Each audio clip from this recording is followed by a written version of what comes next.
Alright. I'm sure this game's gonna be awesome today.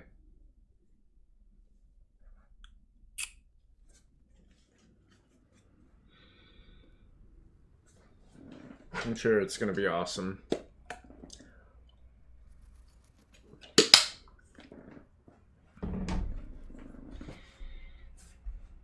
Okay. So, it's been a fucking while. How long has it been since I actually played this game? I'm gonna check. It has been since 11 days. Wow, it's been 9 days since Ring Fit. Well, I guess unfortunate stuff happens sometimes. But I guess now I can freely like navigate this area.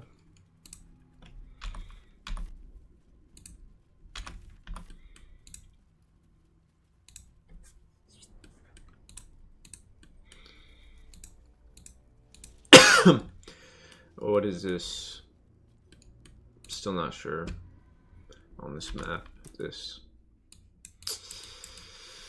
And you know, it might just be one of those things I just need to like explore until something happens. There just might be more to explore here. Hold up. There's this whole area.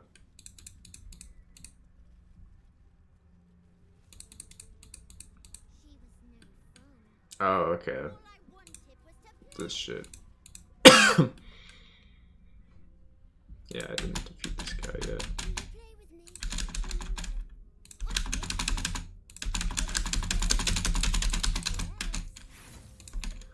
You've got to die.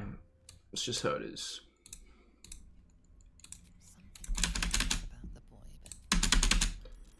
Yeah, I just have to kill him now.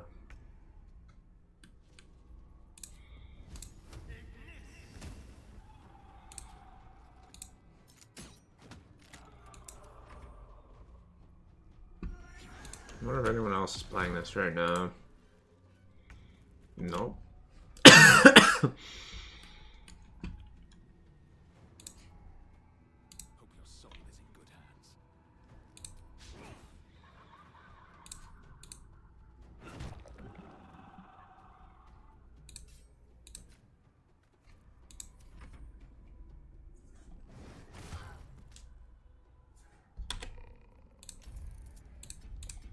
Tactician? What the hell? Here we are on Tactician. She did not know. It's a crit.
Into the bloody fray.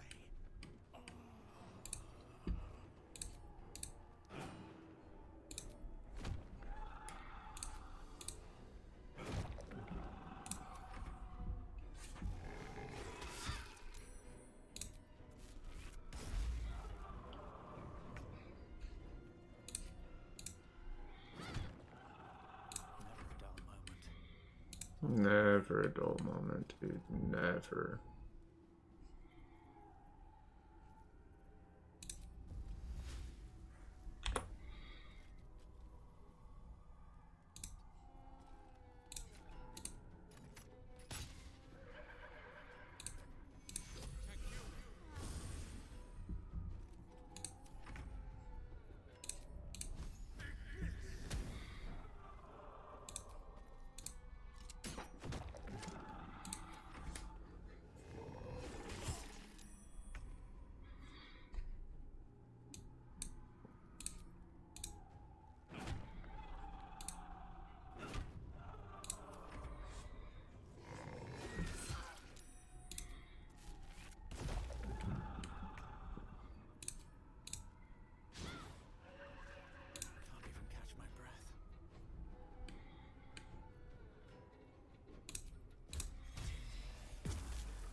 Holy poggers. That was amazing.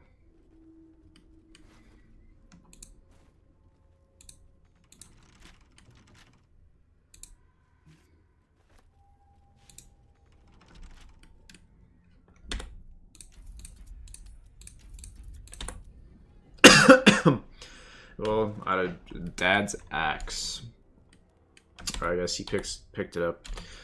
Alright. Does he have Dad's axe? I mean, I can't really use it because I need to, like, have a torch instead, but Which one is Dad's axe? Did I pick that? I don't know, man. Oh.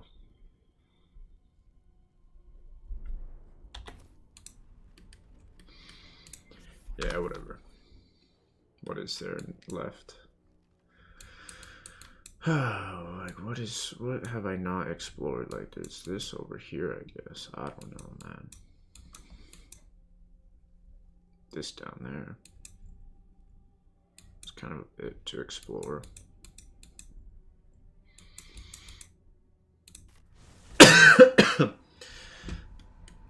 I'm sure something will happen if I explore in this game eventually.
Anyway.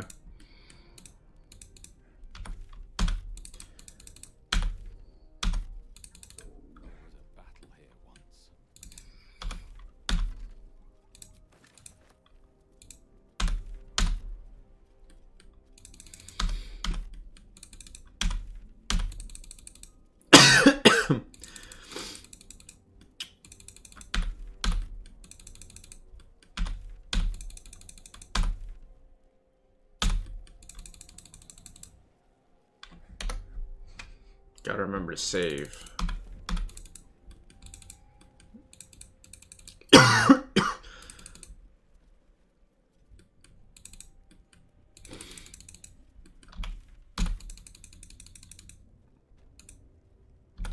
Ruin the battlefield.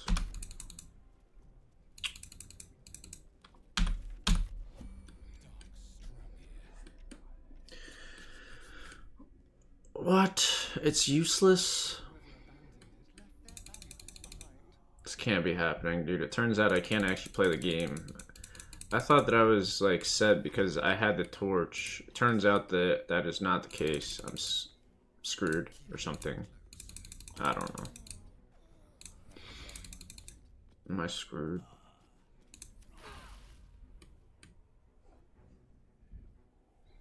The torch is useless here. What will I do about this? Like, the Shadow Curse lands are kind of annoying, to be honest. Pretty damn annoying.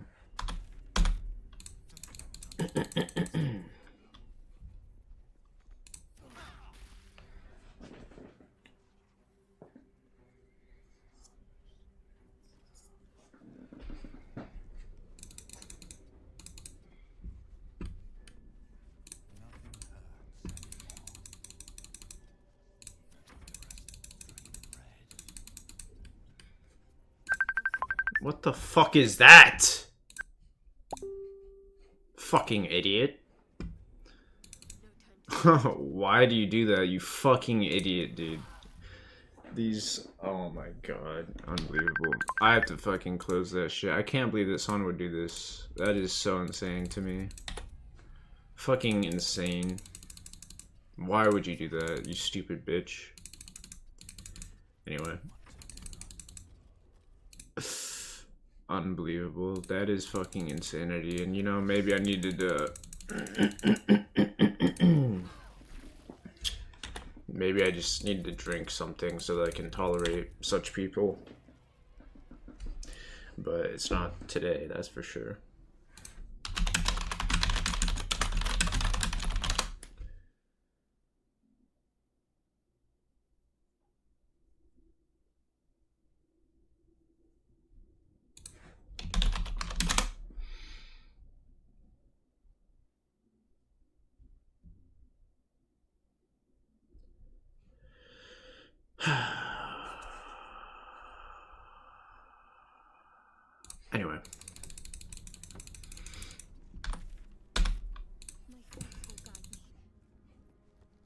I can't believe that I was trolled by this game.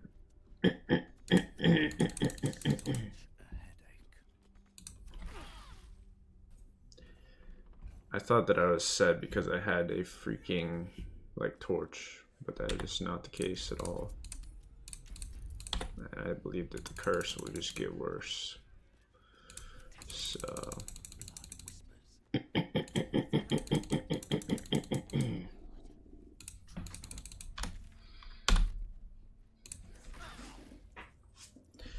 It's just gonna keep getting worse all the time, isn't it?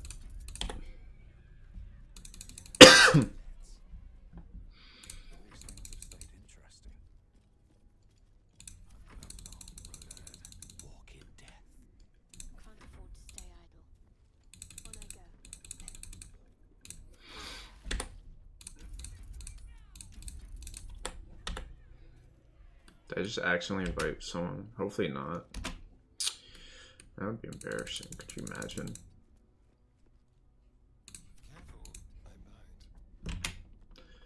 What if I'm off? What if I'm online on accident? Is this true? Yeah, a few. Don't want anyone to see me playing this shit, that's for sure.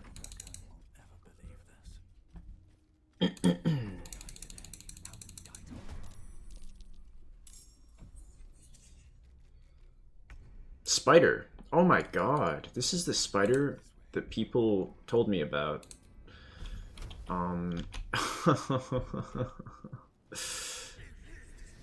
They exist. They're real.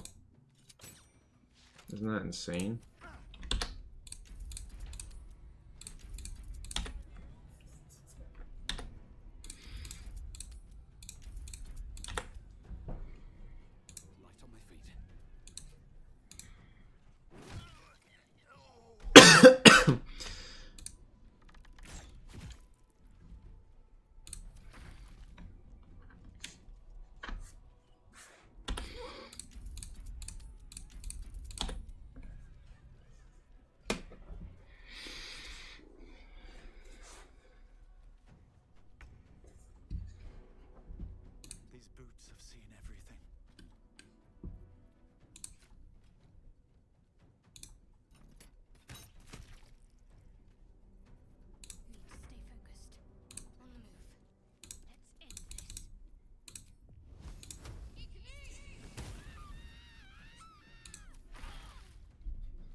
I don't know. ASL, attack the lesser creatures. They're kind of annoying.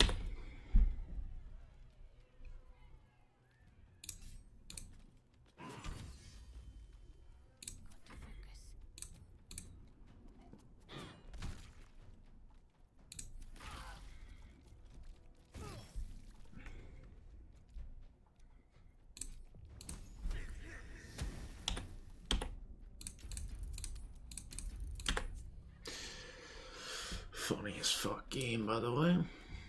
So fucking funny, dude. It doesn't matter.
Okay, let's kill this fucking bastard right here. Right here. What? Oh, that sucks. That's too bad.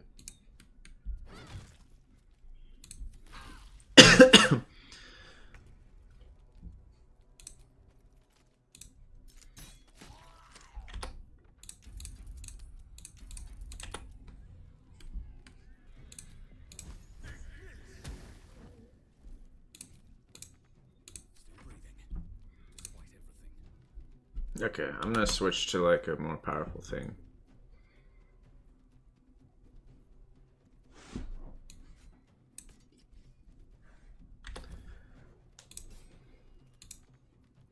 Okay. Hopefully I'm fine with that, like the torch. Hopefully it doesn't matter.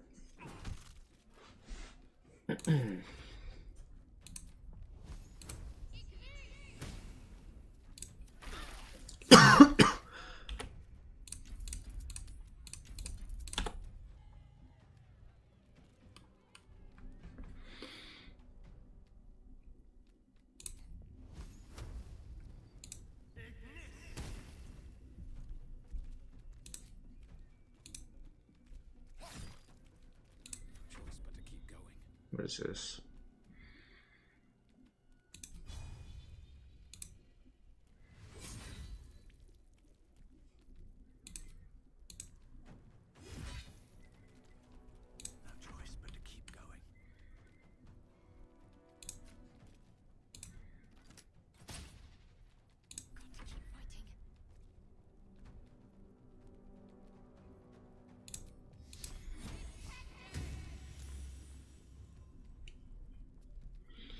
Excuse me? Saved?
Damn.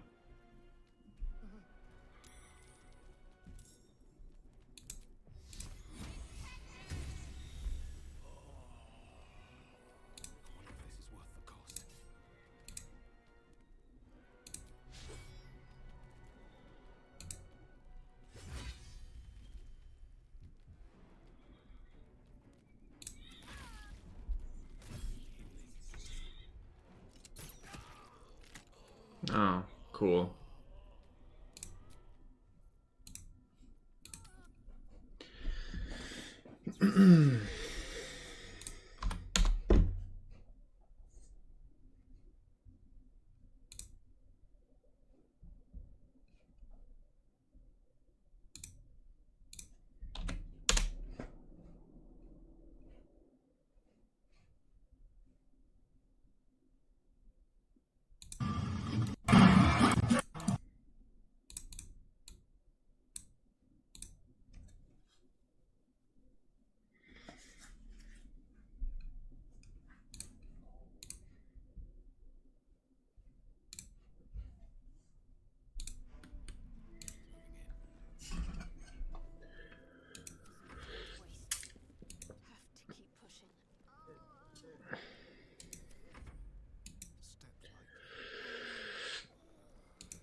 Is this really what he was using?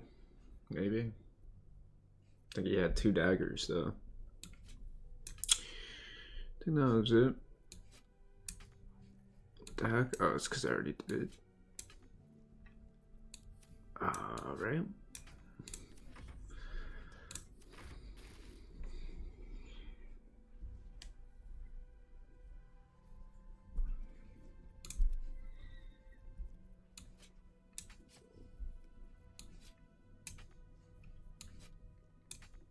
I thought he could have 2. What happened? Dagger and dagger.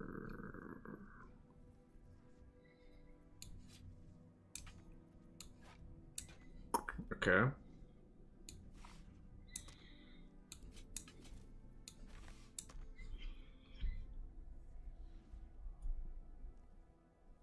I don't know, maybe I use that.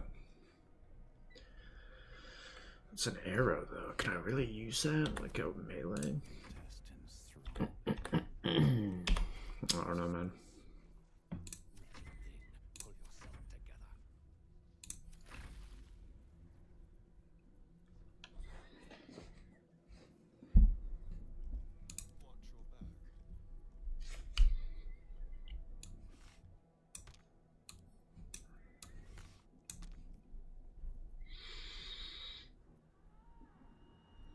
Okay, he's got all these arrows.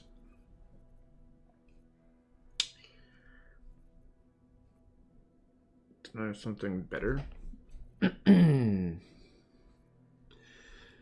I had a better weapon? This one? Okay, I can use that, I guess.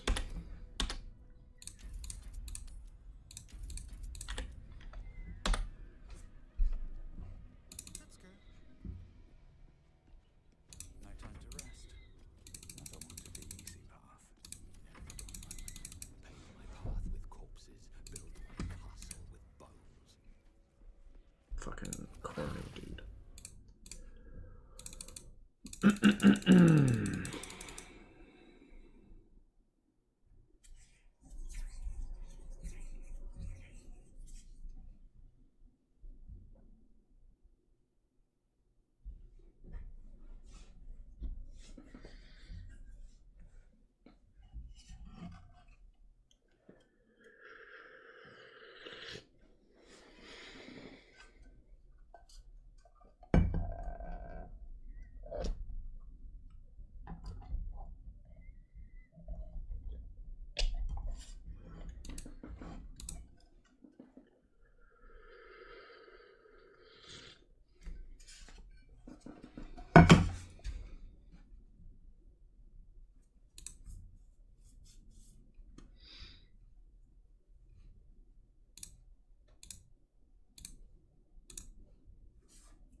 Why did he have like 17 health right there? That was weird.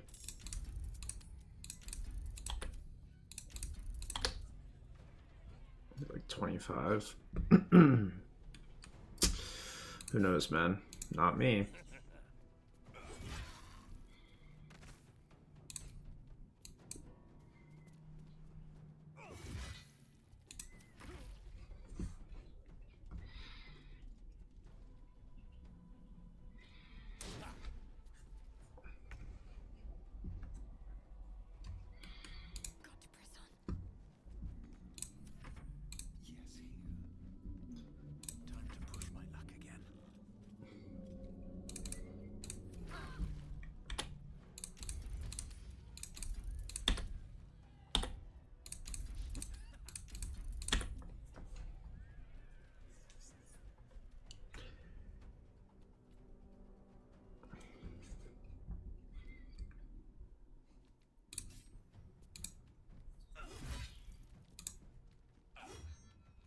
Huh? I don't know what the fuck just happened.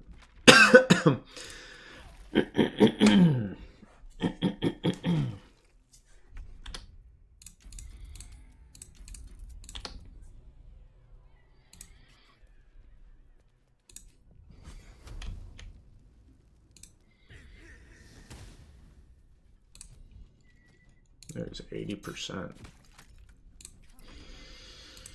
Alright, that was a whole 80% right there.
Man.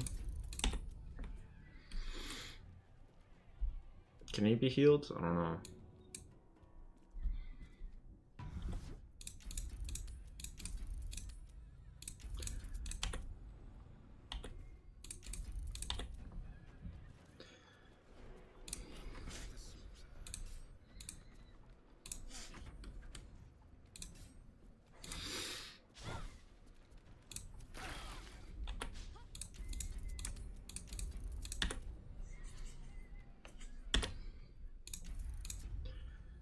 If I do this, like, what if I fight him in this? He'll have, like, less HP. Not enough movement, dude. Why the fuck can't I just get to him? Like, what is this? We have to move up there. I don't know. What the hell? Customize?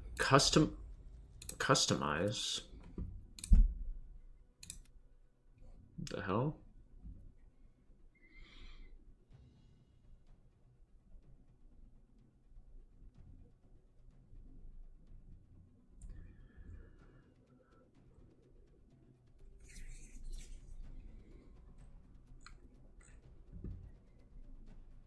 I don't know. I don't know if there's a benefit there. But clearly can't fight him where I'm at, so we're gonna have to like move there.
Gonna have to figure out how to do massive damage to this guy.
That's annoying, dude.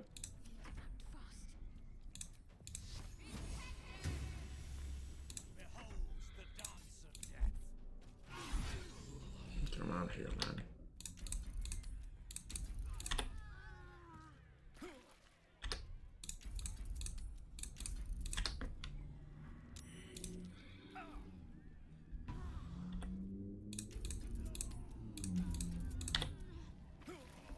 What?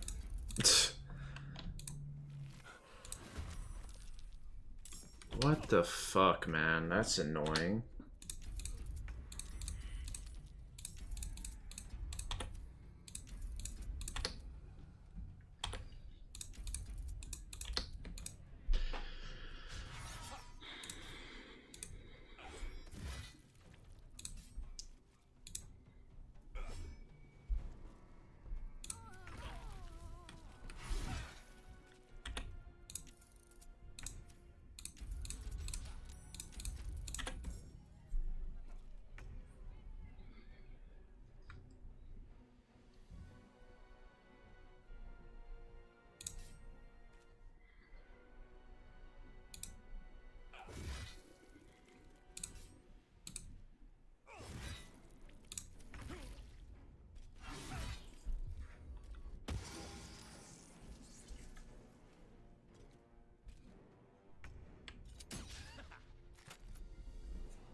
Oh boy.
That's so stupid, man.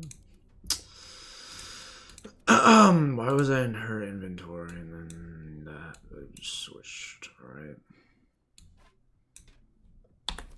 I don't know what I'm gonna do to get out of this situation, by the way. Another fight.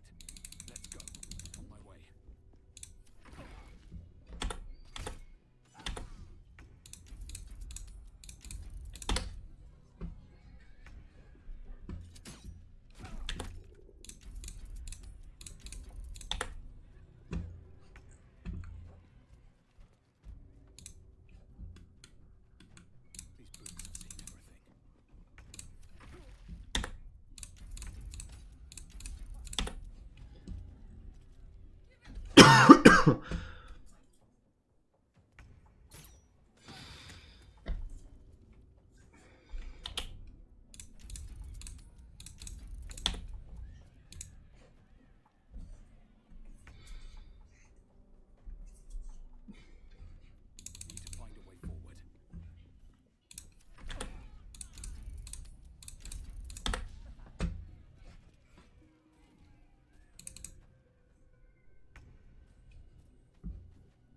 I don't know what to do about this.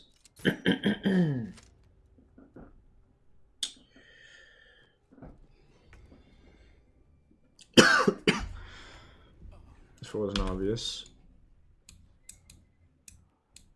Oops, can't fast travel or anything, so.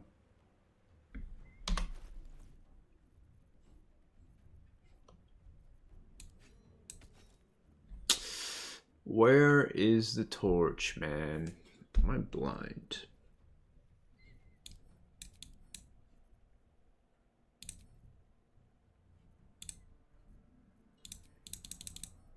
But I don't know. I don't fucking know.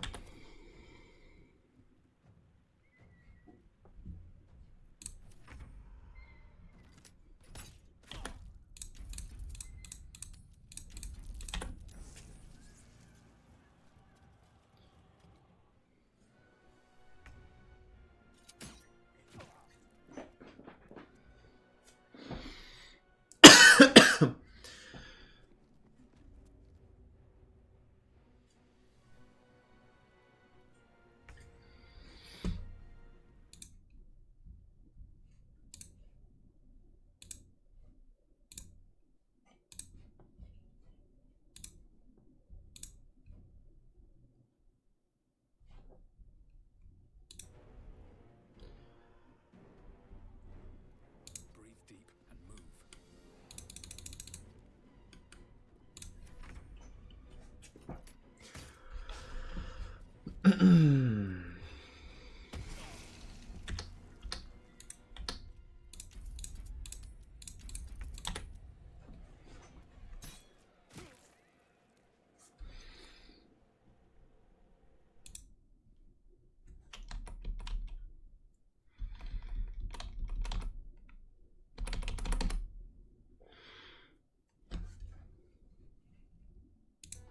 I'm coming for you.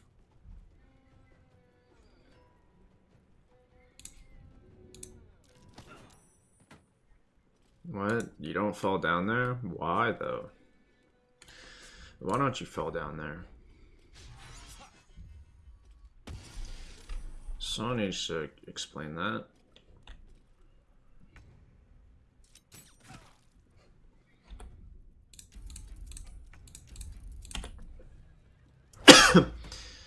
Why can't shove down there, man? Need to find a way forward.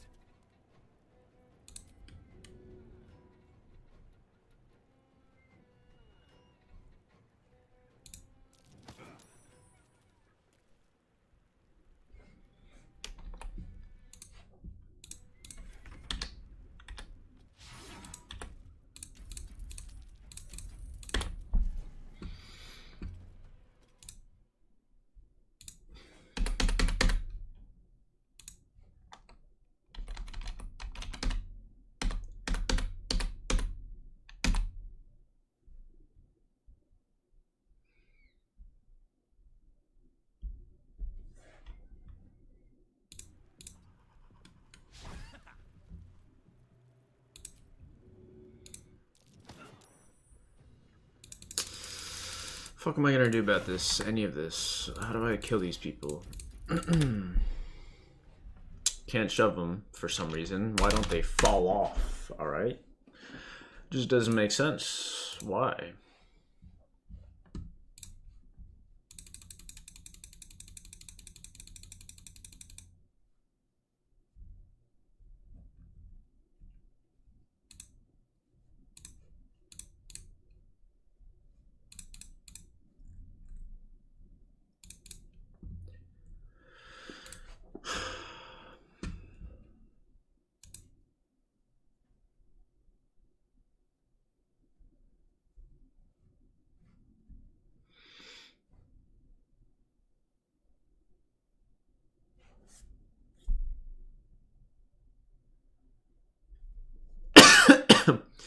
What am I gonna do about this shit, man? Still no.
It can't be happening.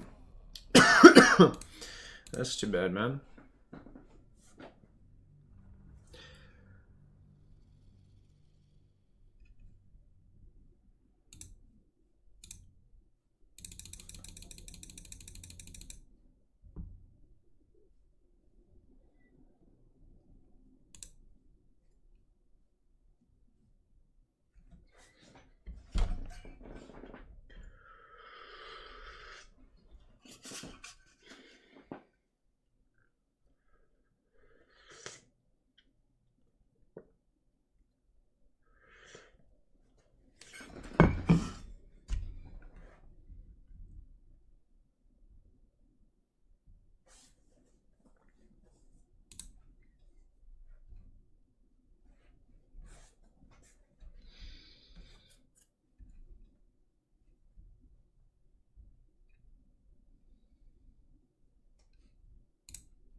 So, really unfortunate that had to happen. I mean, everything that has happened today basically is unfortunate. Beautiful death. Can't see.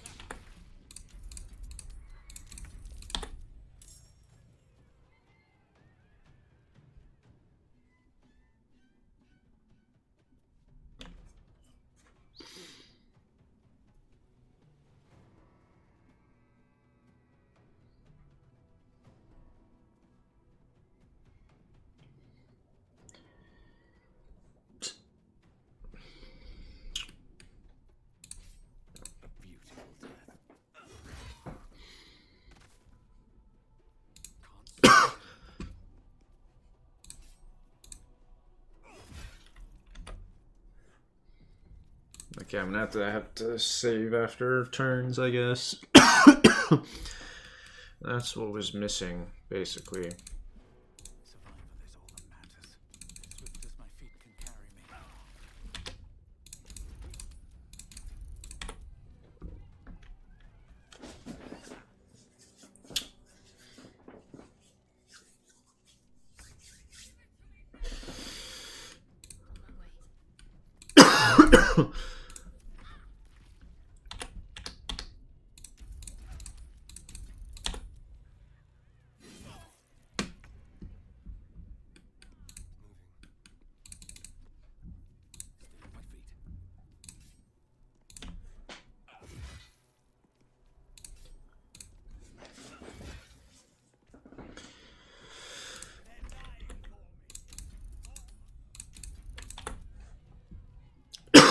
feet.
skip it about Vendetta. Let's not use that yet.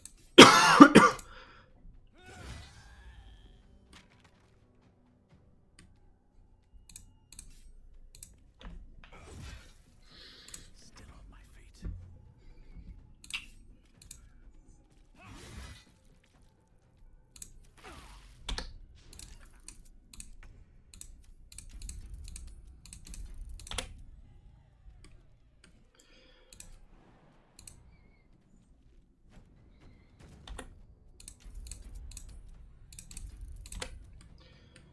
Oh, that guy's gonna be back.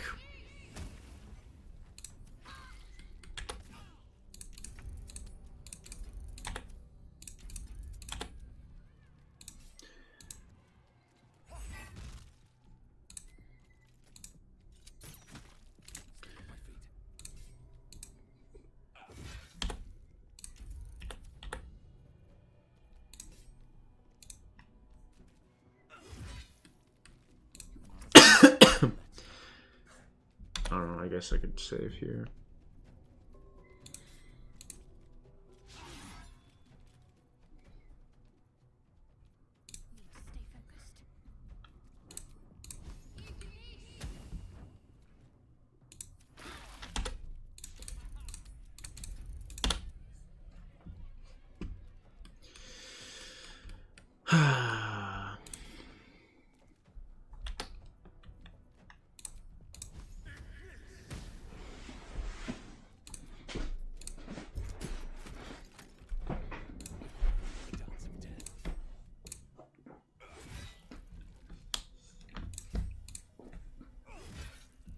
Never a dull moment.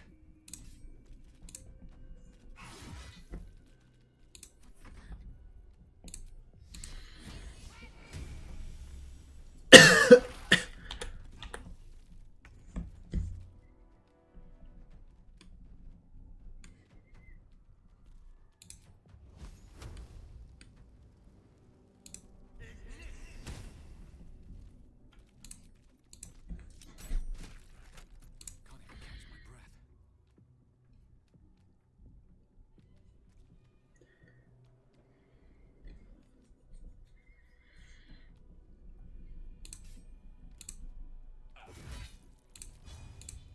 even catch my breath. Blood comes easy these days.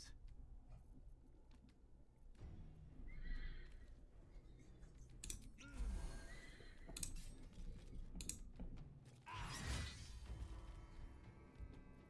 Can't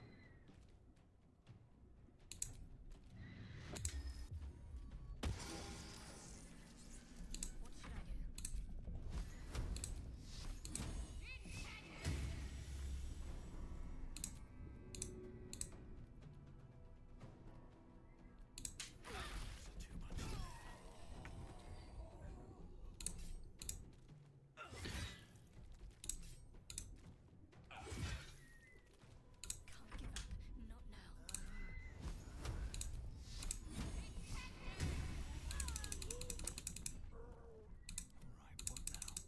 what now?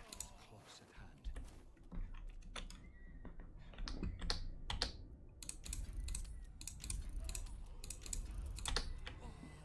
Oh, that's annoying. Always fucking goes down like this.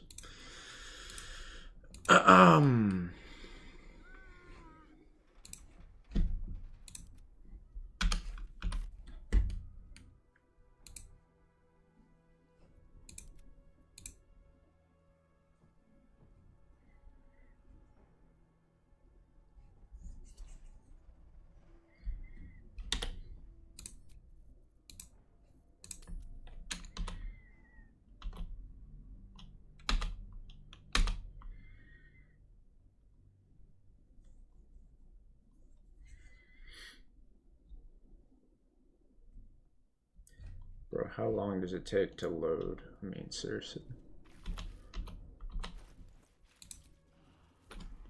Oh. Guess we're gonna have to do a little further back than that.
Where do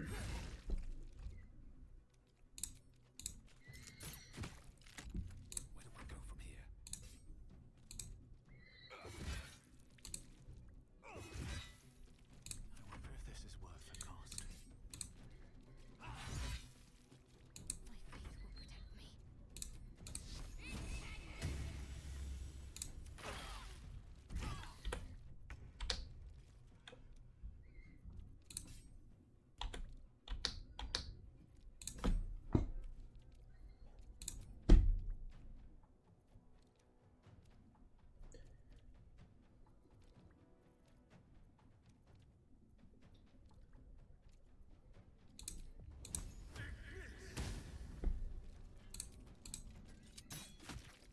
Time to push my luck again.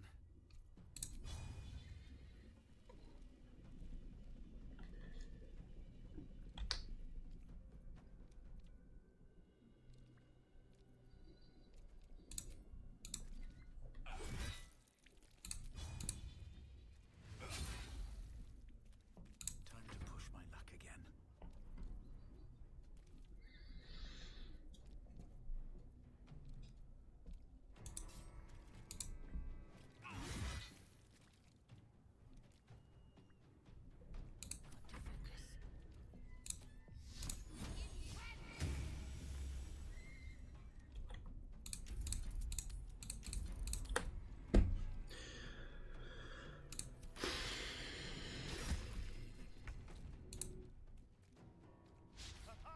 So annoying.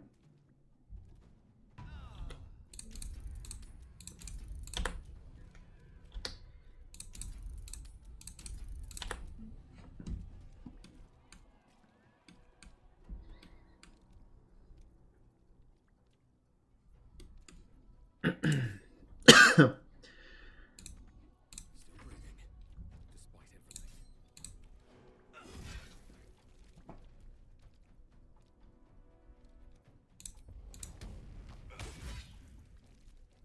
Can't even catch my breath.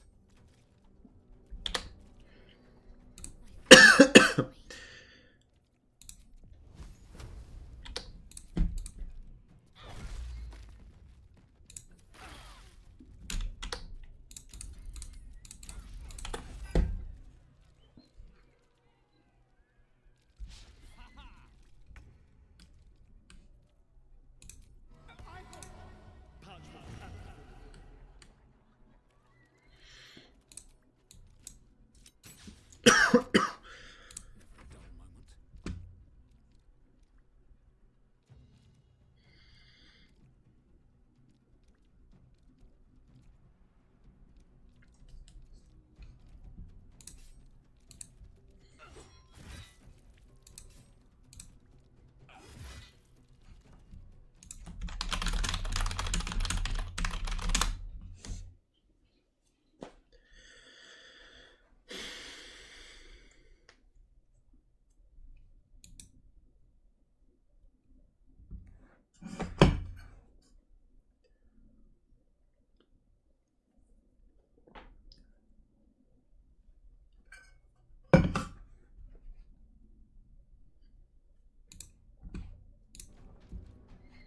Nothing important is ever easy.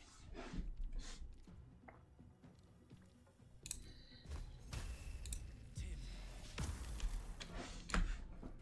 Continue fighting.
Where is this guy? Uh,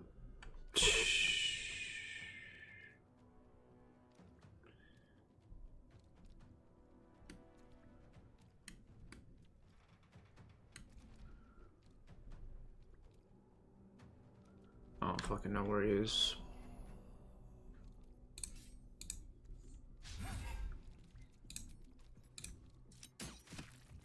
Well, so much for peace. Fast. I'm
ready. I wonder if this is worth the cost.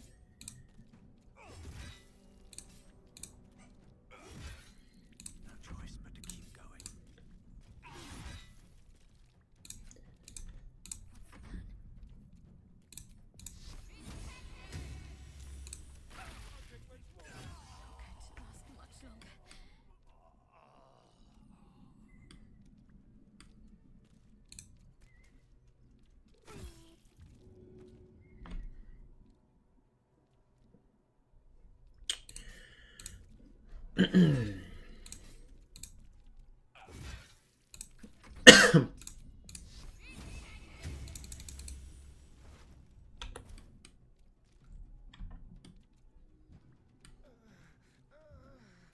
Can't even see these people that have supposedly died. That are my comrades. This guy. Okay, I found one. Not enough resources.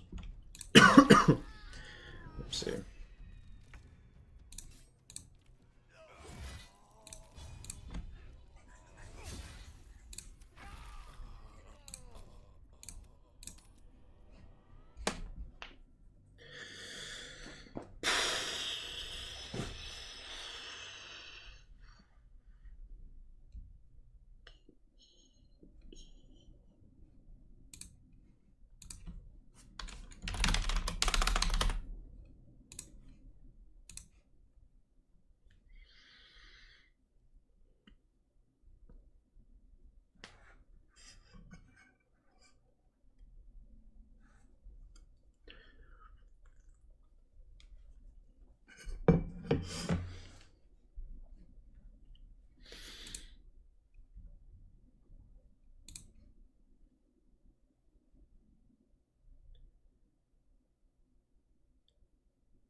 Anyway.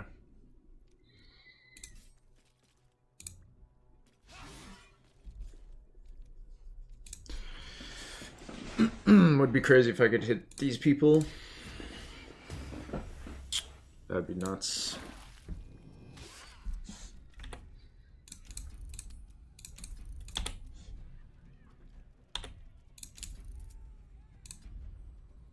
I wonder if this 179 123. Oh. Yeah, that makes sense.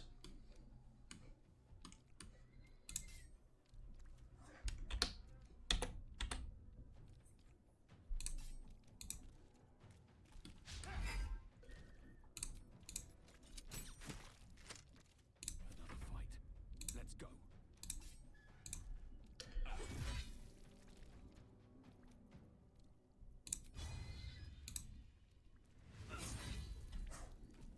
Nothing will stand in my way. Need to stay focused.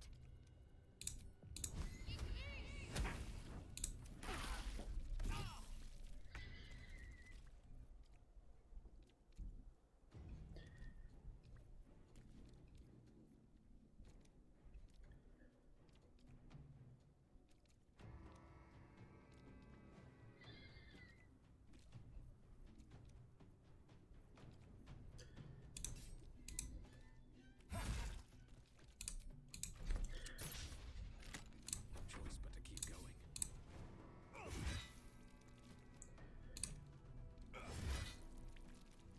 Well, so much for peace.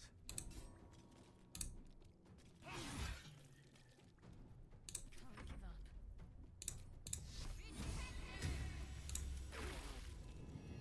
Help, please.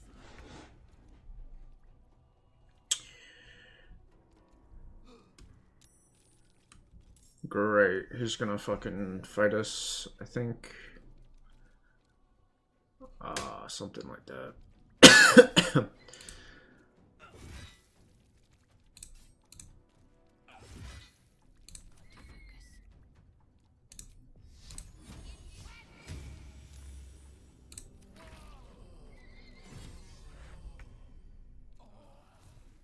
No.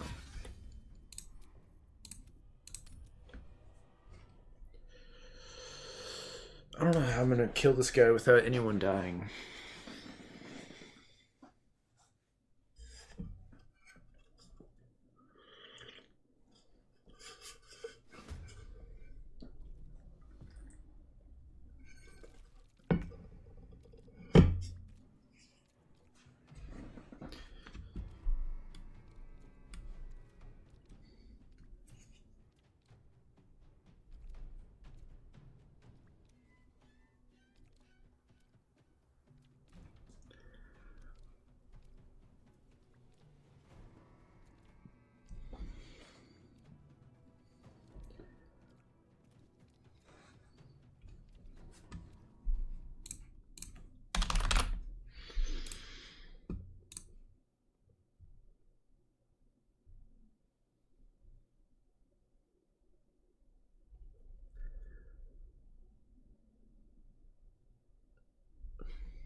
That always misses.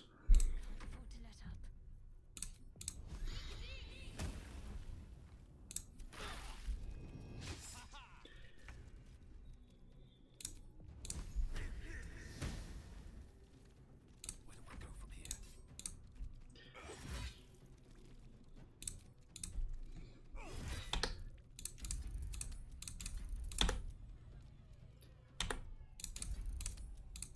Actually, what if I do this?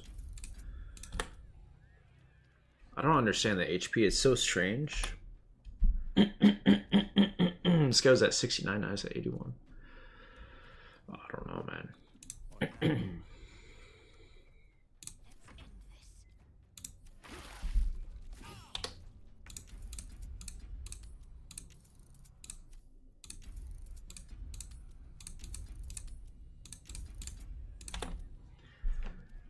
Now he's at 75.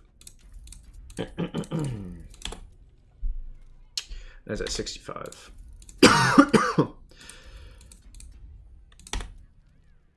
That's at 74. Oh, what does it mean, man? What does it mean? That's at 69.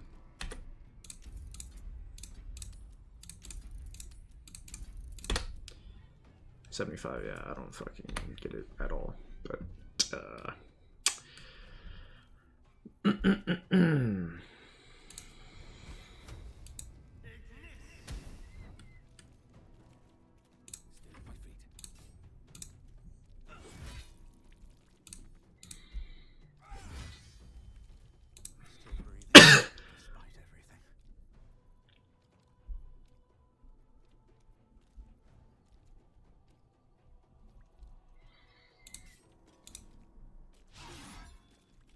critical miss.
I don't fucking know, man. I don't fucking know.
Might have to turn on Hamtaro or something.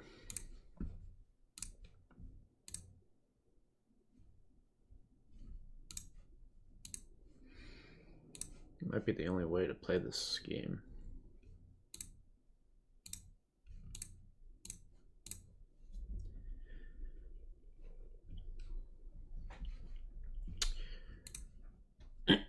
I would like to beat this battle, to win this battle, that's for sure.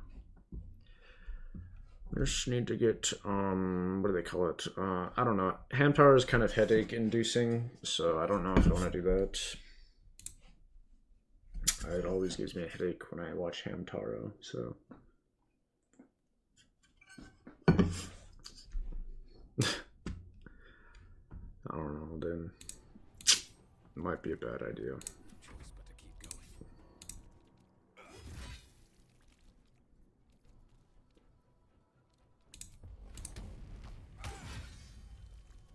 Survive for this all that matters. I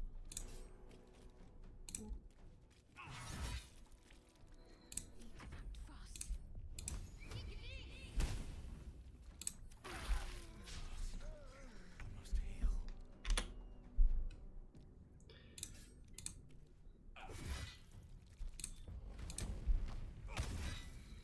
Another fight. Let's go. Can't give up.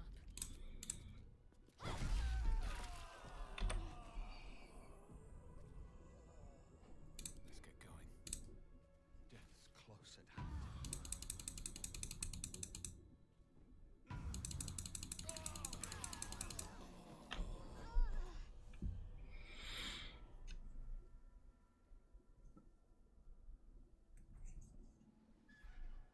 I don't know what the fuck to do about this. Who is this spider guy? What is this guy's name?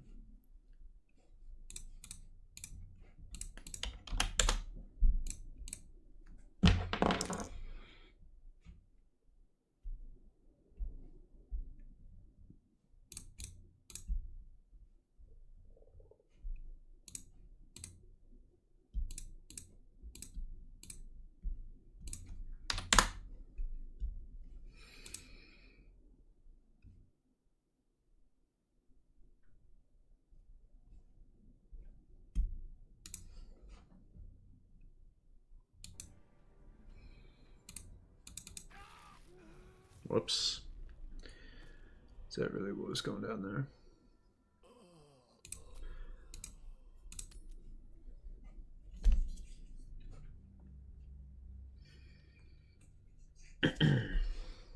Alright, I'll be ready. I'll be ready here.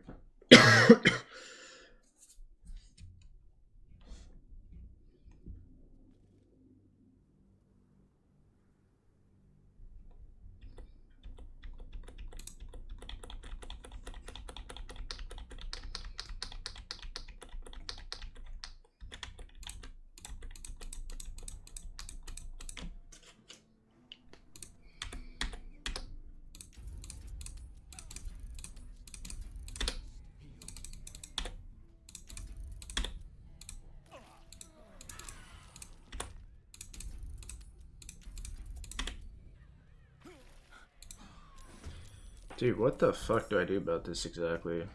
It's pretty obnoxious on every level, so I don't know.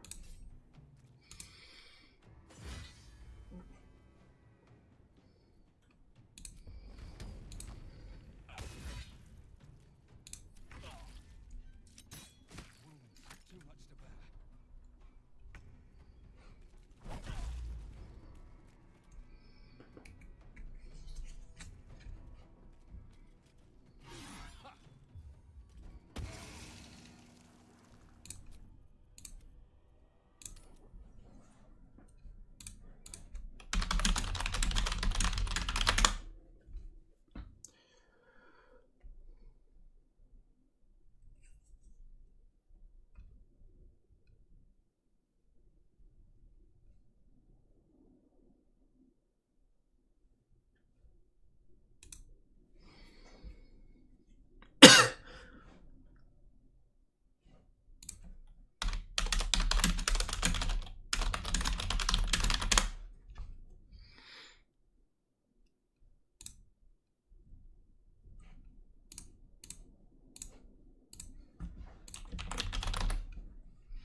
Still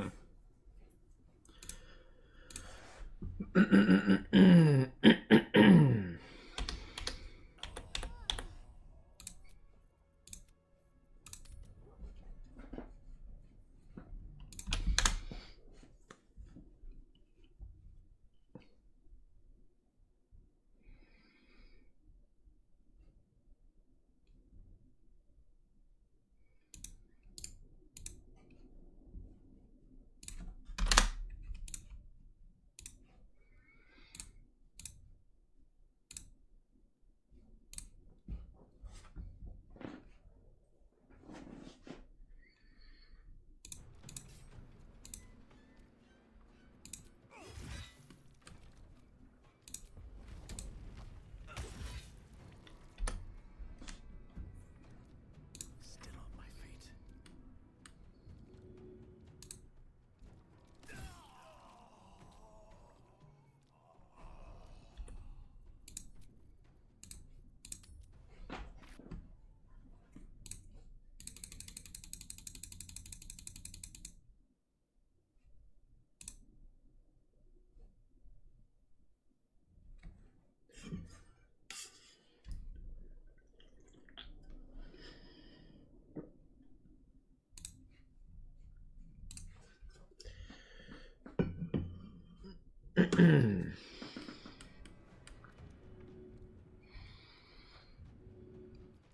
Sometimes the only way out is through.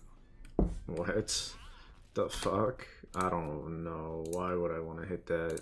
What? What?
Never a dull moment. I'm not going to last much longer.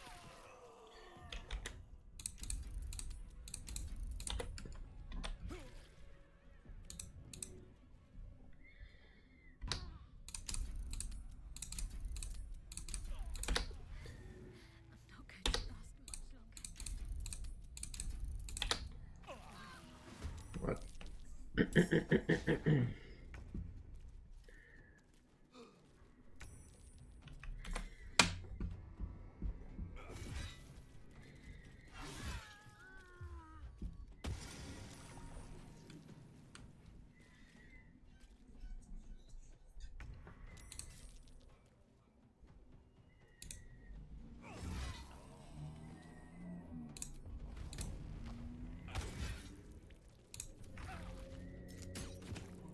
Too much to bear.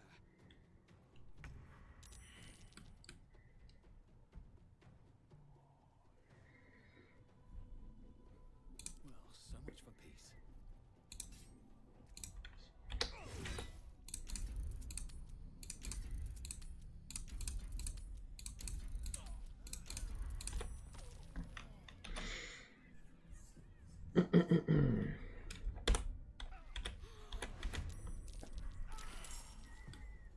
Oh, what the fuck's going on? I wonder if this is worth the cost.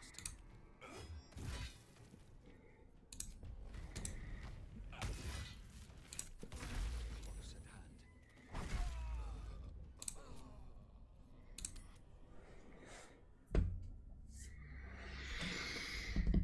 Yep.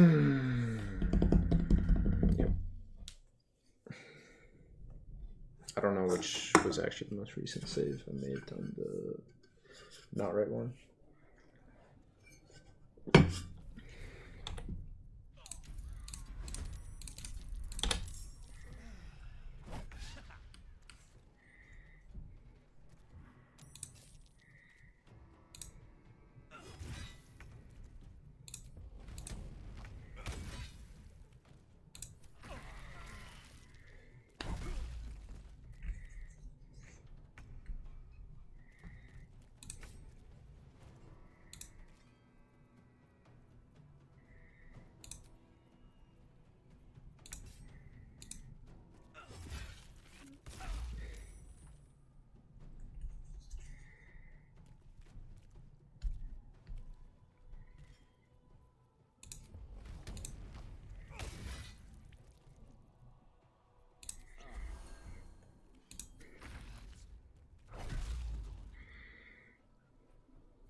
What?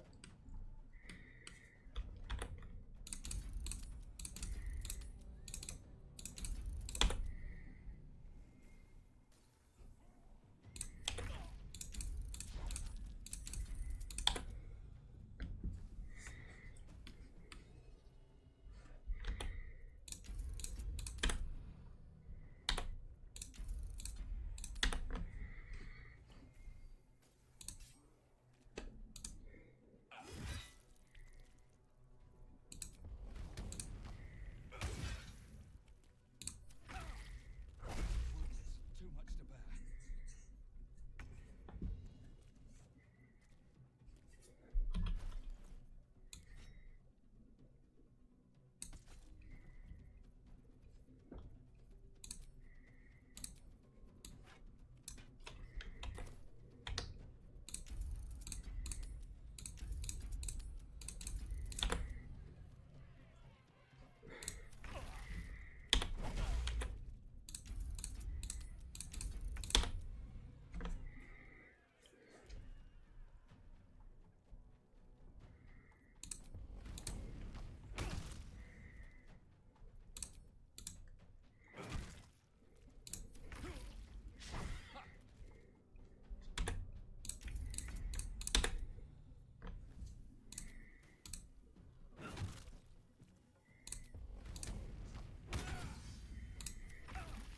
I don't know. I guess using the torch does not work at all.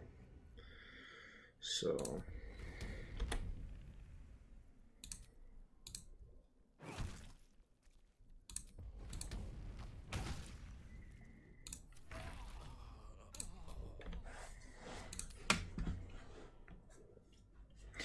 Using the torch does not save me from the environment. Alright.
Where's the other dude?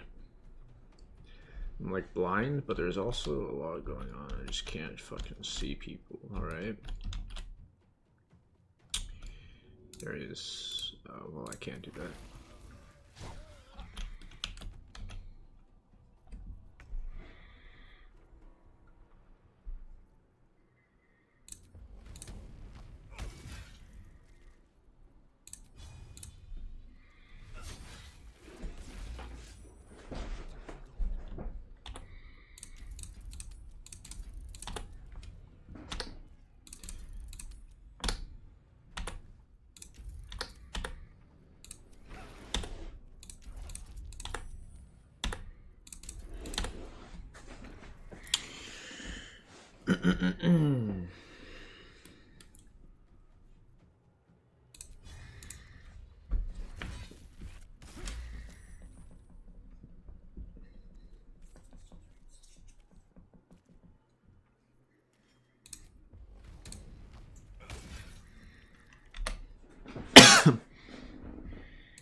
I wonder if let's see.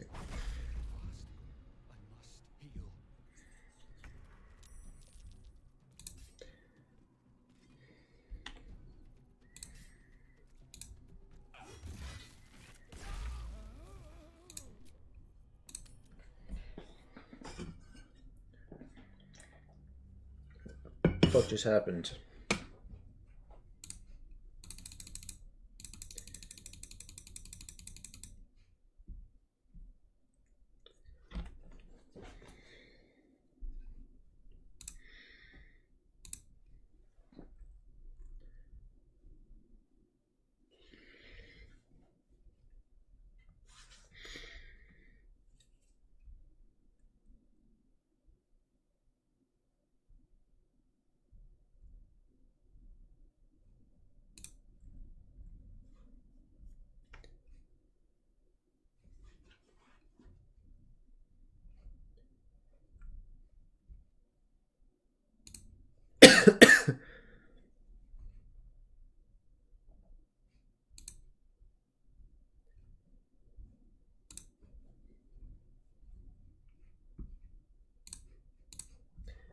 All right.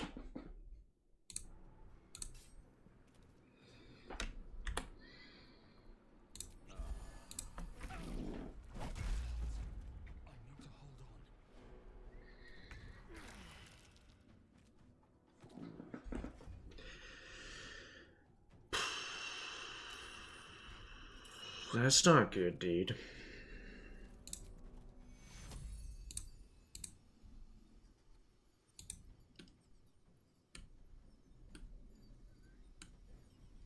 That's just kind of unlucky now.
Alright, Ijin, goodbye Volcano High.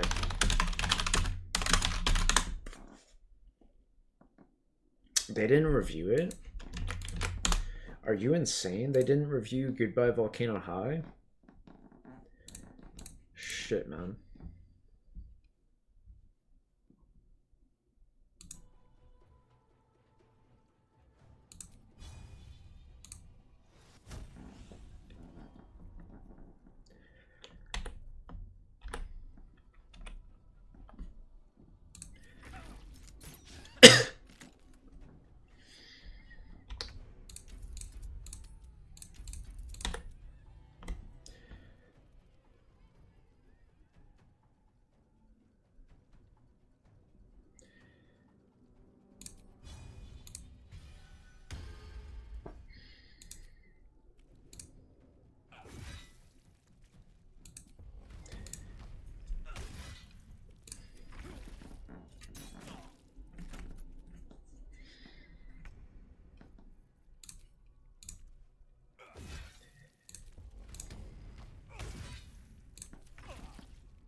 God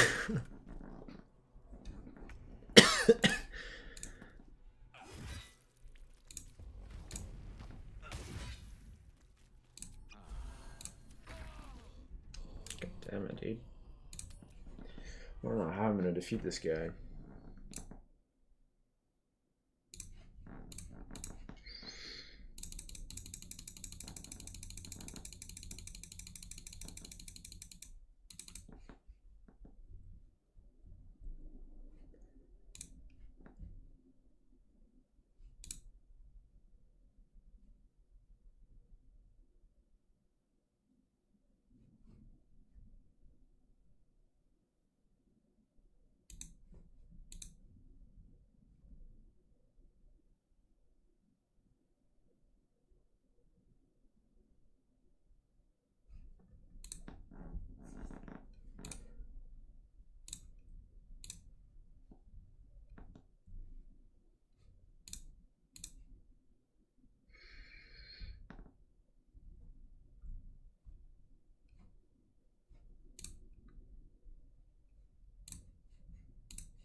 Oh, I'm playing a game right now. Alright.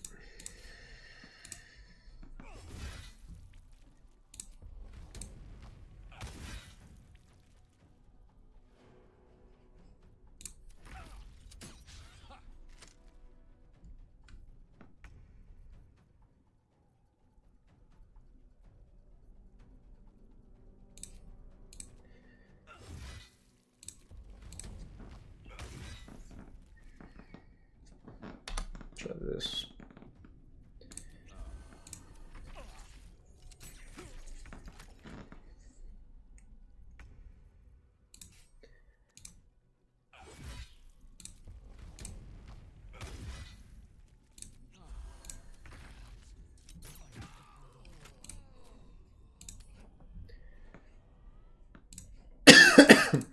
I get pretty good RNG eventually. It's possible.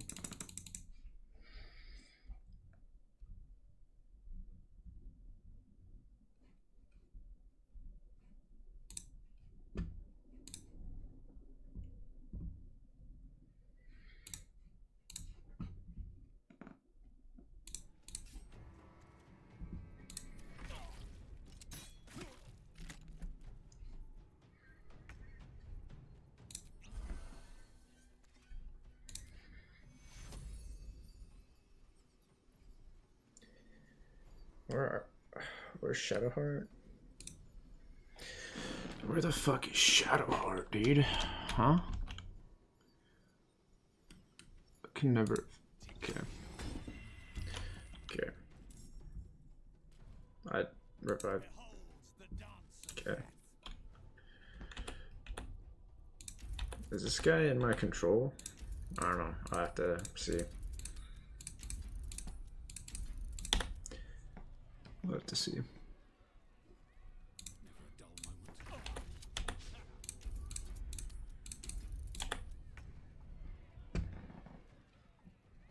I won't give in. Cool, he is in my control.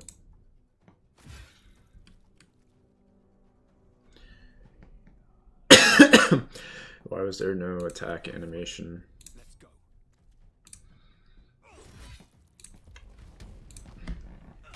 I'm trying to understand that.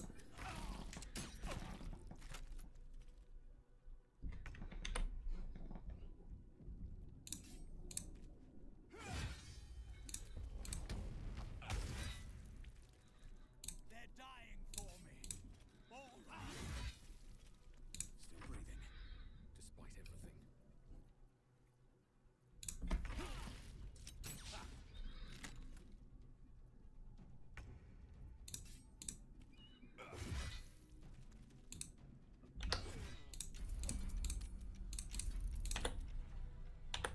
What?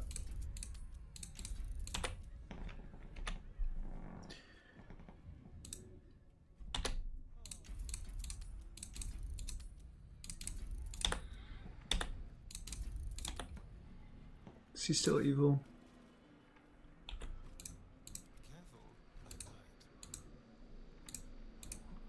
Still breathing, despite everything.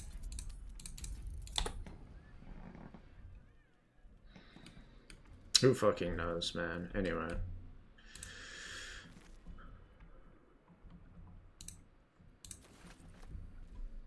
Is this a good weapon for me?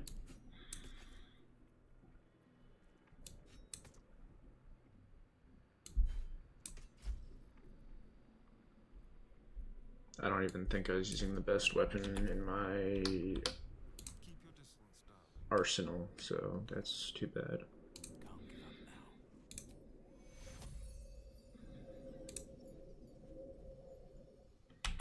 Target is blocked, guys. Target is blocked. What the fuck, dude? Get this spider off. Jeez, man.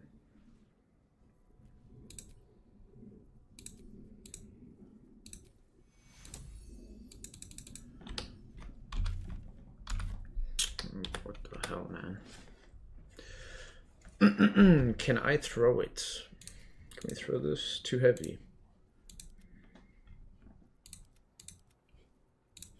These things have stayed interesting.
I don't know.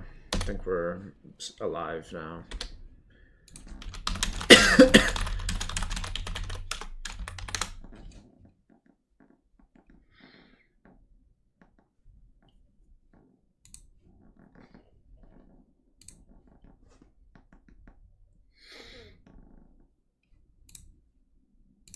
Could use more scrolls. Don't know where they are though.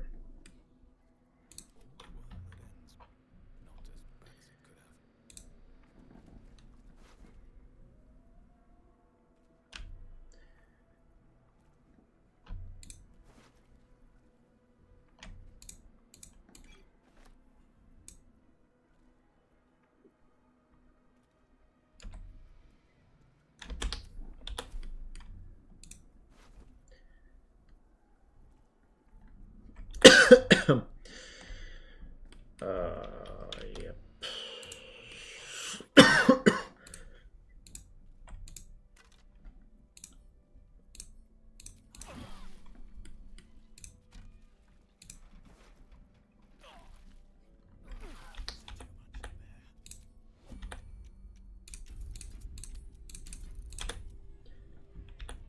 Yep.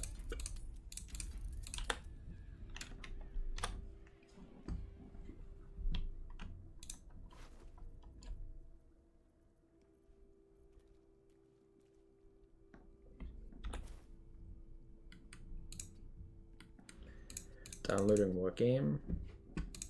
It was this game. I had to download it again just to play it because they have to fix, I'm sure, numerous bugs. So Time to press ahead. Can't give up now. Have I been this way before? You must keep going.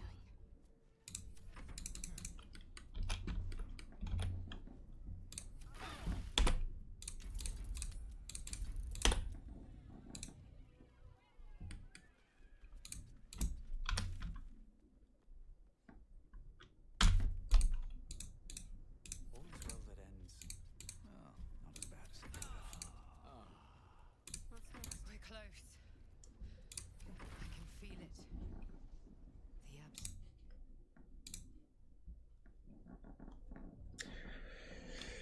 where's the moon lantern?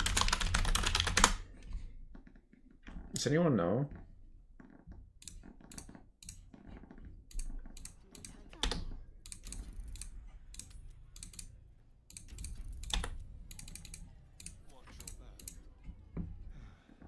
Looking ahead. Have a look at my mind. Well, in it.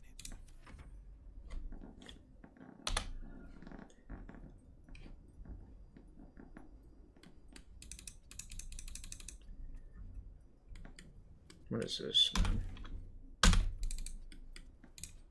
What am I to do? Subtle steps. Moment never quiet.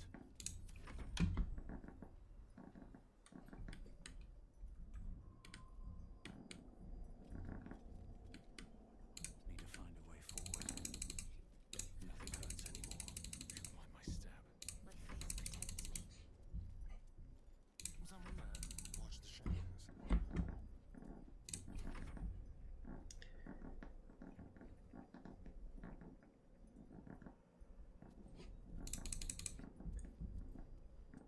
Still in control. Just can't slow down. That's far enough.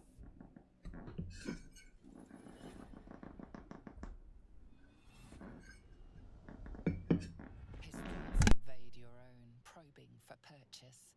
Your parasite purrs in recognition. My apologies. Welcome back, True Soul. What news? Did you hear that, sister? Did I ever? Kill these fucking frauds.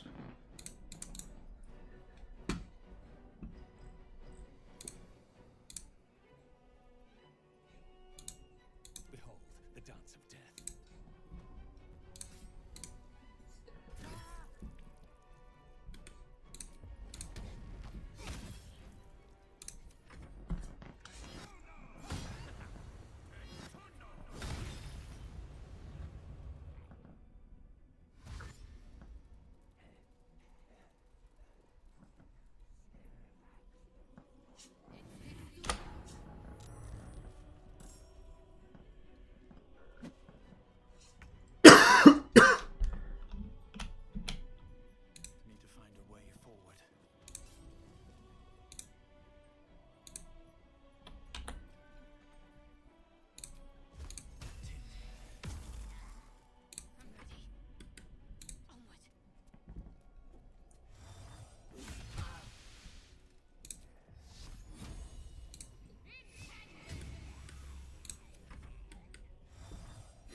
Damn.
Alright. Might have to watch the low tier god grooming video.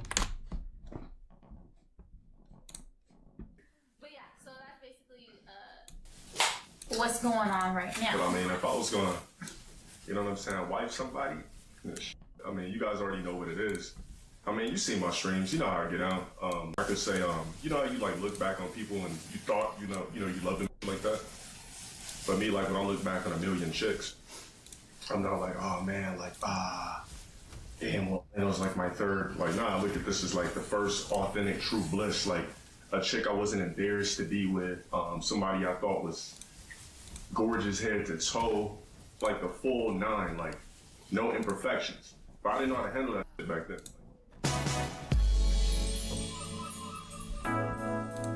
Greetings, people of Earthrealm. It is I, Shang Tsung. In my previous video, I showed undeniable proof that the Lancaster loser known as Low Tier God, real name Dale Wilson, is a 39-year-old man-child that can't accept the truth about his age and consistently lies about it. Near the end of the video, I outlined the reasons why he would want to lie about it, and I alluded to one other reason that I didn't elaborate on. Well, it's time to elaborate. I want to mention up front that the tone of this video is going to be much more serious than my previous videos. While Low Tier God usually acts like a clown and his childish antics are typically amusing, recent events have made me realize that the topic of this video is much more serious and urgent than I originally thought. And I wanted to treat this subject with the tone that it deserves. With all that out of the way, let's get into this. Kind of lost all credibility. The clip you just saw is from an old LTG YouTube video titled What Really Happened. This video video kinda featured sucks. LTG and his ex-girlfriend Elisa doing a mukbang and discussing some of the details of their past relationship. For those that don't know, a mukbang is a style of video that features people eating. The word mukbang means food show in Korean. Although they were no Fraudulent longer a video. couple, his ex was well known to his fans and trolls, as she had been featured in many of his videos and live streams during the time they were together. In fact, the videos that featured her were some of the most well-known and most infamous LTG moments up to that point. I'm gonna refill my drink.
Alright.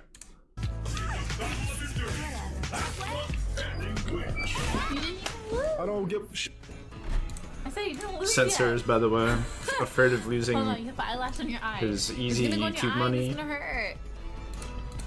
Don't move. Oh my goodness, I'm just trying to help you. Fine, I hope your eye starts crying. I tell you, I ever find out who you are at a tournament, I'ma beat the living dog shit out of you, motherfucker. I swear to God. You're not putting hands on no one. Tell me that again, dude. What you I wonder gonna how do? many saves people have in this game. Oh, Tell me what the fuck I'ma do. I'm not fucking around. you're not putting hands on no one. Dude, get the fuck off my stream, dude. Seriously. Oh, in the 900s. Alright. I'm not That's playing. normal amount. What's that, dude? Oh, Play game. 1,300. Relax. Get the hell up. Don't tell me what the Alright. fuck I'ma do.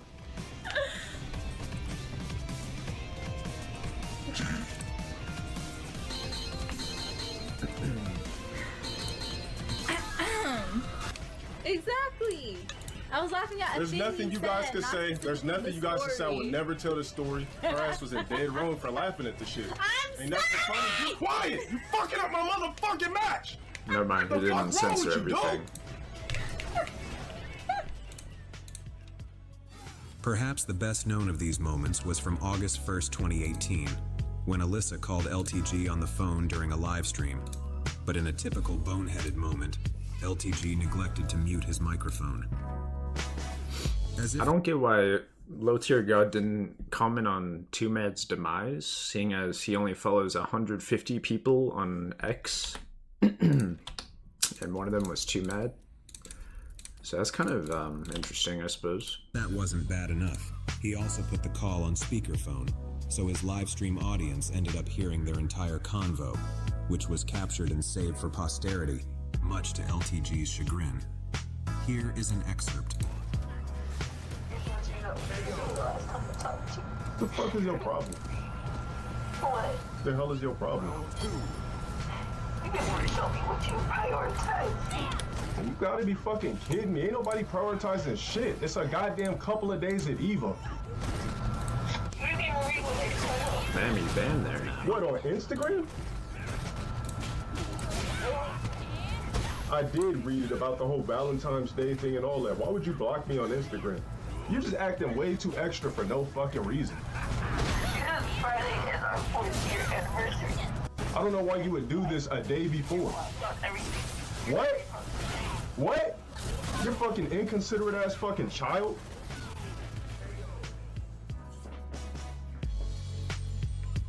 To summarize the entire call, Alyssa was distraught because LTG was going to EVO, the annual video game tournament, without her, and by going on the trip, he would also be missing their anniversary.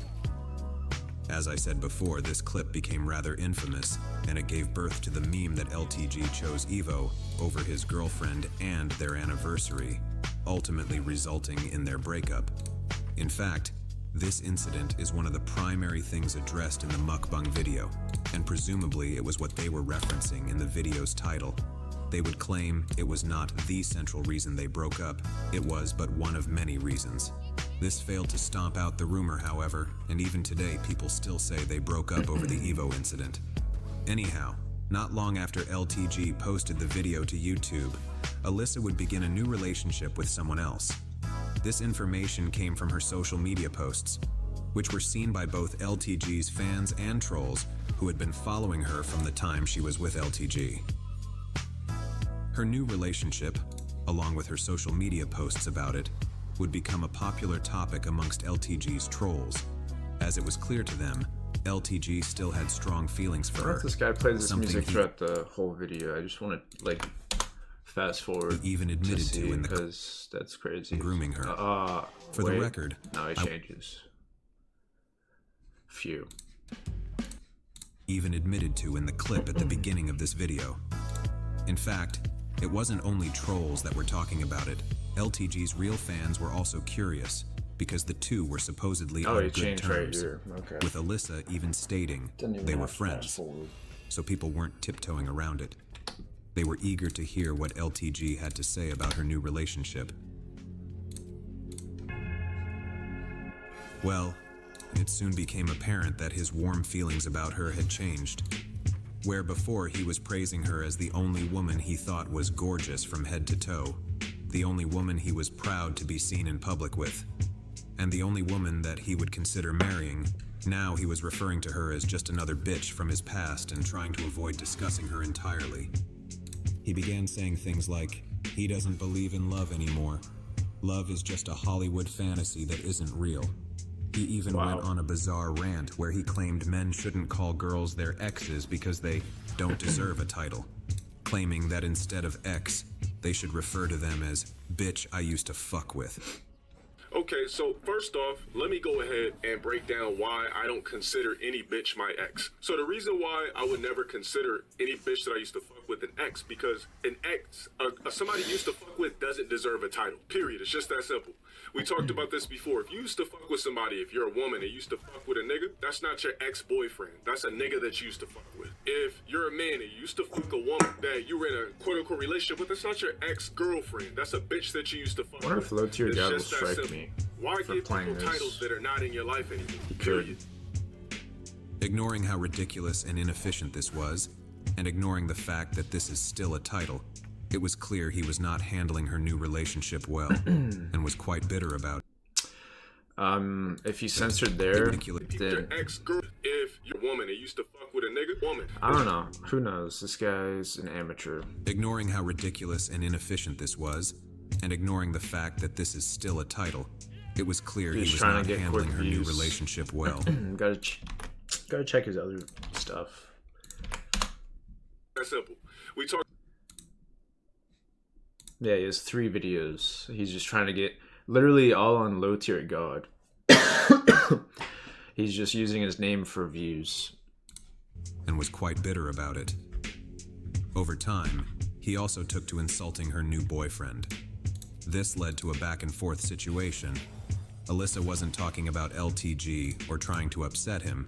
She was just posting things about her life and her relationship to social media the same as millions of other people do every day. But those things would make their way back to LTG, who would respond in his usual hostile and insulting ways. And it became clear that the things he was saying were making their way back to her as well. During this period when LTG was insulting them, one of the things he said about her new boyfriend was that he was old. Eventually, the drama got to a point where Alyssa and her new boyfriend addressed the situation live on Instagram, directly responding to LTG's comment about her boyfriend's age. This is when things started getting interesting. You can't keep talking. He keeps calling you.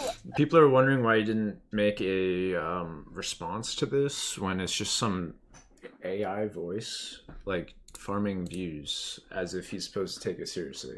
If someone makes a video like this, why would you feel the need to respond? Old ass dude. You guys are the same age. You guys are the same age. Bro, just... In the clip, Alyssa dropped the info that LTG and her new boyfriend were the same age, and only a few months apart in terms of their birth dates. While she didn't come right out and say exactly what his age was, she had dropped a major hint, and as far as I'm aware, this was the first time any reliable insider info regarding his age had leaked out. As I discussed in my previous video, LTG has always been weird and evasive regarding his birthday and age, so when she made this comment, it definitely got people's attention. It didn't take long before people went online and figured out how old her boyfriend was, and one enterprising young troll named Trevor Belmont compiled all the evidence into a video that would show how old LTG should be. Despite all this, Dale would continue lying about his age, even bringing up Alyssa's comment when speaking to the political streamer Destiny in 2022, claiming it wasn't true, and effectively accusing her of lying. 40 because I had an ex-girlfriend that tried to say I was a particular age, but that's not true. Regardless of what people think, that's not true. If I tell you personally, then everybody's gonna, I want to keep some things mystique. How about I just DM you? Yeah, oh no, you know what? You don't even have to tell me. I was just curious. But if everybody thinks I'm 40, then hey, we'll just say, fuck it, I'm 40. Sure, gotcha. The only reason I asked is... Just as a quick side note, his continued lies and denial about his age is the main reason why I made my previous video.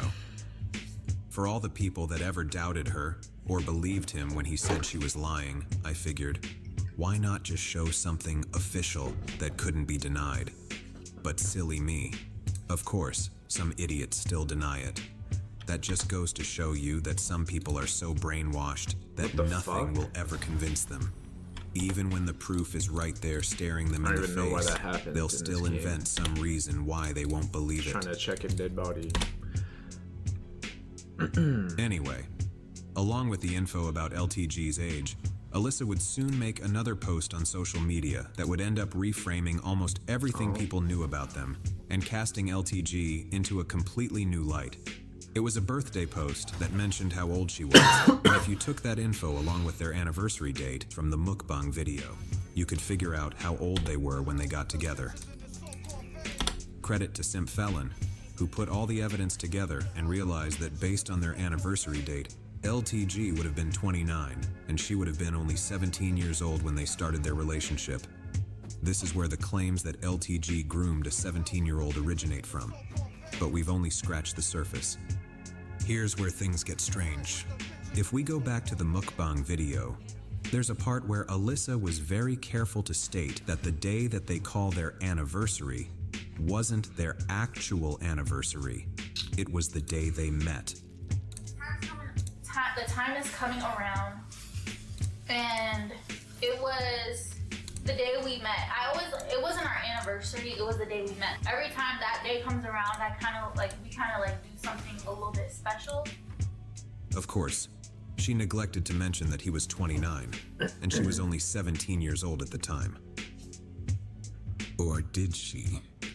Did you notice anything about that clip? You probably won't if it's your first time seeing the video, and I suspect even people that have seen it before probably won't catch it, so look again. It wasn't our anniversary, it was the day we met. Every time that day comes around, I kind of... Did you notice the edit? There's a jump cut right after she says the day we met. And it's not from me, it was in the original video. Okay, so what? It's an edit. Who cares? Well, let me explain. If you haven't seen the entire mukbang video before, it is about 25 minutes long. And it's basically an unedited vlog style, push record and take whatever you get type of video. Aside from some text at the very end that explains the camera battery died, it's just a long single take for 25 minutes, with the exception of 2 edits. 2 edits in a 25-minute video. They're virtually unnoticeable unless you are looking for them. So, why is this a big deal? Because I am 99.9% certain that edit was not there the first time the video was released. In fact, I have a very clear memory of Alyssa stating in this video that she was only 17 when they met. Now, the first time I saw it, I didn't know anything about how old they were or when they got together. But even without knowing any of that, the comment about her age stood out to me because she was so young, even younger than I thought she was. Now, much later, and knowing how old he was and how large of an age gap there was between them, imagine my surprise when I track down the video and go to the exact part where I remember it being. But instead of seeing that, I see an edit. My first reaction upon seeing this was to doubt myself. I had been trying to find the clip for a while, and I thought, well, I must have remembered it wrong. But then how is there an edit in the exact spot where I remember the comment being? That can't just be a coincidence, right? Again, there are only 2 edits in the entire 25-minute video, and the other is towards the very end. This guy can't attack. If that edit hadn't been there, then I would have just forgot about it and moved on. But obviously there was something there, and it's something he didn't want in the video. Otherwise, there wouldn't be any edit Alright, there dude, at so all. what is in the edit? So what happened to the original clip?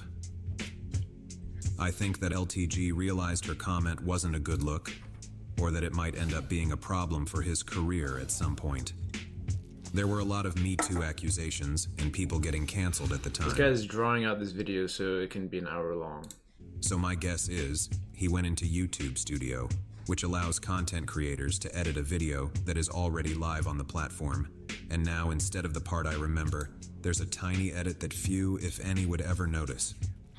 Of course, it's not any huge revelation that she was 17 when they met. The aforementioned simp felon had already figured that out in his video. So if that's the case, why is it a big deal if she also said it and he edited it out? The answer is because it shows he's trying to hide something, and that shows consciousness of guilt. This is a term that you might hear in court or in a legal context, and it means something that shows a suspect knows they are guilty. For example, destroying evidence, or leaving the country right after a crime was committed. Sometimes when the authorities have a suspect but they aren't sure about them, they will monitor them to see if they do anything that shows consciousness of guilt. Because if they're behaving like they're guilty or like they have something to hide, it's usually because they are guilty and they do have something to hide. On a related note, now seems like a good time to remind everyone just how much he lies about his age. Now, as I mentioned, there was one other edit in the video. Alright, can Here I it kill is. someone? Like, you guys think you guys hate him? The people who hate him? Y'all think you hate him? Ooh, that is nothing compared to how I felt. I wanted to destroy this man. Yeah. But Almost did too, but when? Please. Please. And how he would tell me, like, on stream, how people would be like, he told her to shut the fuck up. Well, that's interesting. So she wanted to destroy him. Then he says, you almost did too. And after making some kookily faces at the camera, there's a cut. Again, this isn't a heavily edited video. Clearly, LTG doesn't want whatever they said in those 2 moments to be known to the public. However, unlike the first edit, I have no recollection of this part of the video, and whether this edit was always there, or if it was added later. So, let's talk about this. First, just to get it out of the way, the age of consent in California is 18, and there aren't any Romeo and Juliet laws, which even if there were, they wouldn't apply because Romeo and Juliet laws only cover people a few years apart in age, not 12 years apart. But does this even matter? In the clip that I remember, Alyssa only said that she was 17 when they met. She didn't say they were dating or in a relationship when she was 17. But then why do they use the date they met as the date of their anniversary? That's not what people usually do. To be fair, anniversaries don't have to be exact, and some people aren't always sure when to say a relationship officially started. Sometimes relationships just evolve over time, and a couple may choose a date to celebrate as their anniversary, even though they're unsure of when it truly was.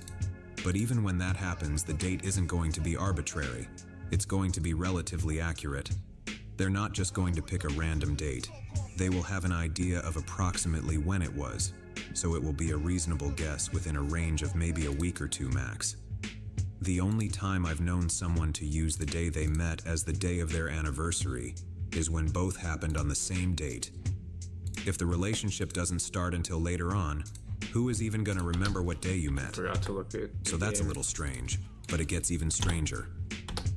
As I showed before, this info about how their anniversary wasn't really their anniversary comes from the mukbang video, and it takes place right around the same time that I remember her saying she was 17 when they met.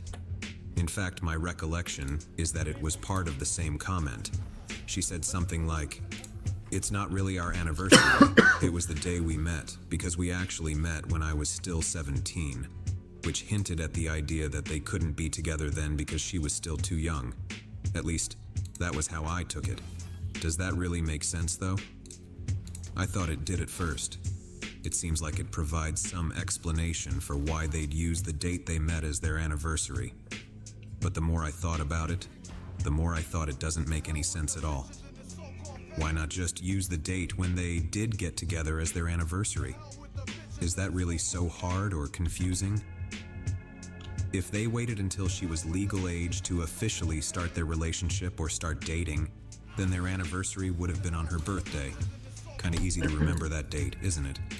You're not gonna forget that your anniversary was the same day she turned 18 if you couldn't be together before that. Although technically an adult can date a minor as long as they're not having sex, because statutory laws only pertain to sexual consent, they don't cover dating or relationships.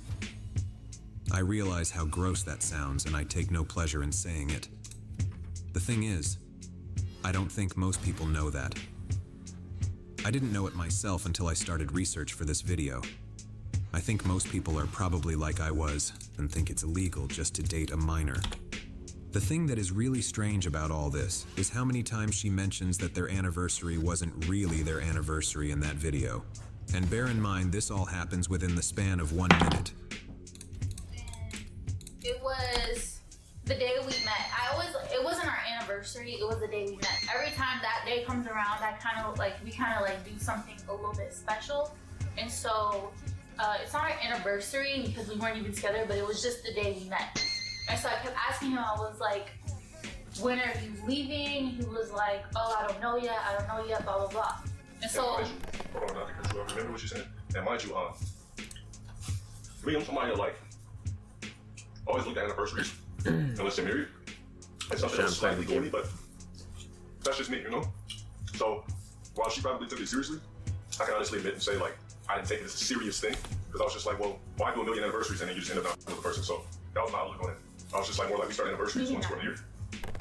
Anyways, it wasn't our anniversary, it was the day we met. Now tell me, does that not seem weird to you? Why is this detail so important that it needs to be stated again and again and again in the span of a minute? To me, it comes across as a concocted story, and it seems like she is trying to cover for him. Repetition is a well-known sign that someone is lying, and in a context like this, It looks like the person is trying to convince both their audience and themselves of the lie. It's like the old saying about how it's not a lie if you believe it. They know it's not true, but they're trying to break through their own psychological barrier and believe the lie through repetition. There's even a name for this phenomenon: the illusory truth effect. And why wouldn't she lie for him? They were on good terms at the time the video was made, and she is probably smart enough to know that it wouldn't look good for someone his age to have dated a 17-year-old, especially not someone who's a pseudo-public figure. He may have even told her that when they talk about their relationship on stream, they need to say they didn't start dating until she was 18, because it's the type of thing that could hurt him and his career. For all we know, this is a shared lie that served as their official story. The story they told everyone else in their personal lives for the sake of keeping up appearances. I doubt her friends or family would have been keen on her dating an almost 30-year-old when she was still 17, so she might have her own motivation to lie about it herself. I don't know. But this just sticks out to me like a sore thumb, and I can't help but feel it's a sign of deception. In fairness, she would have been close to turning 18 when they met. Again, assuming what they say is true, then it would have been about 3.5 months until she was legal from when they met. But that logic could just as easily go the other way, as in, well, it's only a few months until her birthday, she's practically 18 now. Do we really need to wait for some arbitrary date? Is she really going to mature that much in 3.5 months where it's not okay now, but it will be okay then? Seems kind of pointless to wait, doesn't it? They said she's 16? It don't matter. We'll edit it accordingly. I'll edit it accordingly. Yeah, she don't look 16, bro. And plus, no jumper posted her. So, we have something here. I want to show the glute game. I want to see what the glute game looks like.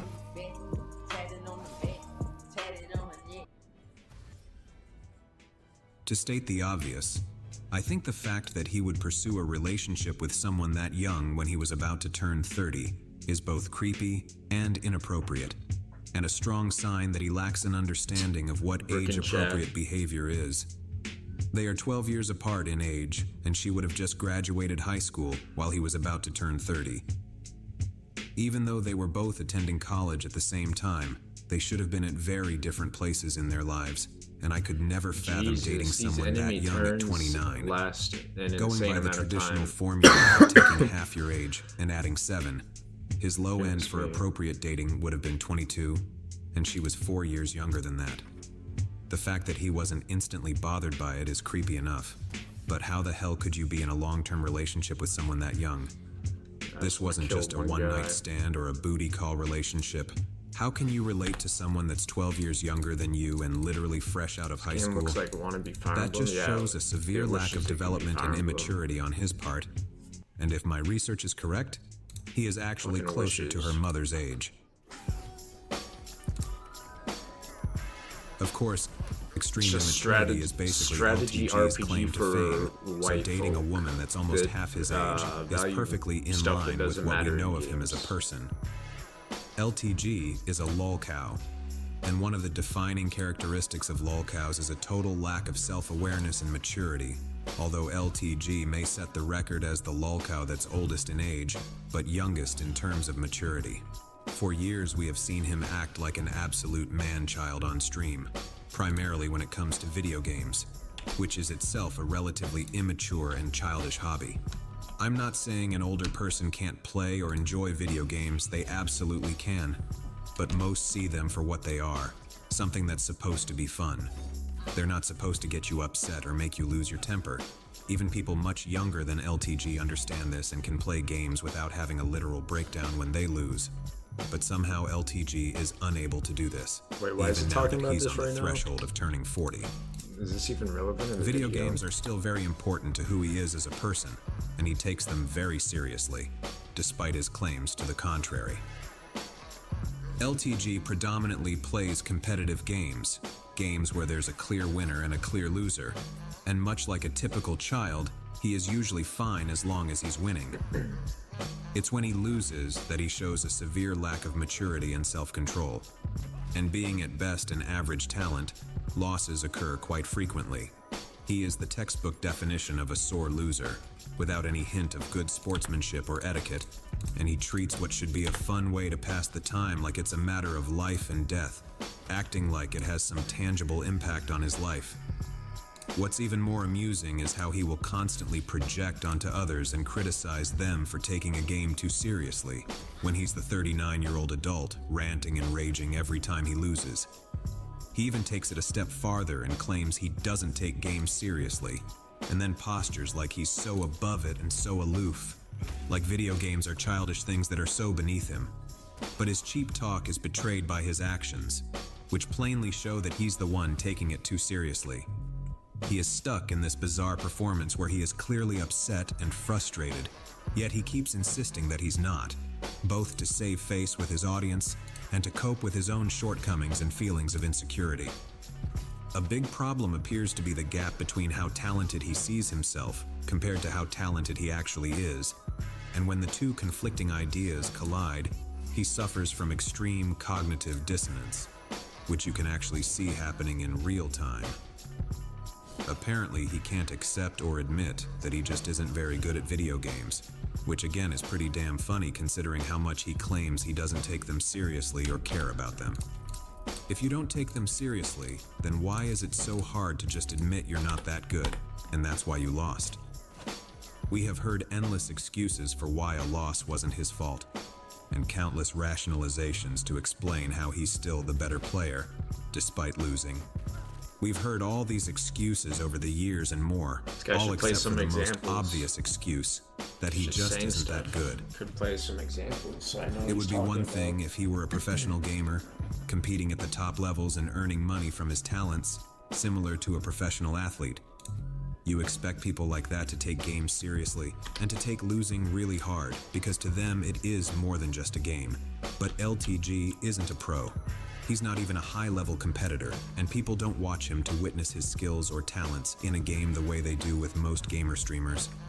In fact, it's the complete opposite. People watch him to see him lose and to see him rage like an angry toddler, to see a 39-year-old who doesn't look like a typical gamer, behaving like a crybaby that isn't getting his way. To put it another way, people watch to see an asshole that deserves to lose get exactly what's coming to them, and then not handle it well. So, there's gonna come a point when you forget about what happened, and you're gonna want to come back at me, and you're gonna want to wash the taste of my dick out of your mouth.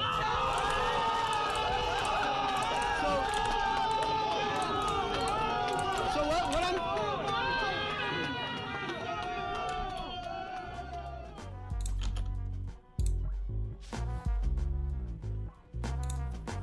Jeez, man. Now, I know things like raging over video games wouldn't really seem to matter in the context of an adult man potentially grooming a minor. One thing is an amusing topic and one thing is rather serious, but I mention it to show just how stunted and immature LTG is, and I feel it's likely that the two things are correlated. When you look at it in aggregate, it's not that surprising that he would think it's appropriate to be in a relationship with someone so young. 17 years old is probably about where he is himself in terms of intelligence and maturity. That might even be giving him too much credit, honestly. It's also because that's the only kind of woman that would ever give him a chance. Someone too naive and inexperienced to know better. Normal women don't like immature men, not at any age, but definitely not in your 30s. They also don't like men that can't keep their composure, especially over silly crap like video games. A woman his own age would instantly see through him and know what a chronic man-child he is.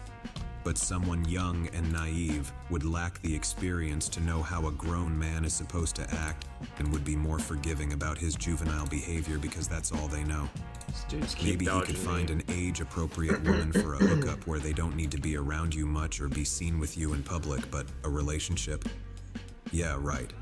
Just like how men sometimes have someone they booty call when they're horny, but would never bring around their friends or family, LTG is the male equivalent of that. Can you imagine a woman introducing someone like him to their family and then trying to explain what he does for a living? that he spends his evenings playing video games with teens online, screaming and raging at them all night long while trying to get them to send him donations.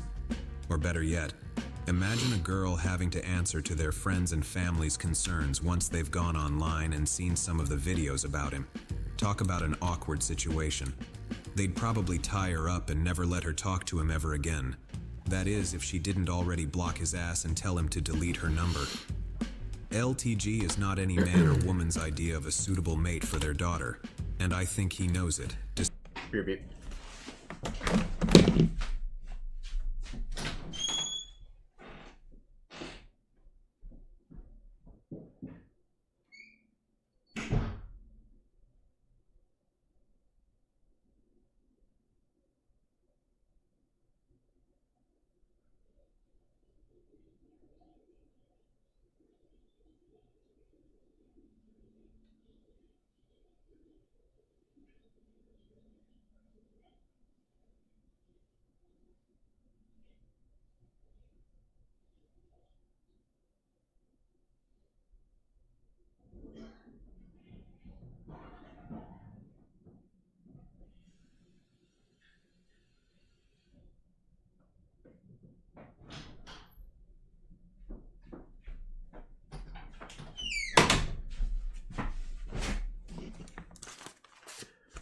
Despite all his boastful talk about what an amazing guy he is. I said, that's why your box was always foul. I said, your shit was foul every time we around. That was a different me though. Like me personally, if the relationship end now, I don't give two flying capital. It's like, you're at a disadvantage by not fucking with me in the first place. Like you're not gonna find another guy like me, period. You're gonna have to put an NBA player to get somebody like me even come close in the first place. There's not too many 6'5" attractive niggas like myself. So like you're literally gonna have to get lucky to even touch this gene pool again. So any chick that I ever fuck with is always they always fucking with a downgrade after me in the first place, which is why most of the time they always come back, because I'm one of a kind in the first place. These comments are like the IRL equivalent of the way he copes with video games. The way he insists he's the better player despite losing convincingly. Yeah, what a catch. A guy that is widely seen as a total clown who lives in a low-income area with an unstable income and very limited career potential that could be taken away from him in an instant. An image of if he slips up and says the wrong thing on stream, who doesn't have good relationships with his family or his former girlfriends? Red flag. And who has endless videos of him in some of the most embarrassing moments all over the internet available for anyone to see. And this isn't even getting into his racist, homophobic, transphobic, and misogynistic comments. Yeah, I'd be thrilled if my daughter brought a guy like that home. Anyway, I think what this really boils down to is this. Is LTG a groomer, and did he groom his ex-girlfriend? First, all right, I hope the video's officially starting now. Everyone understands that grooming isn't a crime or a legal term. There's no law, religious or otherwise, that says thou shalt not groom people, and the police aren't going to come arrest a guy because they had a report of them grooming someone. They might arrest someone because they did something to someone that they groomed, but in terms of the actual law that was broken, it was the thing they did to them, not that they groomed them. Grooming is just a form of manipulation. It's how people gain the trust of someone when there's a large power imbalance and a typical relationship wouldn't be seen as acceptable. But manipulation isn't illegal. It may be unethical and immoral, but not illegal. Usually when people discuss grooming, they're talking about an adult grooming a child to engage in an inappropriate relationship. While this may be the most sinister form of grooming, it's not limited to this type of situation. Even adults are at risk of being groomed, and it's important to consider this when looking at the situation between LTG and his former girlfriend.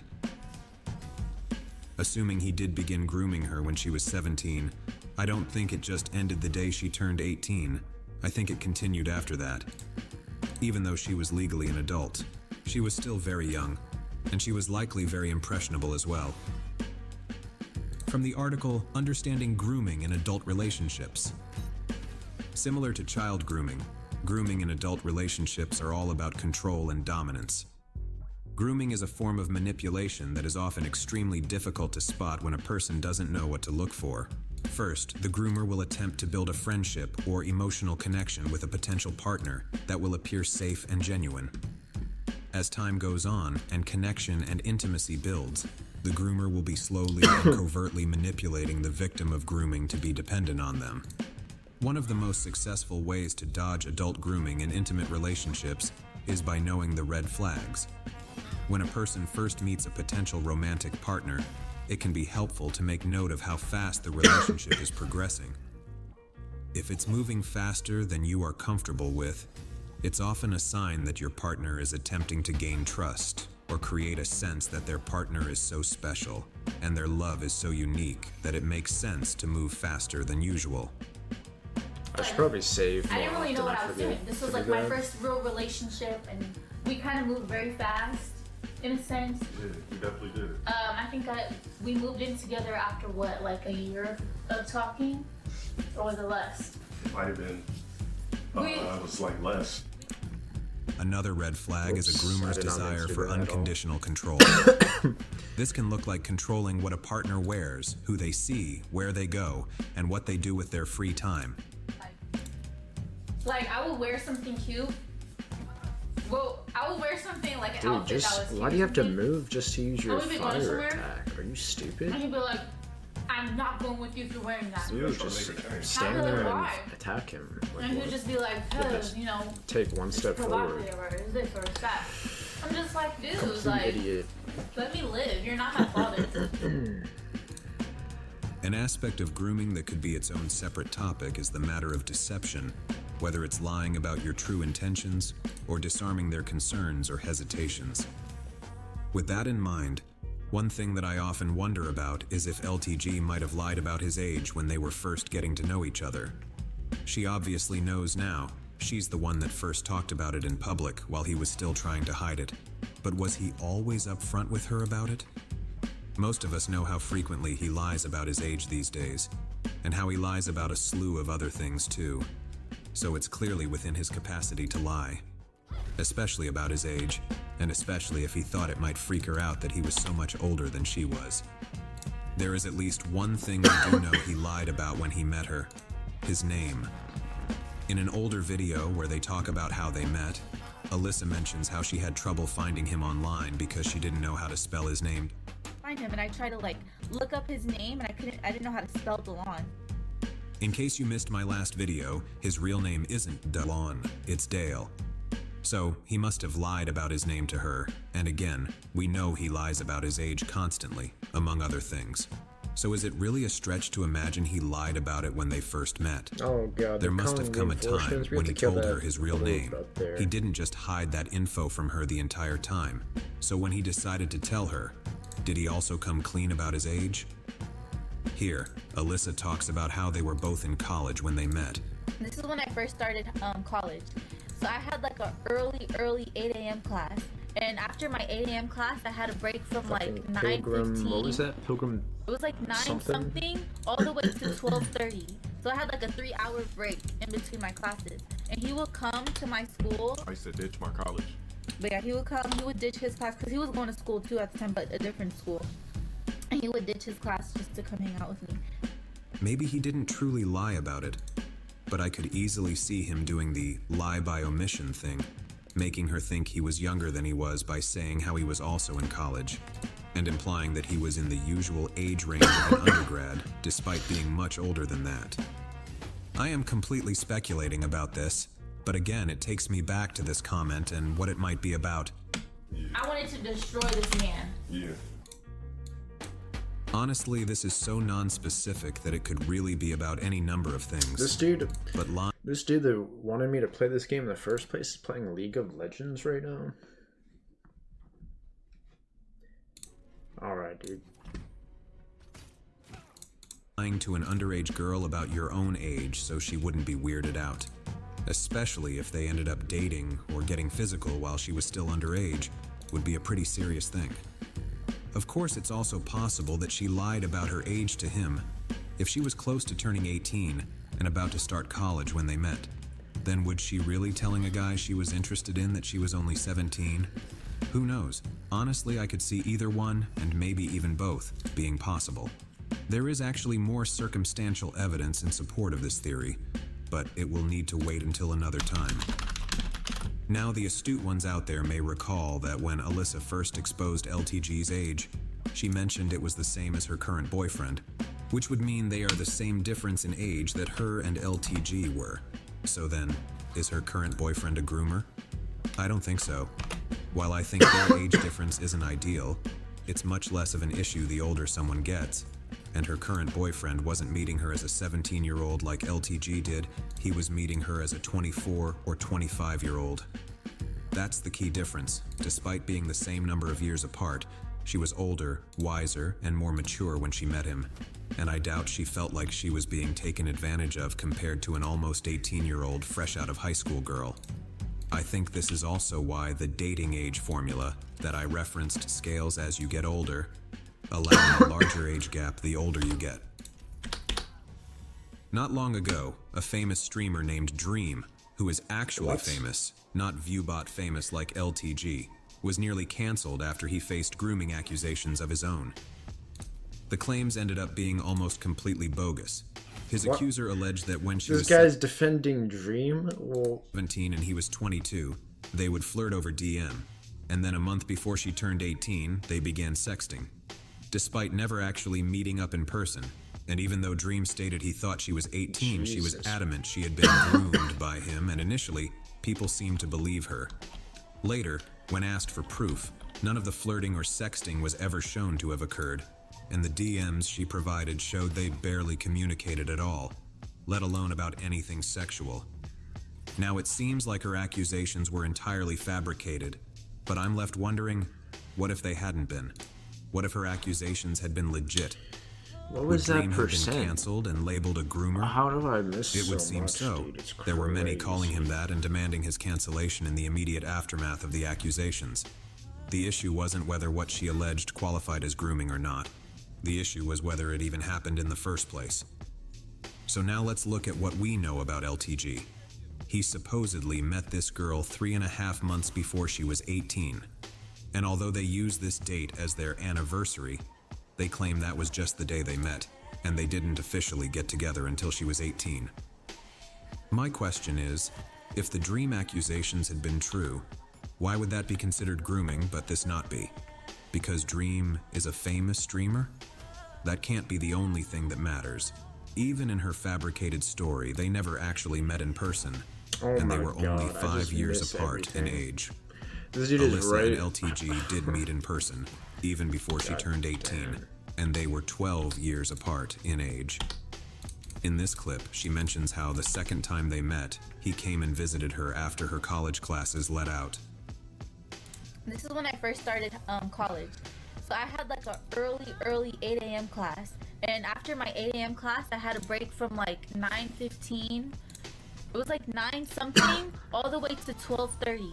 So I had like a 3-hour break in between my classes. And he would come to my school. I used to ditch my college. He used to ditch his class to come see me at 9 in the morning. 9 o'clock in the morning just to come see me, and then we would hang out at the park next to my school. And he would do that every single day. If you're wondering about the timeline here, they met August 3rd, 2014. Her first semester in college began 2 weeks later, on August 18th. She wouldn't turn 18 until 3 months later. And she just said that he would ditch his own classes and come see her every single day. That means 29-year-old LTG is ditching his classes to go hang out with 17-year-old Alyssa every day for months before she turned 18. But they want us to believe that their anniversary was just the day they met, not the day that their relationship more or less began. I'm not saying this was necessarily illegal. Like I mentioned before, they could have been dating during this period, and it wouldn't be illegal unless they were having sex. But it's still creepy and gross in my humble opinion, and it's not difficult to look at that as him grooming her. For the record, I want to make clear that Alyssa hasn't accused him of grooming her like Dream's accuser did, but I don't think she has to. Victims don't always know they're victims. and it's also not up to them to decide if they're a victim or not. Such a low chance That's that not I how can it works. hit this guy. Besides, does it only count as grooming if the younger person makes a public accusation, or if they end up being upset about it once the relationship ends? If someone was groomed and they end up caring for the person that groomed them, whether they're still in a relationship or not, does that somehow change the fact that they were groomed? Imagine a minor that is groomed into a relationship that they continue into their adult years. Would we look at that and say she wasn't groomed because she doesn't agree and doesn't seem to care? Of course not. We would say they were groomed whether they agree or not, and whether they care or not. The question of if they were groomed isn't up to them. They can decide who to be with, and if they want to be with someone that arguably took advantage of them, then fine. But it doesn't change the fact that they were groomed at one point. In fact, something like this actually happened back in 2021, and wouldn't you know it, LTG himself reacted to it on stream. Thank you for joining me. I got something crazy that I want to talk about that I seen that was just astronomically abnormal. 55-year-old Mike, what's that say? Hagelbuck marries his goddaughter days after her 18th birthday. And there's a picture with him holding her as a kid and then marrying her as an adult. So if we really put this into perspective, bro, cyborg canine would be worse than any dog.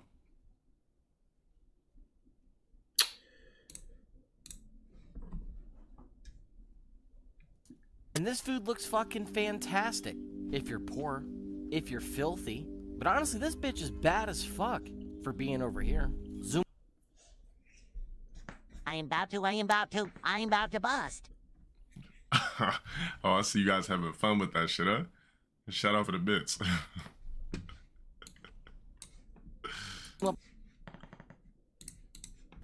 Basically, clearly what has been going on is some sort of statutory situation. There had to have been some illegal and nasty shit going on that you can't really investigate, because once somebody is legally 18, they can do what they want to do. I mean, look at this. You look at this pic. You're looking at somebody who groomed a little girl from who knows when, of adolescent ages to... Exactly. That's what I'm saying. It's grooming. Groomed her from a age that is completely unacceptable to an 18-year-old literally being happy and ready and glorifying this marriage. You said one is hers? Yeah, this is crazy, man. Yeah, it's just... Yeah, I can't imagine this. So it's saying that many on social media are claiming what we already just talked about. So Mike has not explained the timing of the relationship, nor has he explained his followers that the newlywed relationship changed from parental to romantic. Yeah, that's just a real nasty situation. I think there's a video of her. See, he says himself that the girl was groomed, even though she disagrees. Keep in mind that as far as we know, nothing illegal took place in that story. Even though we would all speculate otherwise, as far as we know, and as far as the couple is claiming, it was all above board. I'm not saying this is on par with what LTG did. Obviously, there's a lot of differences in that story. That guy was the godfather of the girl and had known her much longer than LTG knew Alyssa. He was also much, much older than she was, and they went straight to marriage, not a relationship.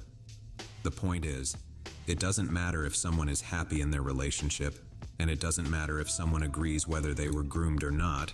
Everyone else is looking at it from the outside and saying, yes, he groomed that girl no matter what she thinks or says about it. Now, I may be wrong, but it seems like Alyssa doesn't want to blow up LTG's life or throw any high-profile accusations at him. At least, not anymore. I wanted to destroy this man. Maybe she still cares about him deep down and doesn't want to damage his life or his career. Maybe she doesn't want the drama and attention that comes with making those kinds of accusations publicly. Maybe she just wants to move on with her life and let sleeping dogs lie. Then again, maybe she doesn't.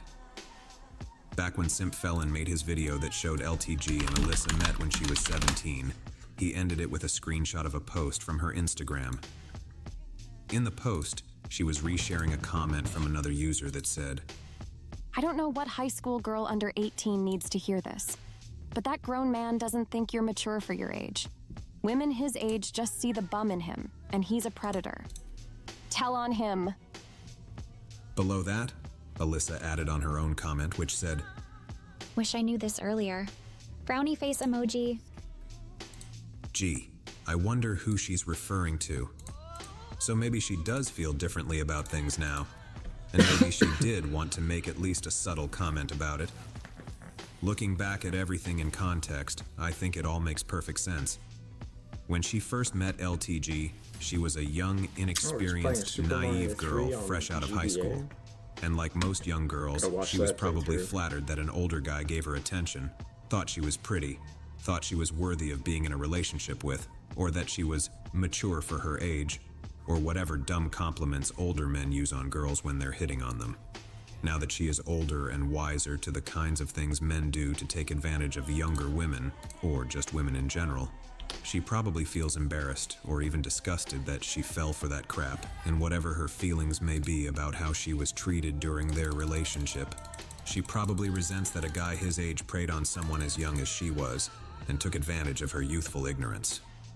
I don't know if she would call it grooming, but I sure would, and I think I've shown that most people would as well. But hey, don't just take my word for it. In researching this video, I ended up finding a true authority on this subject, someone with relentless experience and expertise in the field. You might even call this person a scholar when it comes to the subject of grooming. And I managed to find a clip of them describing a scenario that is eerily like the situation between LTG and Alyssa. In the following clip, this grooming scholar is talking about the music artist Drake, who in 2018 was being accused of creepy and potentially inappropriate relationships with underage girls, including his latest girlfriend who had just turned 18. And just a quick note that Drake was 31 at the time. So, what I This think guy Drake is doing, right? This guy defends it's going around that he's grooming women. 100% Wonder true, why. King Tut. What he's doing is he's going think we all around know. grooming young women or young girls that are going to evolve into women at a certain point in time in their life. Drake is a man that has had sex with numerous, maybe even thousands of women. So it has to come to a point at where it has had come to a point. It's just where we're at now. Drake has got tired of fucking adult women who are ran through. Promiscuous adult women, I would like to say. Drake has fucked or fornicated, had sex, whatever you guys would like to call it, with numerous women. When does it give when you run into tarnished pennies over and over and over and over again, to the point where it intrigues you, where you groom something that's a little younger, you groom something, you coach, you develop a woman into your liking without engaging in any type of sexual contact, but sort of mentally grooming that woman who is untouched and untainted into the world, a non-tarnished penny. You ever just took a dirty penny and tossed it away? And then you see a shiny penny and you want to keep it and you want to save it? That's how Drake feels about women that are tarnished. Most women that you run into are going to be tarnished pennies. It is very rare to find. It is very rare to see in general a penny that is brand new. Most pennies you see are dirty, ugly, disgusting. You see them on the floor, you kick them. It means absolutely nothing. Even if it comes making your cents into a perfect dollar, you don't want it because it's not a shiny, fresh copper penny. You're dealing with a tarnished penny. Drake got tired of dealing with tarnished pennies, probably not even having sex right now, and denouncing it because he's bored. He's bored of dealing with a handful of tarnished pennies, toss them away, say, you know what? I want that one shiny, brand new penny, and I'm gonna keep that in my pocket for years, for 4+ years, if I have to. And then when that penny is at its prime age or prime date, I'm going to take that penny and cherish it. Now, if you did not understand that, I feel sorry for your brain. I feel sorry for your IQ. I feel sorry for your non-thinking outside the box mentality. But then again, I can't blame you because 95% of humans on the planet Earth do not think outside the box, which is why you were labeled weird for something as simple as believing in extraterrestrial life. Facts. Well, there it is. Now, if LTG wants to dispute any of this, he can go right ahead and try. Start by explaining what's in those 2 edits in the mukbang video and why they were edited in the first place. If I'm right about what I remember, why edit her saying that she was only 17 when they met if they didn't start dating until she was 18? Why go to the trouble of making that edit if you didn't do anything wrong? Or maybe he could explain why they used the date they met as their anniversary instead of the day they became a couple, the way most people do. If that wasn't their true anniversary, then when was it? Was it the day she turned 18? Was it later than that? Set the record straight. Then again, if my memory about what she said is wrong, then I'll gladly eat crow about it. But I need to see the actual footage, because Dale's word means absolute bupkiss to me. Through each of my videos, I've shown how often he lies, and I fully expect him to lie about this too. Thing is, even if I was wrong and she never said she was 17 in the mukbang video, it wouldn't change much because it's already been established by Simp Felon. Her mention of it in the mukbang video would just be further corroboration. Of course, Dale would still need to explain why he edited it out in the first place, and I don't think he will ever do that. Obviously, there is something there because otherwise there wouldn't be any edits. I won't hold my breath, though. Dale doesn't have a great track record when it comes to telling the truth.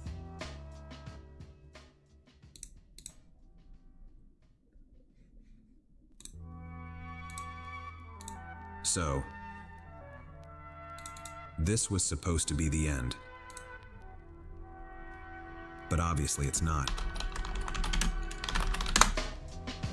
When I wrote the script for this video, I felt like this was the note I wanted to end on.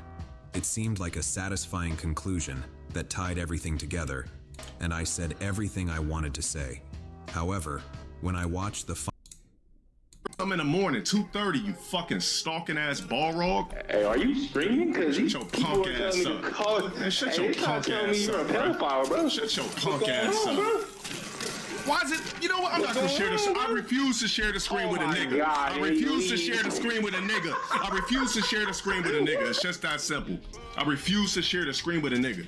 All he would have to do is shut up. I'm not playing no fucking goddamn games with a black ass nigga on the screen. I refuse. I refuse to do it. final edit, I wasn't satisfied with the ending. It felt like something was still missing. I couldn't figure out what it needed, but I had this strong gut feeling that it needed something more, and I would rather sit on the video than put it out prematurely. I thought if I was just patient, whatever I was looking for would eventually come to me. Remember at the beginning of the video, when I mentioned that recent events had made me realize that this was a more serious topic than I originally thought, and that I changed the style of the video so that it would have the serious tone that it deserved.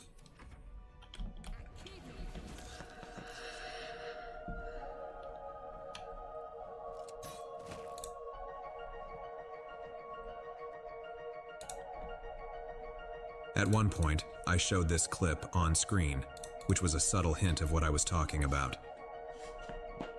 The girl in this video is a Twitch streamer that goes by the name Connie Rosie. I really don't know much about her other than that at some point around the middle of last year, she began popping into LTG's stream when she wasn't streaming herself.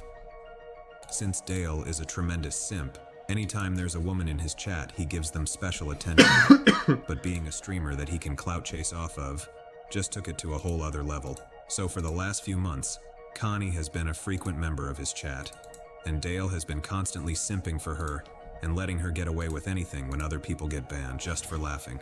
Some LTG trolls actually like her because she will occasionally talk back to Dale, and as I said, she's the only one that can get away with it. Anyone else gets banned instantly.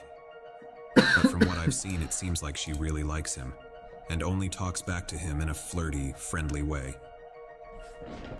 So one day I'm just browsing YouTube, as I often do, and I get recommended a video called Low Tier God Lies to Connie Rosie about his age.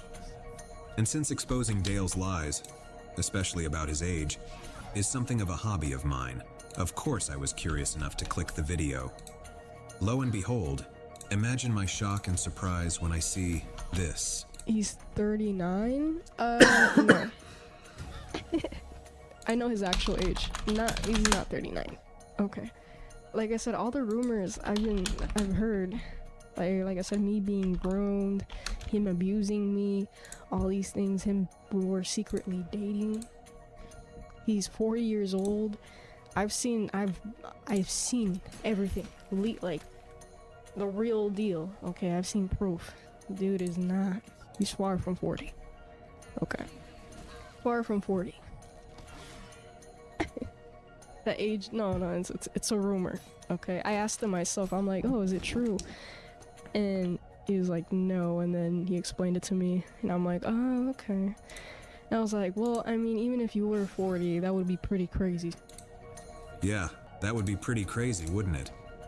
How about it is pretty crazy? It's even more crazy that you would just take the word of a compulsive liar like that and then help spread his lies to other people. So, where do I even begin with this? Apparently, Dale is not 39, and according to her, she's seen proof. Proof? Like a birth certificate, perhaps? Yeah, right.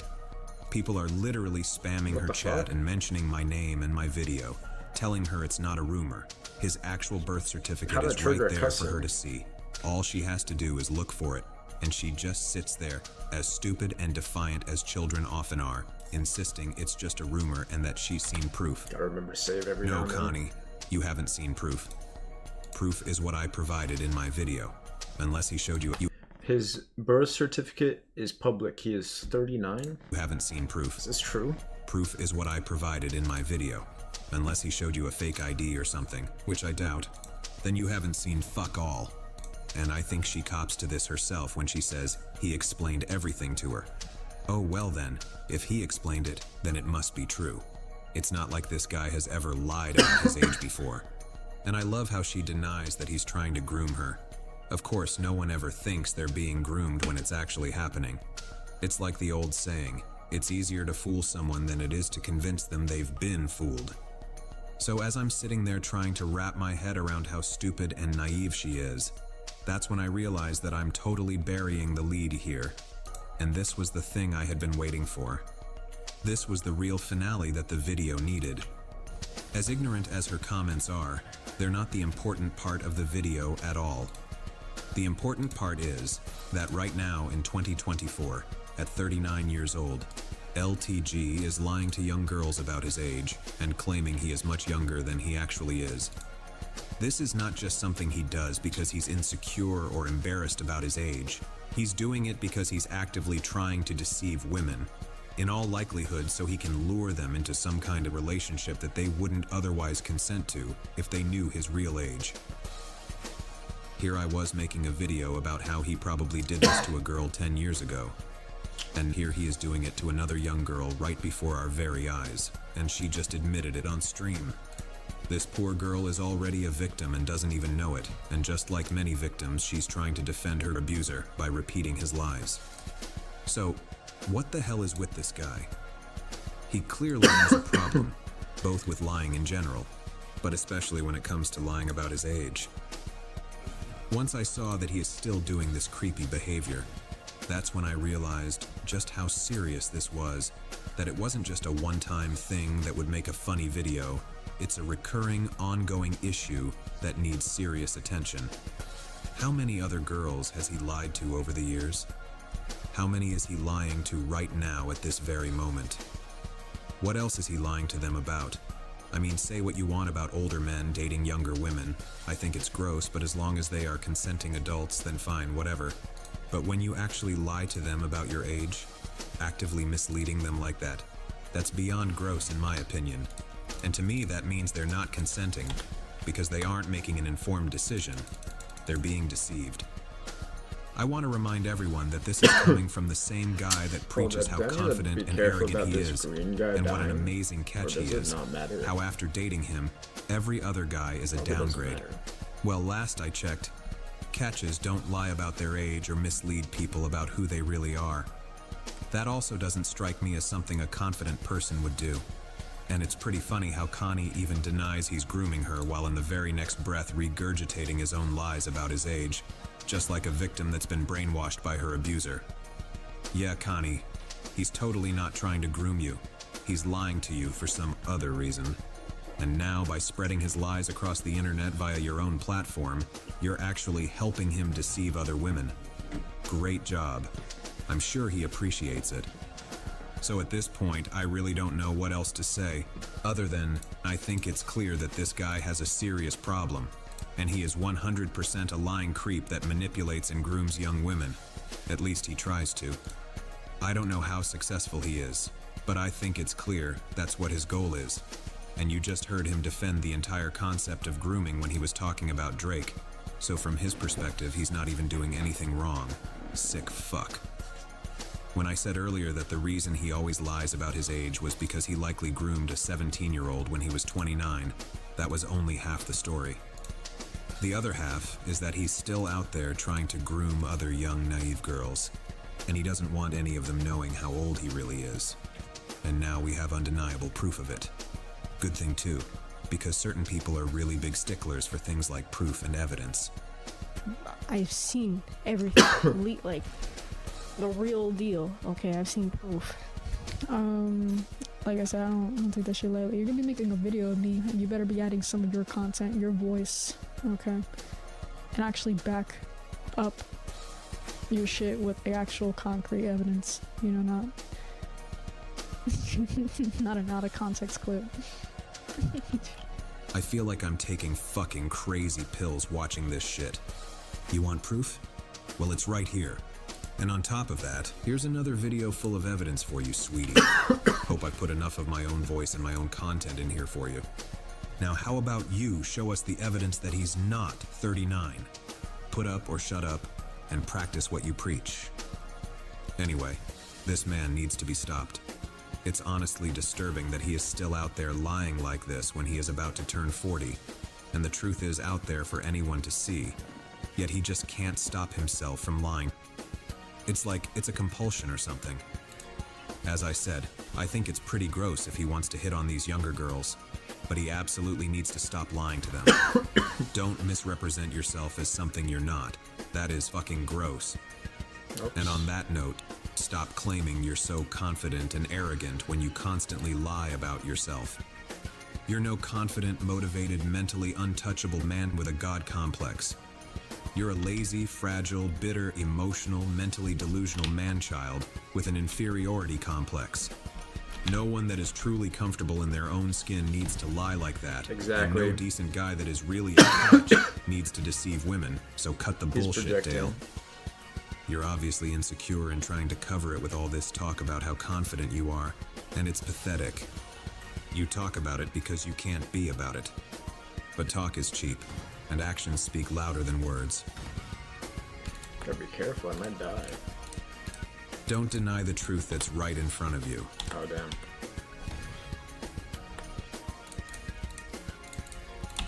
And if you know of someone engaging in creepy, deceitful behavior, don't just let it slide. Tell on him. What the fuck? Don't just let it slide. Tell on him.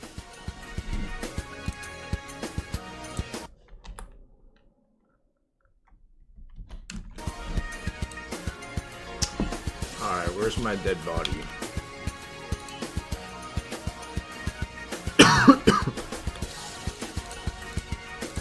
So I don't get it. If everything this guy in this video says is true, why is he still allowed on Twitch?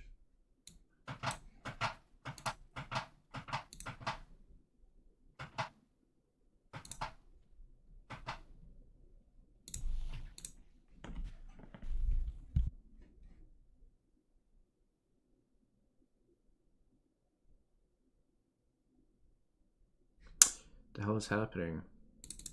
Hold on, let's check. Sorry, pull up creamy letne backshots on the vision cross, please. Oh, I'm about to bust. It's my stream behind. What the fuck was that? Did I get banned from chat?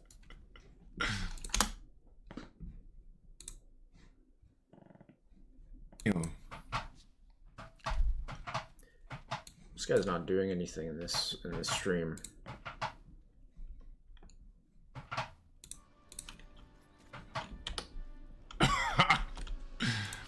Did I see the Trump sneakers? Yeah, I heard about them. Telling you guys, you never know what version of LTG is on stream. I could just be coming, every stream I could be coming from a completely different dimension. You never know when it's really me. For all you guys know, I'm hopping through stargates and shit like that, switching places with. How is this nigga changing fits?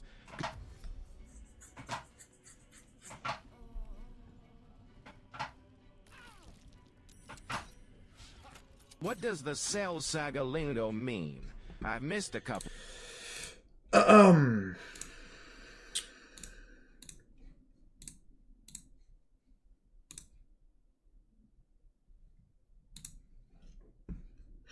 Yeah, well, that was a bad video.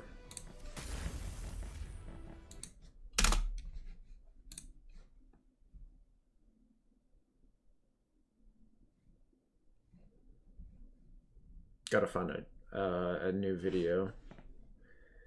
Sasuke, heir to the most.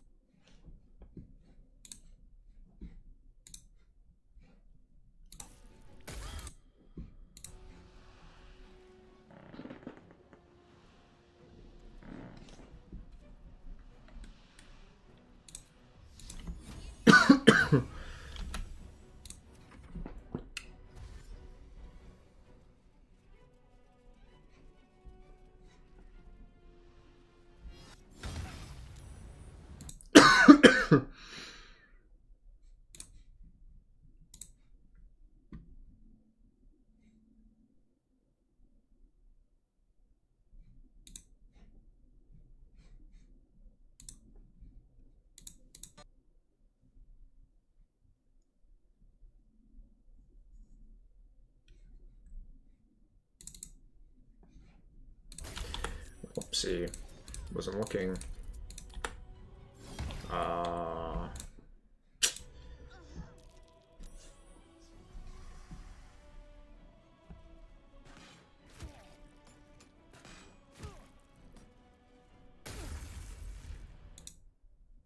Bam. Alexa, who is low tier god? The term low tier god refers to Oh a my player God. who may not be among the best in the Alexa. world, but has the potential to compete with the top performers. What? The term low tier god refers to Oh a my player God. who may not be among the best in the world, Alexa. but has the potential to compete with the top performers. This term is commonly used in the world of professional gaming to describe players who are not necessarily the best, but have the potential to improve and compete at a higher level.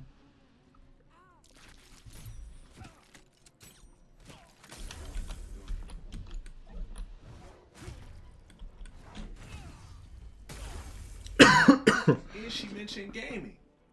Alexa, who is low tier god? People have their own views on religion. Whoa, where did I drop my Who sword? is low tier Gotta god? pick that up now. Here is a biography of low tier god, YouTube personality. who- Alexa, stop.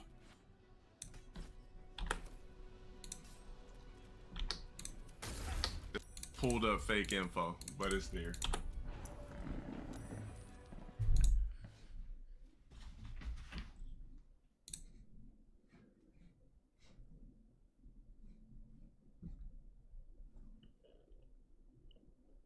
Low tier god. Alexa, stop. It's fake. Bro, how is fake info programmed into this?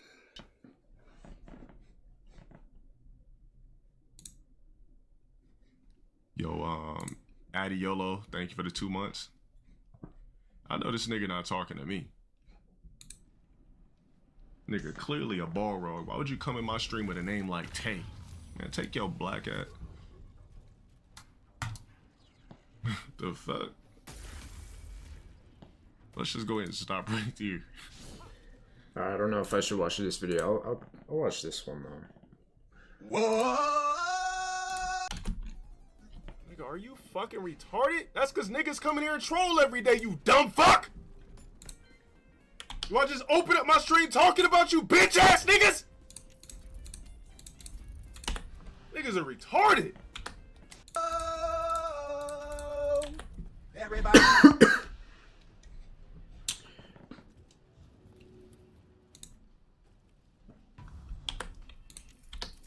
Hold up. Let me ask you guys a What question. just happened? Do any of you niggas know why I turned off Tekken?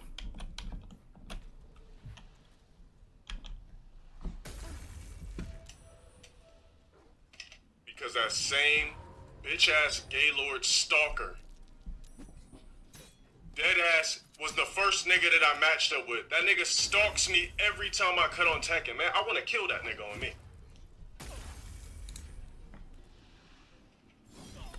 You that obsessed? Let's get in the room together, nigga. You that horny? You that obsessed? Let's get in the room together, nigga. Ass naked, fight to the death, you gay-ass cuck.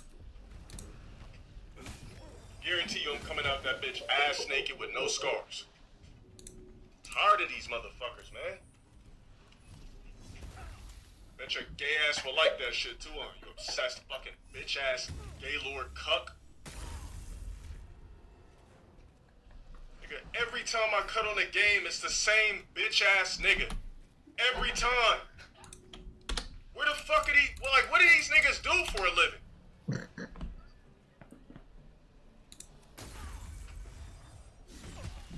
How is he knowing? Because the nigga's always here when I'm streaming. Nigga's obsessed.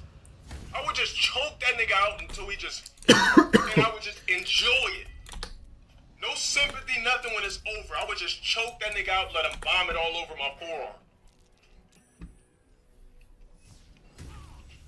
I can't even cut on my own game on stream because this nigga's stalking the fuck out of me every time I play Tekken and getting a kick out of this shit. This nigga is dead ass just sitting next to his PS4 to try to match up with me in Tekken. Like, who does that? I just be hoping every day that this nigga died. Seriously, somebody like he was kung fu fighting. Anything productive in your life. You're not doing anything productive in society. You are a worthless black spook in America. You serve no purpose, nigga. Go be a sheriff, a cop. Do something with yourself. Because you're wasting time, my guy. And it might not be me, but some nigga's gonna get a hold of you. Some nigga in parentheses ain't gonna manhandle the fuck out of you. Or worse. See, if I got a hold of you, I'm gonna try to break some sense into your black, crispy, burnt moon cricket roach on the side of the road, burnt to crisp in the sun after I spray raid all over you, motherfucker. Now somebody else is gonna get you. You fucking crispy ass bullet ant.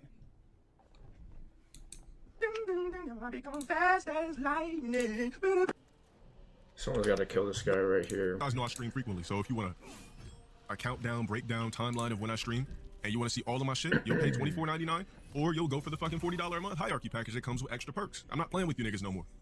When I put out merch, only 1% of you niggas cop. When I check it, when I put out videos, only 10% of you niggas watch. When troll channels put out videos stealing my shit, you bitch ass niggas are glued to it like white on rice. Checking the algorithms and everything like that, I can tell that about 90% of my viewers or more. Literally. Let's go ahead and ban this nigga. Now, my algorithm shows me, and my analytics show me that at least about a good 99% of my viewership watches troll channels. If you didn't, then my videos that I put up would triumph at those easily. But you guys are glued to throwaway. Appreciate that, Rosado. You understand time of revenue. You guys are glued to throwaway channels that are eventually going to get flagged and removed anyway, just for some quick entertainment where you can sit here and watch the stream and support my motherfucking channel. So since you bitch ass niggas want to clip my shit and export my videos, then that's what's going to have to happen. The rest of the channels that are up, if you stole my shit, I'm coming for you. I'm just not sitting around crying and thinking about it. But, you know, I got niggas that export the shit. We have a system, and we will take your videos, or we will take my videos down off of your shit worthless shrine channel. Any fucking ways, let's get back to Mega Man 8. Y'all niggas know the new stipulations. And I don't give a fuck what kind of bills you got. If you can't afford $24.99 a month, you're doing something wrong in life. Simple. Shit, I got Hulu, Amazon, Netflix, fucking This is all auto shit. The gym for $44.99 coming out of my month. I don't even need to talk about all the extra fucking bills I got. You niggas need to step your shit up. If you're 18 and up, there's no excuse for you niggas to not be able to afford $24.99 a month if you really fuck with somebody. It's just that simple. You niggas are paying Spotify, going to concerts, jacking off to celebrities. Fuck with somebody you can actually reach out and touch. Go into some celebrity's Instagram and leave a fucking comment or one of these niggas or some shit like that. And will you ever get a reply? No. But if you come in my streams, there's a potential chance you might get a reply. I might see a comment, this and that. They're not even called troll channels anymore. They're called shrine channels. It's cool if you can't do the 25. Dude, just make sure you're here for all the live streams, and you'll at least get 2 live streams a month exported to you if you're not a part of the GOAT or hierarchy package. All you niggas talking shit, my comments on my community posts, you've all been banned. If you don't like what I do, don't leave comments, don't fuck with me. You're exposing yourself to be banned, because that's exactly what I'm doing. When I see your stupid ass comments on my shit, I don't give a fuck. I just be like, oh, this nigga don't fuck with me? Cool. Ban. Ban. That's all I do. That's all I do. I don't sit here and think about you niggas at all. Niggas send me shit, we handle it, boom. All right, you understand the shit? If you don't, good luck to you. I should not have done that. Oh. Non-deceiving titles actually showing what I do. There's a bunch of niggas out there that have some sort of depiction of me, my bad, that have some sort of depiction of me that I lose every time I play, that I'm just some evil demon that streams. This and that, right? So we got people out there that have a certain depiction of me because people jacking off only clipping bullshit. If you're 16, good for you. Appreciate your youth. Don't worry about going green. You're not 18. This is for all my niggas that are 18 and up. If you're fucking still a kid, just enjoy the streams. You're not required to do shit because you're not a fucking grown ass man. Any fucking ways. This is for my niggas that actually have dicks that shoot out ejaculating nut. You 16-year-old niggas, I mean, yeah, you probably be getting top and fucking and everything like that, but you can't do anything legally. Like, where I'm too young to be a boomer. Get that ass banned. Like, fuck you talking about, my nigga. Anyways, what I'm gonna do is boom this hot ejaculation all over your mom's lips, and when she kisses you, you can taste a little bit of dribble that's left over. Bitch ass nigga. Why do I gotta do this shit every time I come in the stream? Why do I have to roast niggas? Why do I have to ban niggas? Like, this shit is childish, man. I'm telling you, like, this is the only stream where niggas actually come in here and say gay shit 24 fucking troll 24/7. Like, does it bother me? No, but I'm trying to figure out and fathom why you niggas don't do that shit in other people's channels. From the UK, salute to you from the UK. Thank you. Don't worry about what the fuck's going on in my personal life. What you niggas need to worry about is when I'm streaming and what videos I put out. Don't worry about how many bitches I fucked in my lifetime, who I backshotted, what I'm doing. Like, don't worry about that shit. If I want to share something with you bitch ass niggas, I'll let you know. Look at me as how you look at Maximilian. I'm a gaming nigga only, all right? Period. I'm a gaming nigga that lives here and there, that does reviews and shit like that. There's no need to try to go past that exterior, because you'll never get there, all right? Shit, like, suck my dick virtually. This is what I need you niggas to do. I haven't went live in a couple days, so these niggas been waiting to say something. For all the people that's been waiting to say something for me to go live, do yourselves. I mean that with 100%, not 99.9 anything. I'm dead ass telling you, because if that's what you're doing, if that's what you're waiting on, your soul serves no purpose, period. You don't deserve to be on Earth. I am dead serious. I would never wait 2 days until somebody streams to come talk shit. If that's what my life is valued and worth, I don't deserve to be on Earth. My parents had sex for no reason. Everybody from the beginning of time that fucked to get me here, right now, makes me serve no purpose.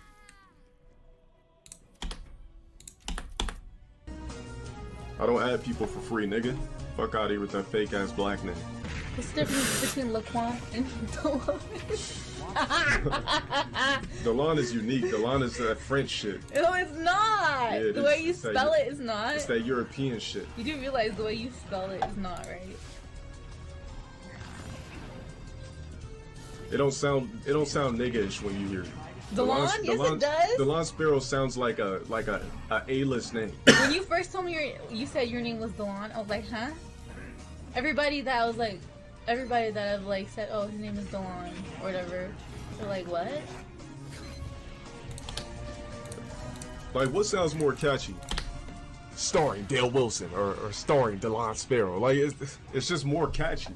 Just no one shit. No one ain't gonna remember no fucking. Only old white men have fucking Dale Wilson as a name. No, they don't. Yeah, they do. Look at Google. Alright, but still, it don't matter. Delon sounds like just a ghetto ass name. Fuck no. Yes, it does. Especially the way you spell it. I've never heard anybody say it sounds ghetto. D-A-L-A-U-A-N. Like, no. Like, if you spelled it D-E-L-O-N or D-E-L-A-N or something like that, that would be different. But you literally have it. That shit is not ghetto at all. I've never heard nobody say it was ghetto. It's just... Wait, I'm just saying, what's the difference between Laquan and Delon? Because Laquan is just like, there's no thought to it. It's just a but if it ends up, in on, it still it's just a straight up ghetto baked spaghetti ass name. Delon and Laquan sound exactly the don't. fucking That's same. two totally different meanings.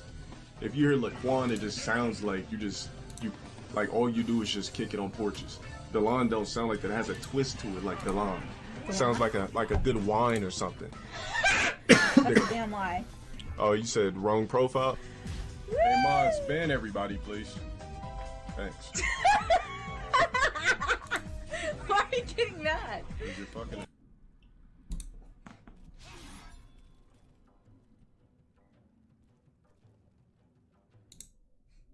There's just a little bit I wanted to highlight from this, bro, that makes no sense. Because you can't sleep or wouldn't sleep with a character in real life, or you couldn't, that you wouldn't use them in the game. Like, bro, what they gotta do with anything? Man, go on ahead and hear this man's dialogue real quick. Some of the stuff this man say it's just too silly, man. It's just too silly. Appreciate that, Red. Why don't I try Reyna? Nah, I'm cool. I'm not a fan of that character. I'm also not from the Cell Saga, so I don't use characters in games that I could never fuck in real life. See, me, I've actually had sex with women that look like Reyna in real life. A lot of these Cell Saga niggas never had. What? Bro, what are you talking about, man? These niggas haven't even got their first Reyna-ish girlfriend, if you know what I mean. You don't know what Cell Saga means? Come on now, use your brain, bro. Cell Saga means INCEL. I mean, come on now, bro. Y'all gotta keep up a little bit. And basically, you can't say those certain words on there because it'll get you banned. But that's basically what it means, you know. So yeah. Call somebody a certain word, but I'm saying they're from the Cell Saga when I can't say a word that's banned on Twitch. But I'm using a DBZ term now. Get it? Damn, what's banned on Twitch? My conclusion is, am I gonna get banned? Weird, buddy. You're weird. Am I gonna get banned or something? Good as a... Damn, I did not realize that. I don't know him as bitch. I know him as...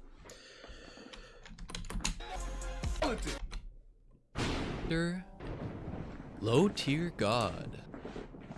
An actor, streamer, and true online provocateur, boasting impressive verbal acumen and calm, competitive demeanor. Any in here that thinks that skill, tell me, and I'm banning your ass. Go outside, throw some steaks in a fucking alley, and hope that a bunch of stray dogs come and just start chewing your fucking dick off, biting pieces off of you and shit like that. He has many different brands. On IMDb, you will find that he owns some very flattering trademarks, being listed as thin legs, malformed teeth, and large bottom lip, as well as looks like Balrog and prefers to urinate in bottles and defecate in shower. To people he meets in the street, he is the you should kill yourself guy. Then maybe these days, I guess, is more so, oh shit, you're the you should kill yourself guy. And to many across the internet, he is a lolcow and veritable stream of content. Though recently he has taken up a more positive attitude in streams, and his antics seem to have died down a bit. However, after a history of streaming fighting games and an eventual transition into other activities, and being banned repeatedly by Twitch for his provocative tendencies,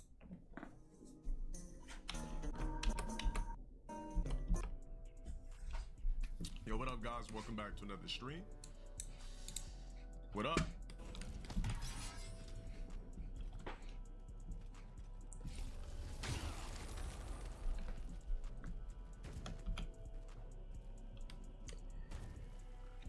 This battle is just getting out of control.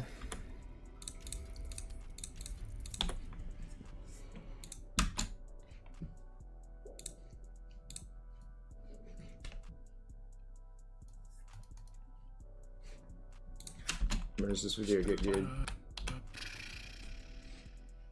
I don't know what y'all niggas are talking about, but like I said, I've been dealing with hate on the internet for 10 years now, bro. Ain't shit new. New fucking year, same shit. We banning everybody today. I don't know. Hella Black, shout out for the 4 months, thank you. Like I said, y'all niggas are inclined to believe or say whatever the fuck you wanna believe, but I'ma just ban everybody in this bitch. So, You can say whatever you want on Twitter. What? You can say whatever you want wherever the fuck. But best believe, This dude your ass is trips. getting What banned is he in doing? my chat with that shit. I have forgotten what the 5 gifted. Hey, much appreciated it. I don't know what you talking about, bro, but you banned, bro. And niggas try me tonight, you banned. You're gone. I don't know what the fuck you talking about. Hey, yo, mods, this DLA nigga, 2 week. It was a pre-order drop at the last drop.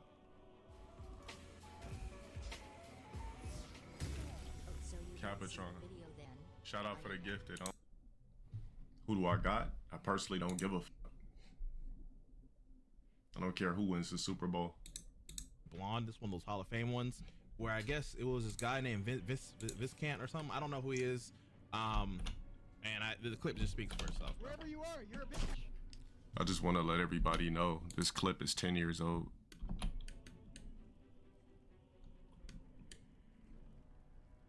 I just want to say that.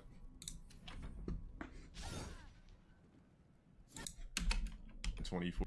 Really, I could about it. It really is fucking phenomenal that I'm still here. Like, nigga, this shit was 100 years ago. I could have been saved out. I could have been phased out a long time ago, bro. Wow. The creator works in mysterious ways, bro. When you really think about it, doesn't the creator work in mysterious ways? Like, that's why I say I feel like it's meant for me to, like, it's really meant for me to do this shit. Like, how the fuck am I still here? Racial profiling is a huge issue, especially when you're black. I feel like the people that suffer racial profiling the most clearly are black.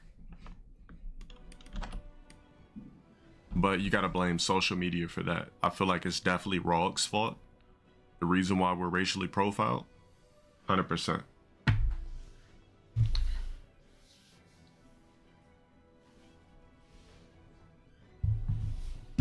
There's too many. There's too many. There's gotta be better videos than this.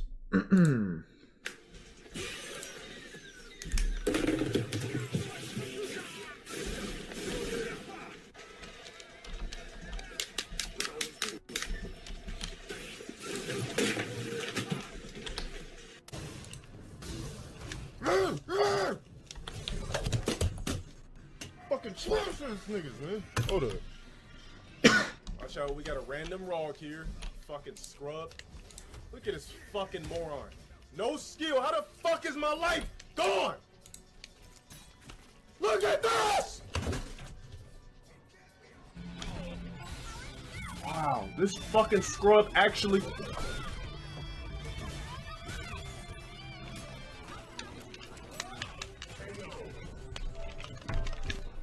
Fucking.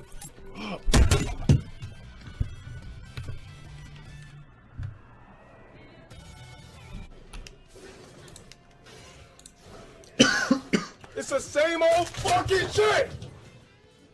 God damn! These niggas are frauds, dude!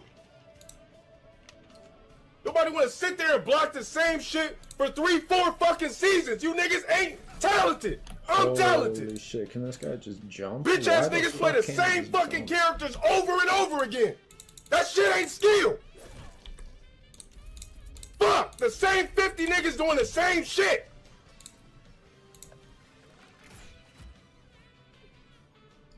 Any nigga in here that thinks that skill, tell me! And I'm banning your ass! Alright, I have to look at what words are banned on Twitch. What words are... What words are banned on Twitch? Esports.net? That means it must be real. Let's see. That's it? Oh, those are the only ones?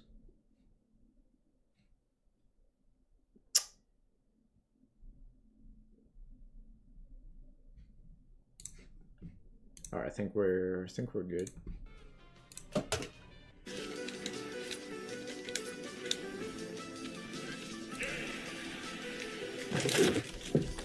Why is he raging at this? What the fuck?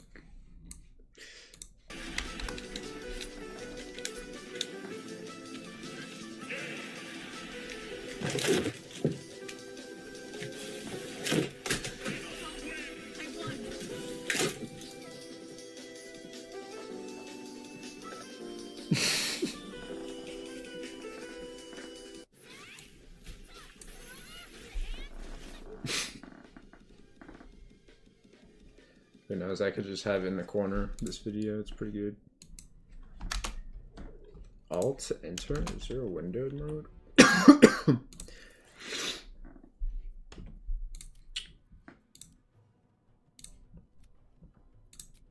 Windowed. What the hell? Should be windowed now, what happened? Why is it not windowed? What?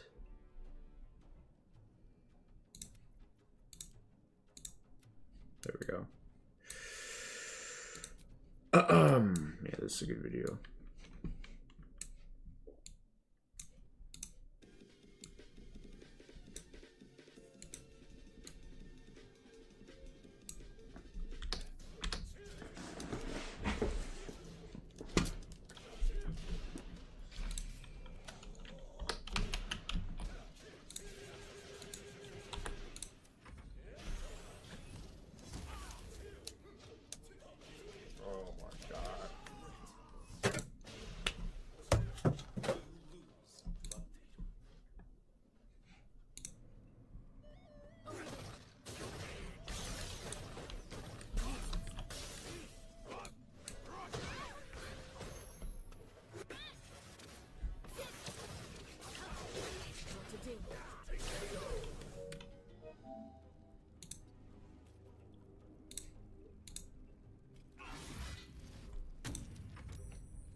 Look at this. I'm losing to someone who sucks at fighting games.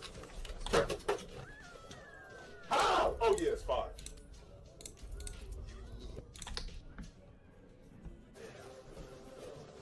Here we go.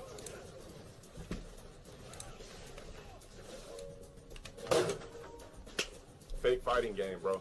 I'm losing to a fucking V-trigger.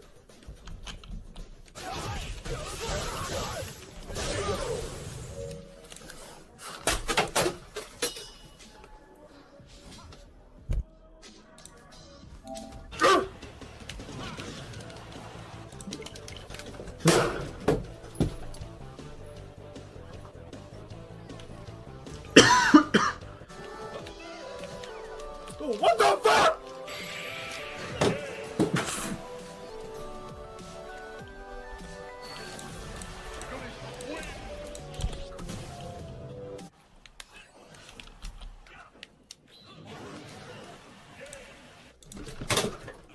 No cam.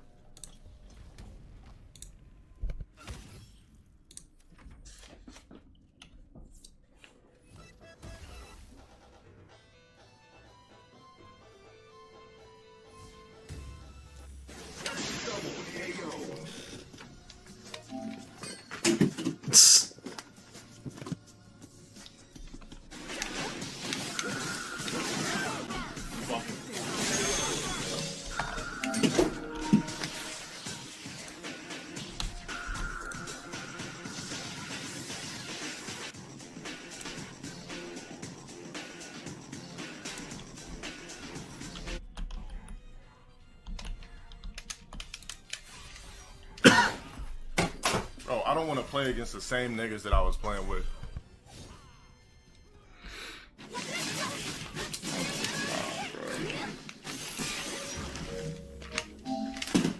This game's so fucking fake, man. You could be the sloppiest, most garbage player and pull off a dub.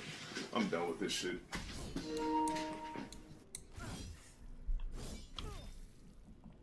Oh, that was it. What the heck?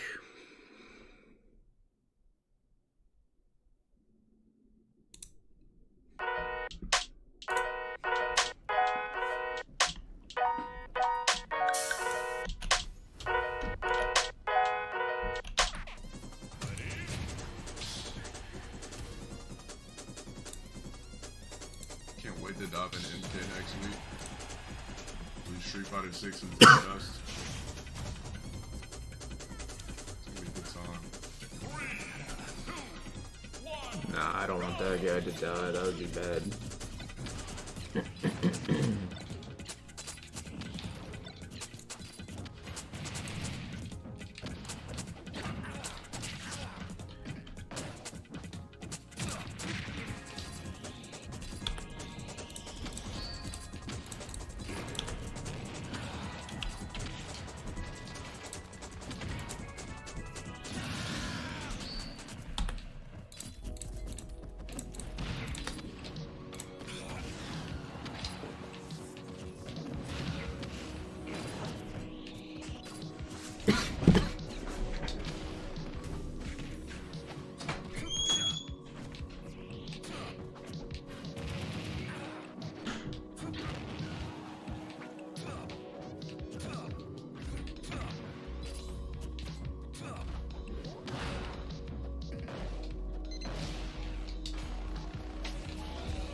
Just playing a game.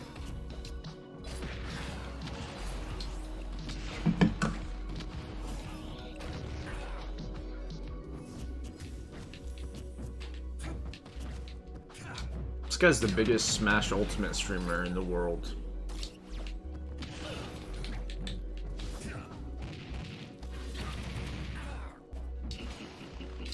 Oh.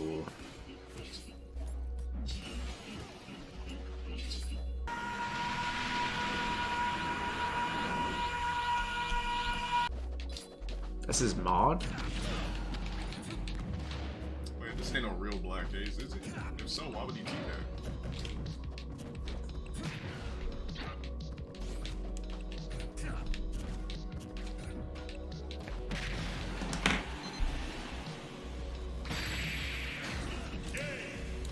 Yo, this nigga just teabagged me? What are you doing?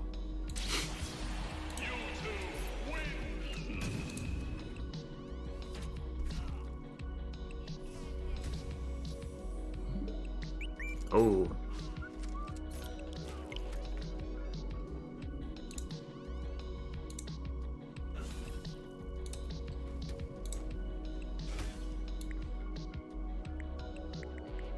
Anka.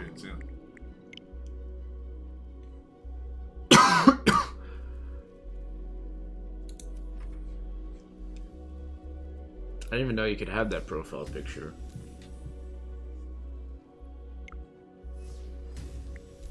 Oh shit, it's the Chad. I used to have that one. I didn't even realize what it meant at the time. His hours are wrong, so is this dude right here?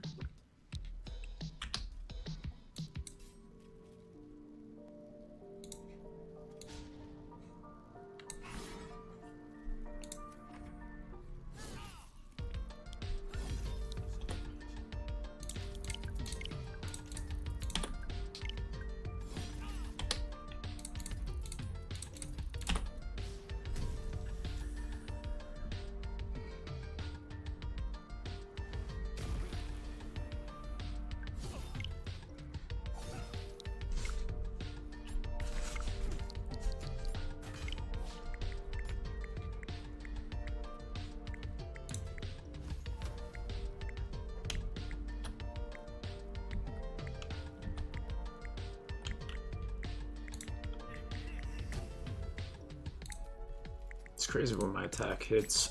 It's always a pleasant surprise.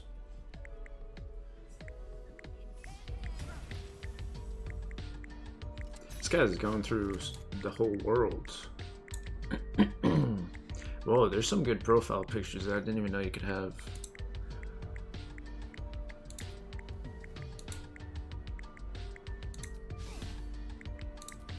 I don't know, I don't see him on my shit.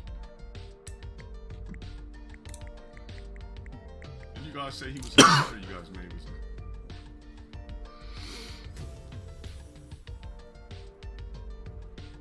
Oh, so was that nigga and he decided to teabag me?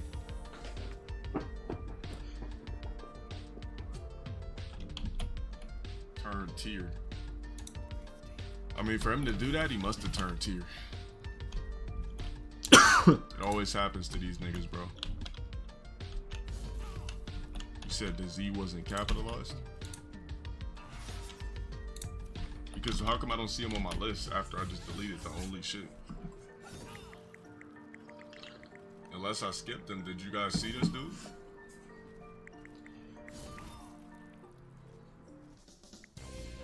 Honestly, it doesn't even matter if this guy tier. dies, but I don't know. That shit always happens though, it's all good. Might not be, dude. If it was an imposter, he would have been on my list already. This is my friend list right here. I didn't see him on my list. Did you? We went through my whole shit. I didn't see him on there. And that was the person I just deleted. And he's not gonna change his name. Nice, we got him. It wouldn't be somebody else because nobody else uses Mewtwo and shit. So it definitely was him. That's true. I think it was him. Nobody else uses Mewtwo. Is it uncommon? It was. I mean, it proves that it was him because I went through my whole list. That is and true. I didn't see another black haze, but The I dude deleted taunted. the one that I just played. So that pretty much proves it.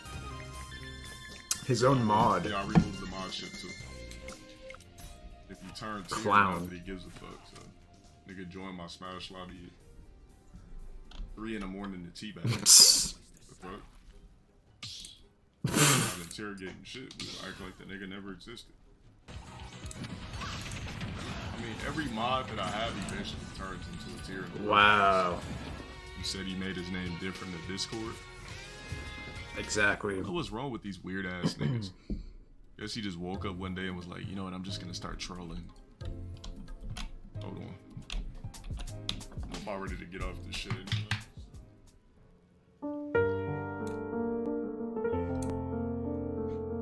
What is this supposed to be?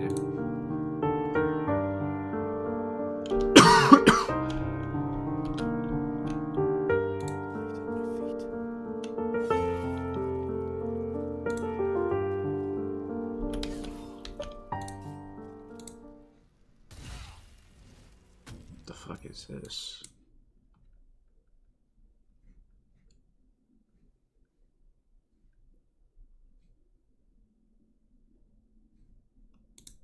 Ass first. If you do not have any type of cake, you don't stand a chance with me. I'm not going to be a man that invests time into somebody I could potentially with for the long run if I got to come home to an assless woman. So ass first, right? Then we're going to travel up from the ass. I'm going to skip the and I'm going to go to her face. First, I'm going to basically, I'm going to look at your ears. If you have connected earlobes, me and you cannot procreate. You are not my type. I do not like chicks with ears that are glued to their face. I don't want any of my offsprings having ears that don't, you know, that don't separate from their jawline. I don't like those glue-on ears. So I can never put you at on any type of level if I see what up-ass ears.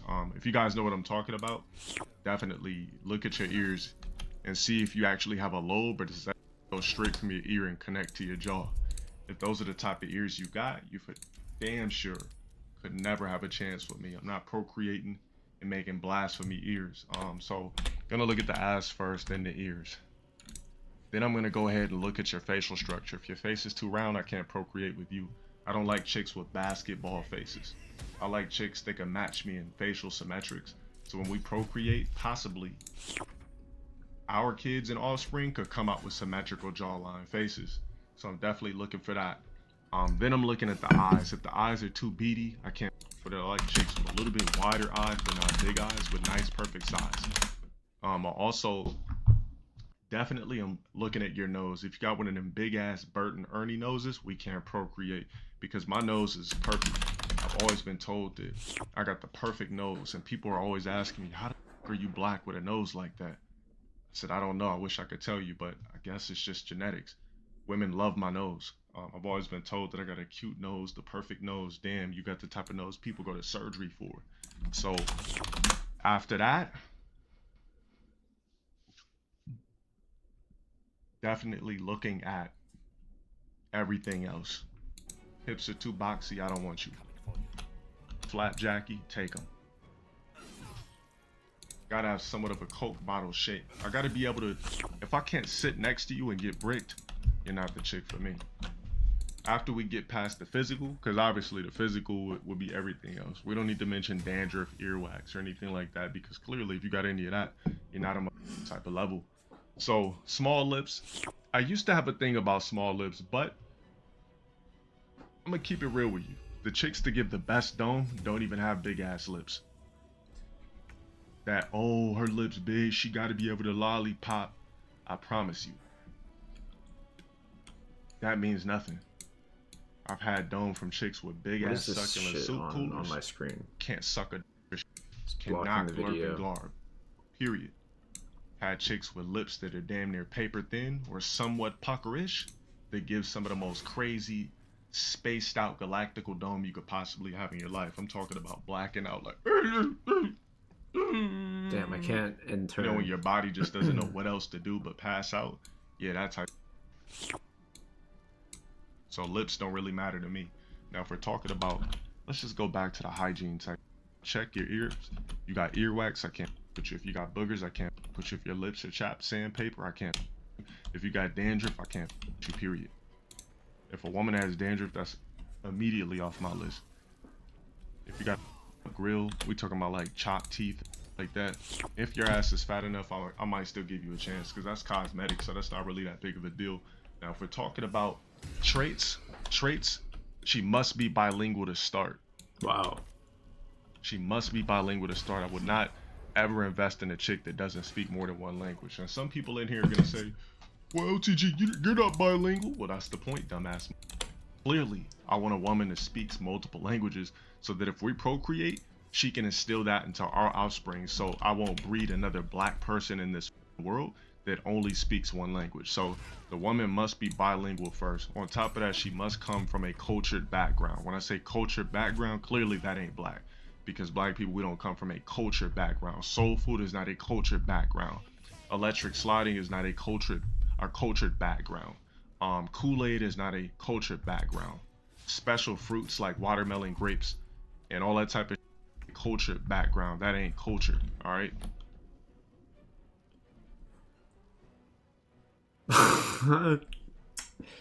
Yeah, I think I already heard this one. It's pretty good.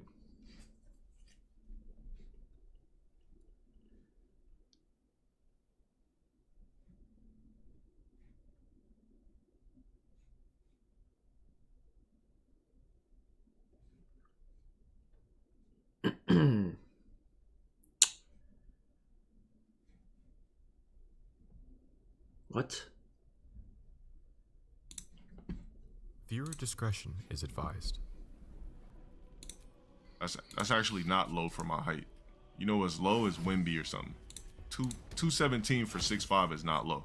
The fuck out of here, nigga. You know nothing about the human body. And you're not a scholar in the topic. I'm literally a scholar when it comes to kinesiology and everything. It's called a fucking degree. You are unicycle beyond my migration. You are universe beyond my... Alright, nigga, this is way too much. Somebody 80'd out this bum ass nigga. People talking about justify, like, here's the funny thing I don't get. When dumb motherfuckers keep saying stupid shit like, you did so much shit. You did so much shit in the past. What the fuck did I do? Roast niggas in my chat that been bothering me every motherfucking day. Everything I do is rebuttal. That's true. I never say shit for no reason. Everything I've ever done is rebuttal. Somebody tried to troll me. Somebody said something in my chat. Somebody was somebody was basically on my dick. I've always done nothing but mind my own business. Any outburst or roast you guys seen has been because somebody's been bothering me, somebody been stalking me, somebody been on some dumb shit.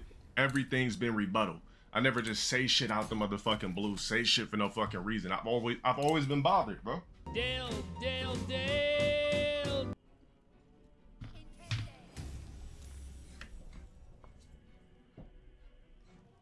To be a guy like this and drop videos on people that are popular when you're a straight up NPC is crazy.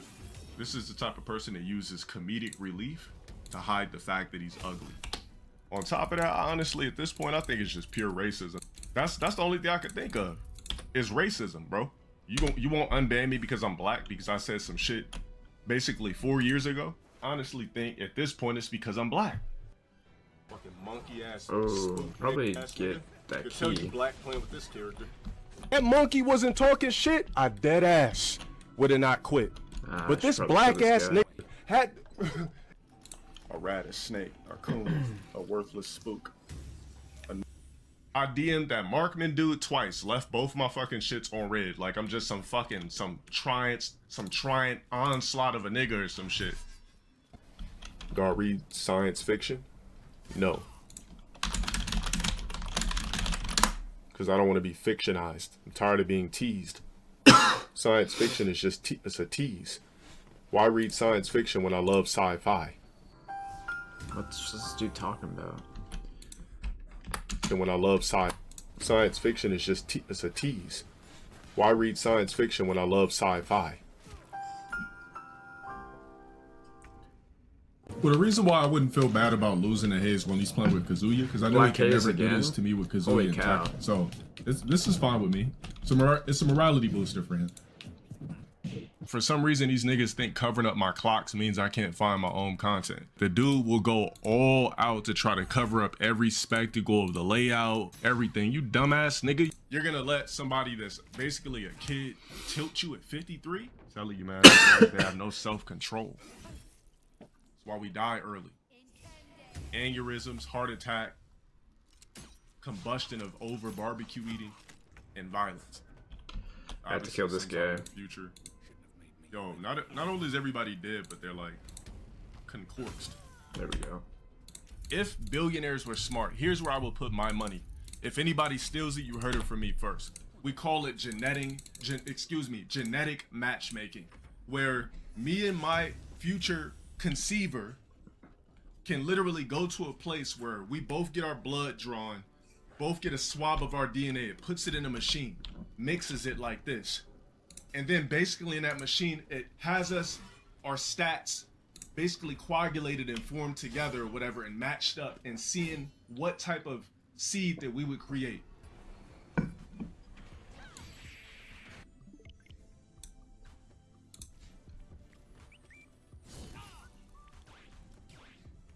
Trust me, when you're playing that hard, it's gonna cost you a lot more than $5 a month to be on my list to fill up your trash, garbage ass morality.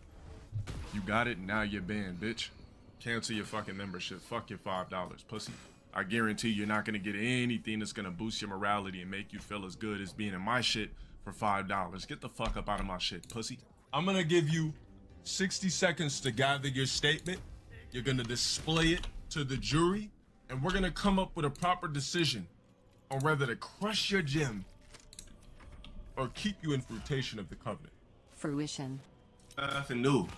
So this video is about the sad state of Twitch. Now, I don't know what I have to do with that because randomly I blinked and then I was just sitting here on an afternoon, you know, like on the computer doing some business and my Twitch went boop.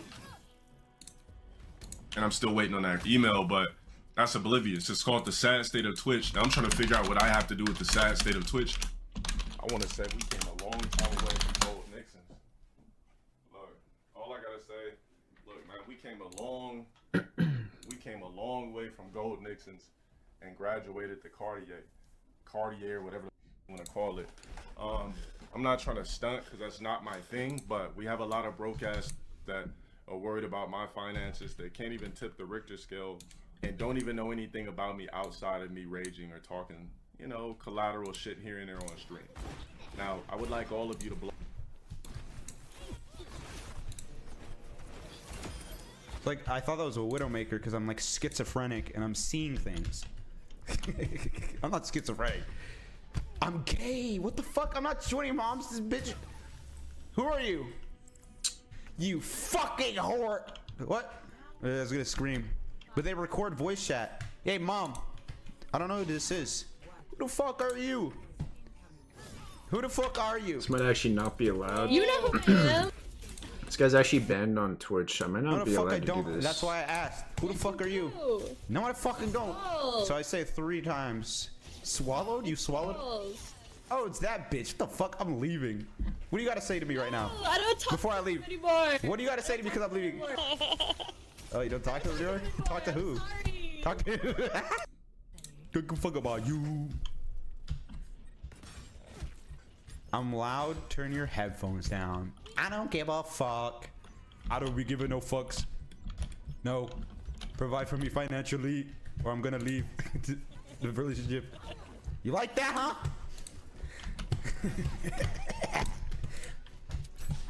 Laugh, let it out. Stop holding. Hold up. Hold up. Hold it. Talk. Never stop speaking. Yeah, silence is actually okay. Shut up. Delicious food. Shut up. Anxiety.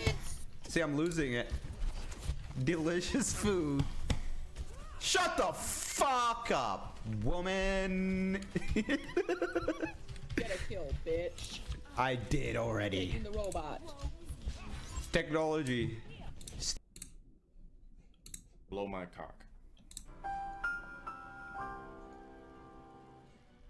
And every time I say a spectacle of something, no matter what it is, anything negative, people that will capture that, put it on YouTube, submit emails to Twitch. This is why I don't fuck with honey badgers, bro. This is why I would never trust niggas. 100%. If you're black, I'm sorry, I can't trust you 100%. You know, I might be able to throw a football to you. But the second I sense a spectacle of honey badger juice on you, I know for a fact the type of nigga that you are. Oh, you said his leg got ran over by a snowplow?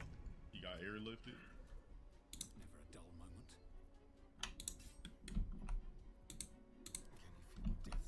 Alright, so what, so if his leg got ran over, it just got crunched. It didn't get decapitated, did it? God damn, this guy. Wake up, dude. This guy and his hit rate is so bad. I would even lose a spectacle of my life bar in a real Street Fighter game. Like, what the fuck was this nigga doing?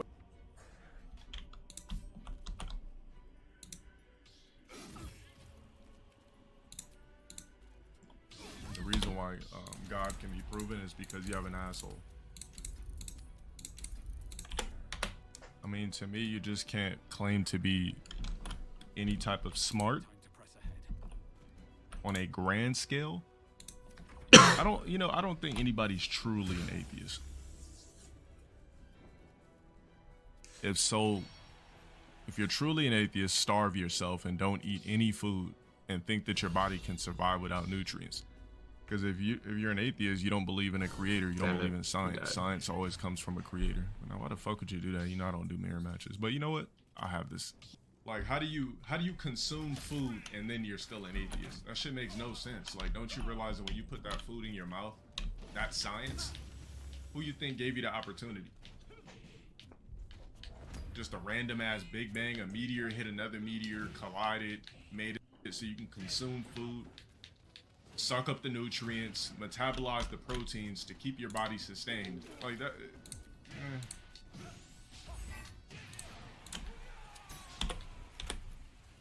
You're not seeing the connection? That's because you're an idiot.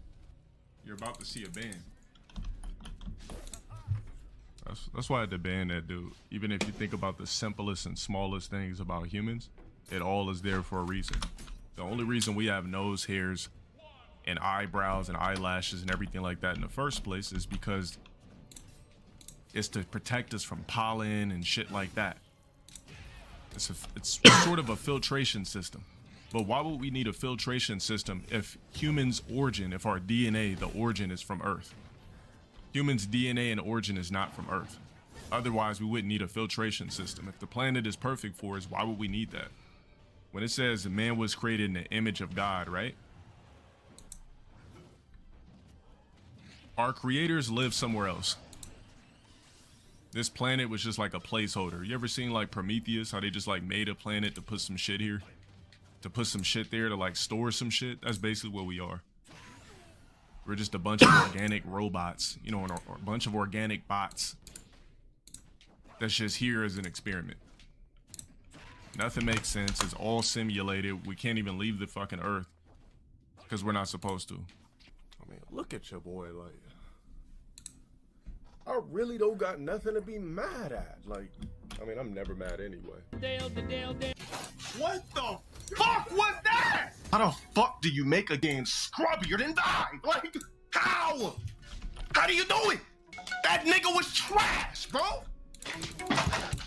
And he said once, you know, once his children leave the nest, that's on them to figure out with their life, right? So technically, and he said I got one daughter left. So if you really think about the way Floyd Mayweather was talking, he kind of like see, that's what smart people do. We talk about shit, but we code shit in the middle. It might sound like it's flatlined or whatever, but if you really think about what somebody's saying, like a lot of smart motherfuckers will code our words to the point where you like really got to think about the dexterity of what the fuck we're saying. If I'm fucking with a Latina that doesn't know Spanish, that's so weird to me. Like how the fuck are you Mexican and you don't know Spanish? That's very weird to me. That's like me growing up in Africa and fucking in synagogue and speaking whatever language they speak. Well, you're Senegali if you're from synagogue.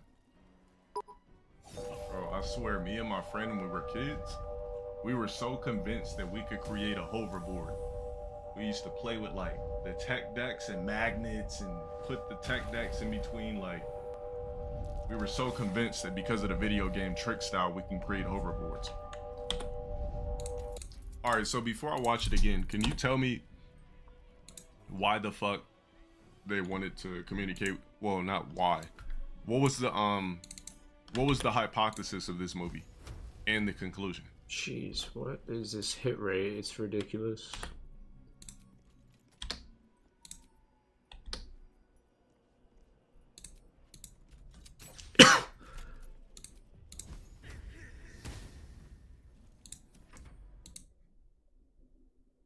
Compilation 6. Jeez. Alright, what's going on YouTube? Or should I change up the intro?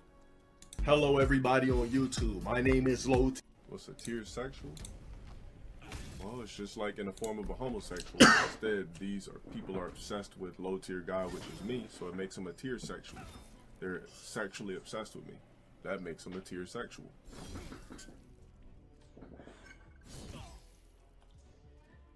Nigga, you know how strict I am about frowning upwards? Nigga, what the fuck is this? Bruh.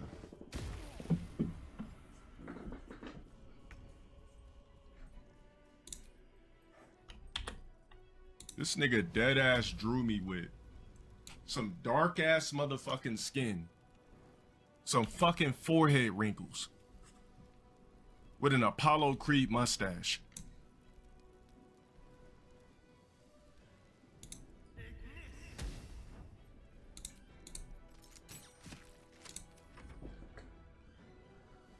I'm not reading the fucking comments.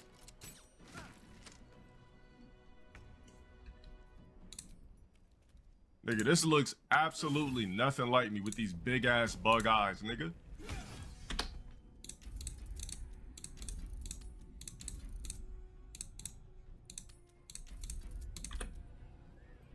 You gonna tell me this is the only shade of brown this bitch ass nigga can possibly get?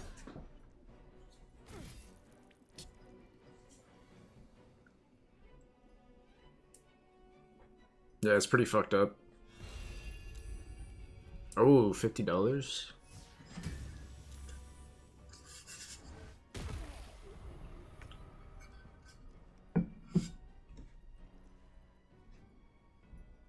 Oh, this is like the boss.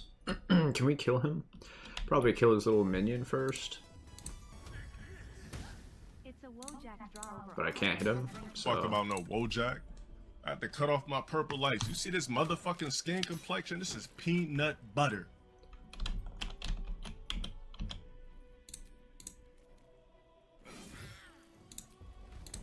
This don't look a motherfucking thing like me. That was 88% and I still missed. It's unbelievable. This look like Jax from Mortal Kombat 11.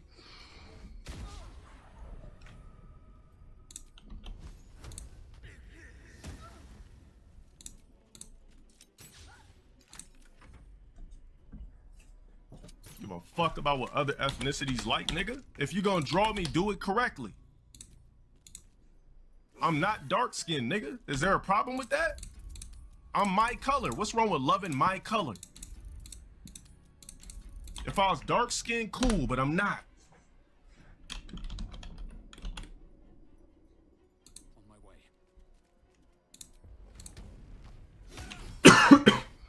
This guy's not that strong. That don't look like my motherfucking nose either. This shit, none of this shit looks like me, nigga. This look like some NPC barbecuing Walmart ass nigga. Yeah, I'ma play the video when you shut the fuck up. You're not green, nigga. Don't tell me to play a motherfucking thing. Matter of fact, somebody time this nigga for 300. Only 300? That nigga's not praising a motherfucking thing because his art sucks. Yeah, give me your friend code. Cute.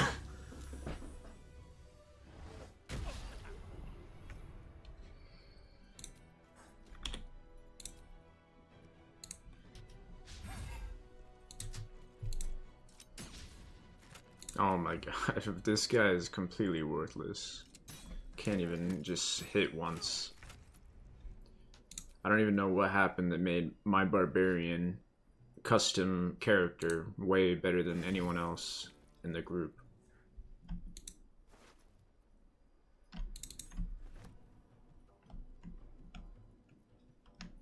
Jax from Mortal Kombat 11. That ain't me, bro. That ain't no low tier motivation. This ain't me. Dumbass nigga. Next time you draw somebody black, draw them accordingly. Bitch ass nigga. Oh yes, it's two-handed. How the fuck you get a million different shades of color pencils with brown and you gonna fucking choose Jax MK11 Crispy?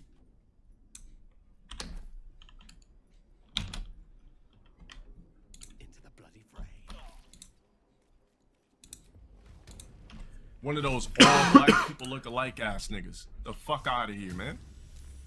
Nigga, every MK11 shit I click on literally mirrors this shit. This don't, you know what? This don't even look like MKX Jack.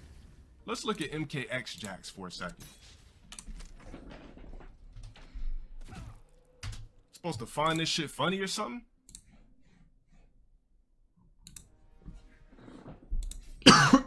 This don't even look like MKX Jax, nigga.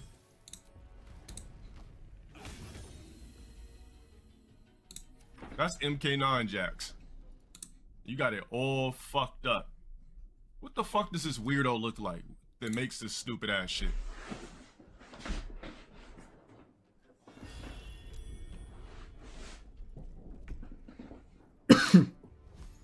Is this some online faceless fuck?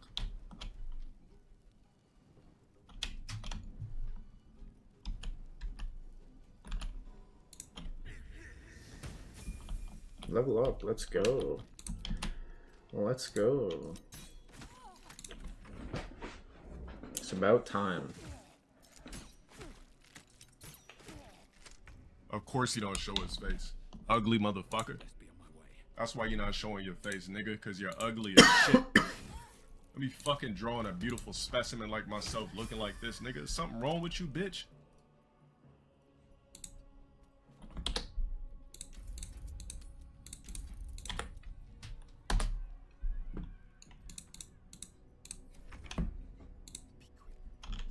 You out of your motherfucking mind, bitch ass nigga? You didn't even get this shit right. Don't look like me, pussy. Even if we pull up the motherfucking steel from it.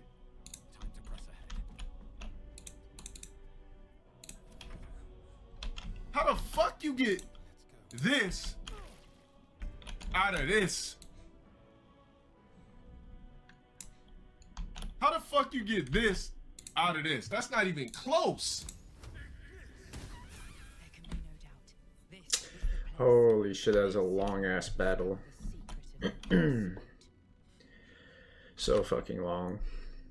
And I need to Let's check this corny ass shit out. check out my corpses. Corny. Trash. Corny as fuck. Look at you. You disgust me. Responsibility. Dodging. Chin. Corny. Finger licking. Glass dipping. Depression. Feasting. Mold spreading. Sun skipping. Calories. Grabbing.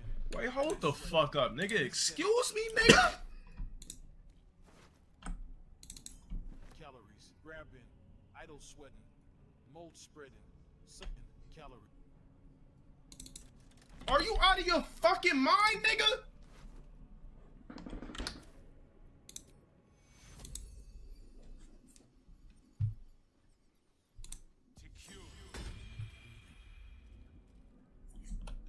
Nice, he leveled up still. Shadow Heart. I don't even know where to get more Scroll of Revivifies.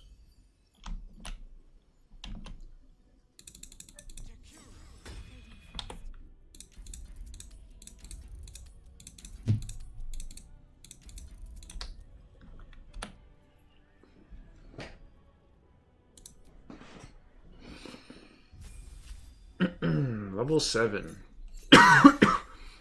Insane.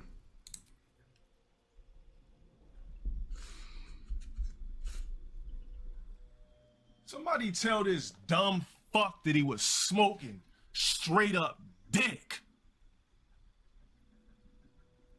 What the fuck is this goddamn blasphemous bullshit? You gonna try to draw me as some crispy, skinny, unswole, fucked up, fade ass nigga.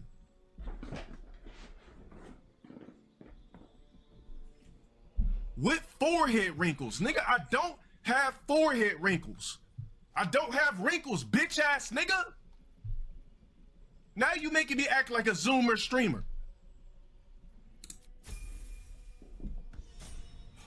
Nigga, how the fuck you get this beautiful goddamn specimen and then morph it into some goddamn Ninja Turtle ass, crispy ass nigga?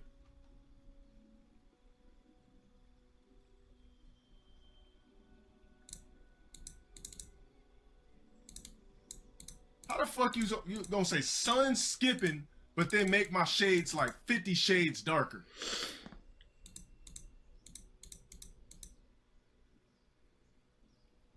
You give a fuck about his style? Nigga, get the motherfucking depiction right.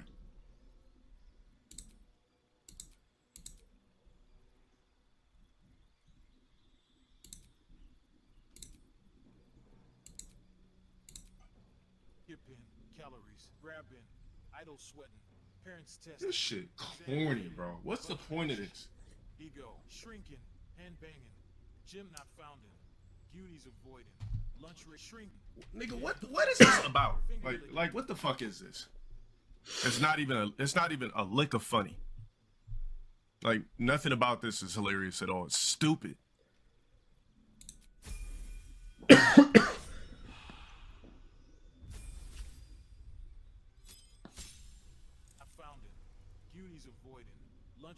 This shit is corny as fuck, bro. This shit ain't praising me. If he was praising me, he would have drew me with the correct motherfucking goddamn attributes. I'm not. I just don't feel sorry for lazy people, especially about fat who sit all day complaining the world have not changed for them while doing absolutely nothing. And what are you going to do, punk ass?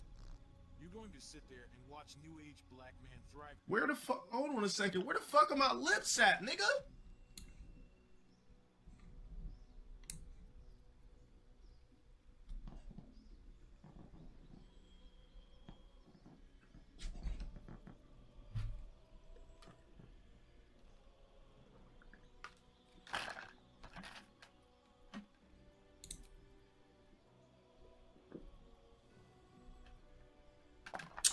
Where is the ice thing?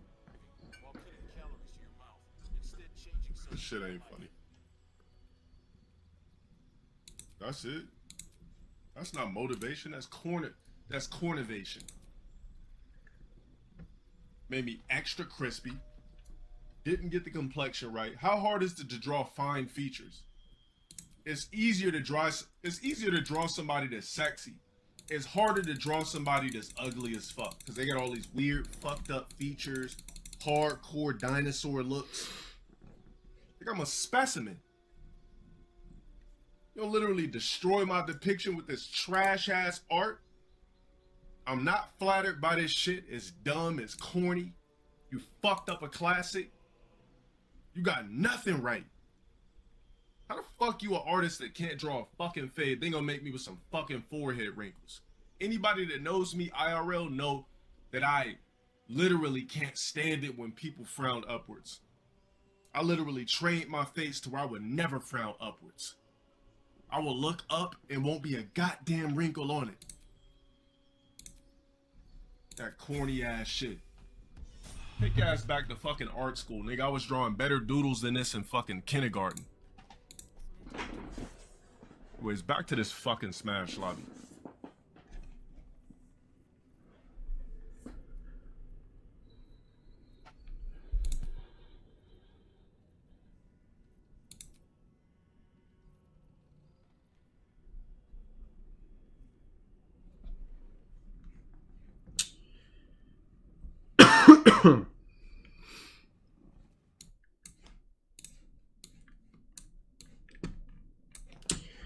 Alright, maybe something will happen in this game now.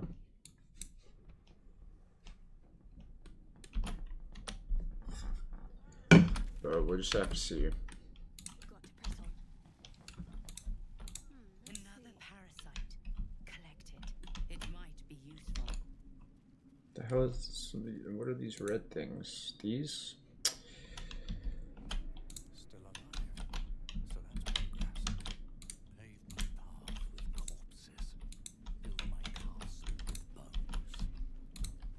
Nah, I'm bored. Gotta pull it up.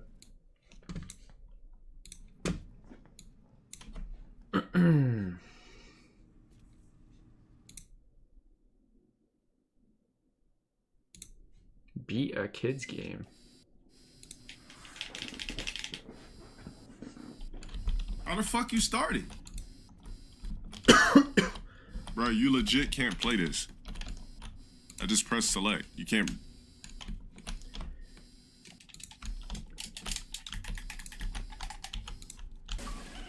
Oh, why you gotta press select and then A? Another battle. Damn, this nigga's already in here with me. So we gotta escape from.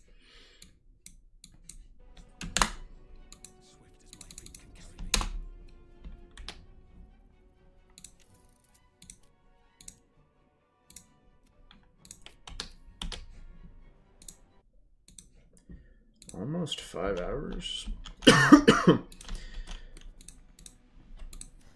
That's insane.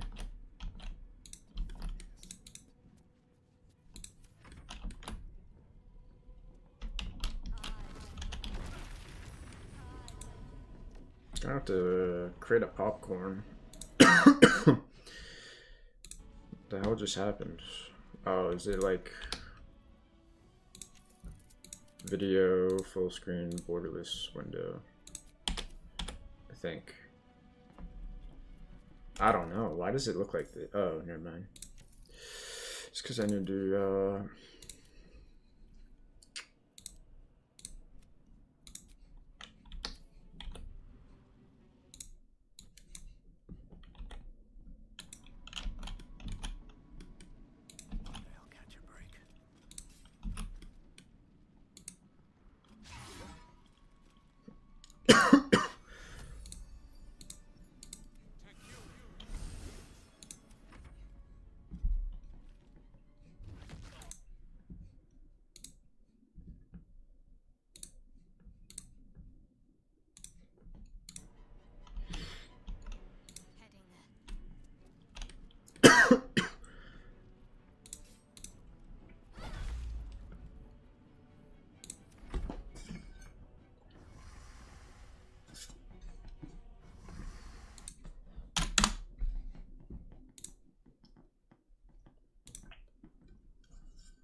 Funny anyway.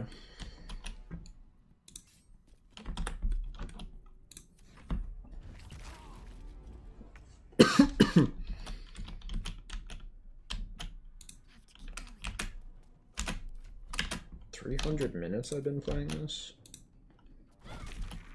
That's amazing, dude. I did not even know.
That was stupid, dude. The camera fucked me up. The change in the camera.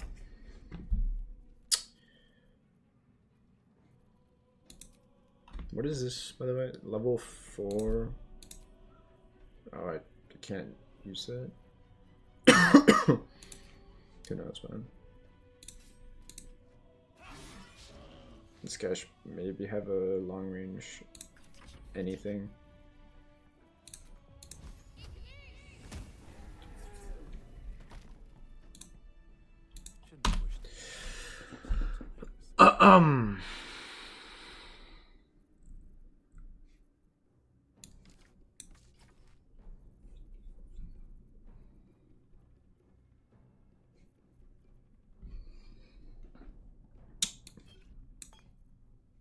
Wait, how did...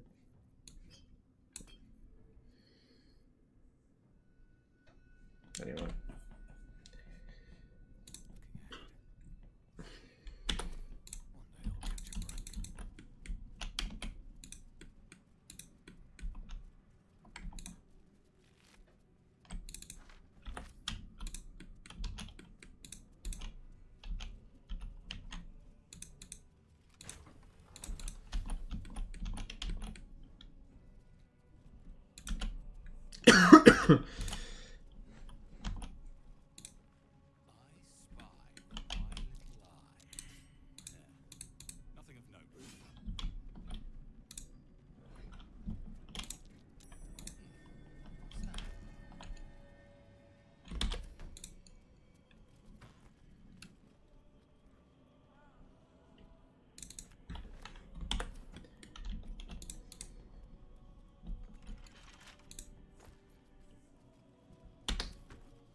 Metal door.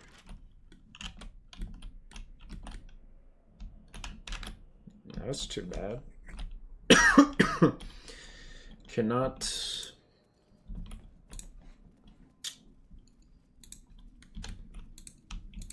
Go out that way, but might be something this way of notability.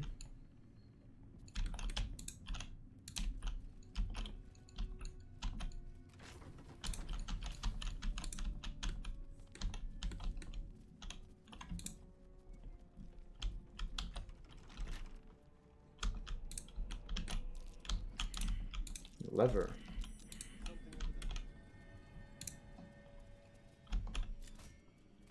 Something happened. Oh, the door opened instantly. Not even an animation, just opens.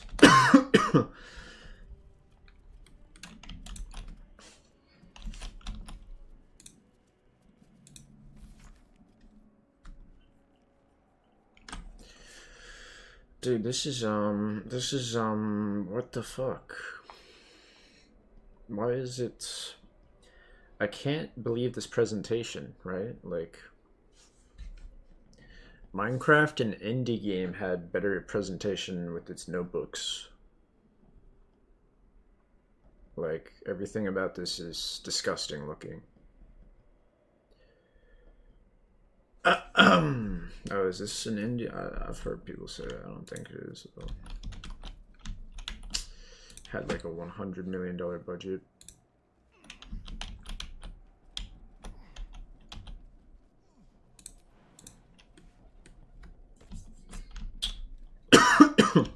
Where is this going anyway? Is this going anywhere? Does this lead to something?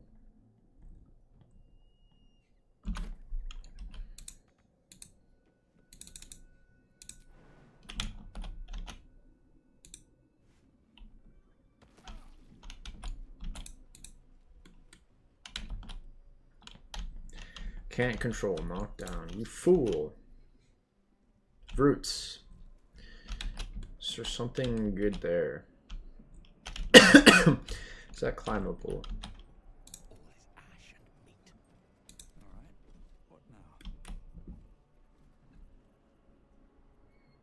Do I not have a jump? What the heck?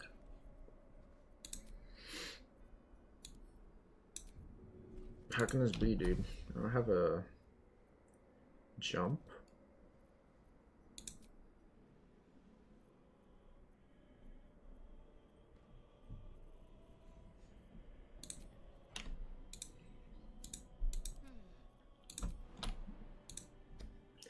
Path is interrupted. Really?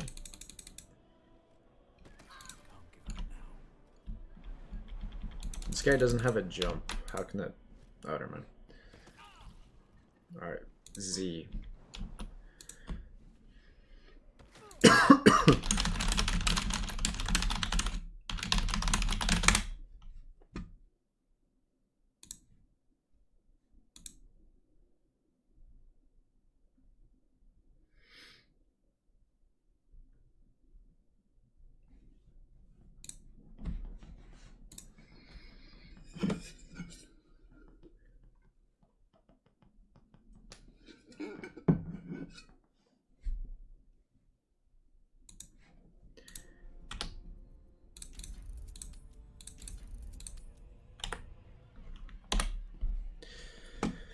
About to cook some popcorn.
Is there nothing up here, man?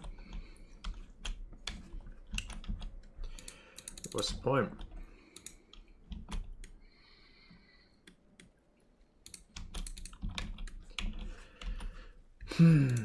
Yep.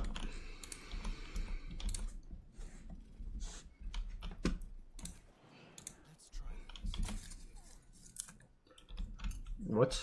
I was not trying to do that. I was trying to jump over there, man. Oh. Okay.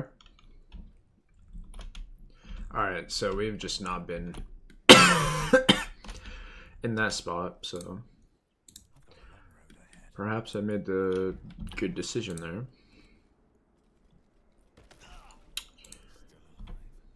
Dude, why are you climbing down? Are you guys dumb? Oh well, I guess that works as well.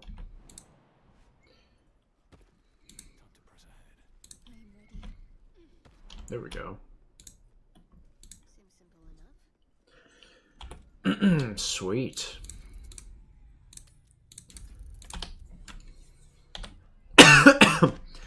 Sweet.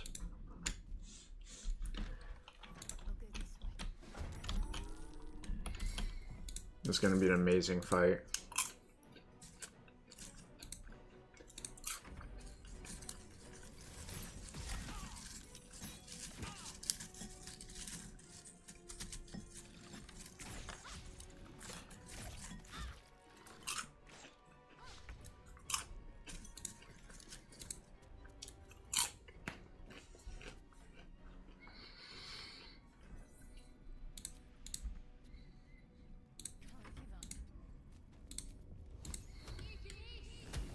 What? Why? Dude, what? Whatever, man. Oh, yeah, end the turn. But maybe I shouldn't. Maybe I need to cancel. Dodged.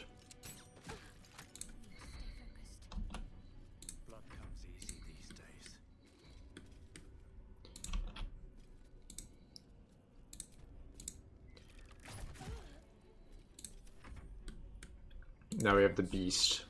The only good party member, and it's my own guy, so clearly... I don't know what the fuck Magic Spider was doing, but... yeah.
Hate when the camera does that. What the fuck, man?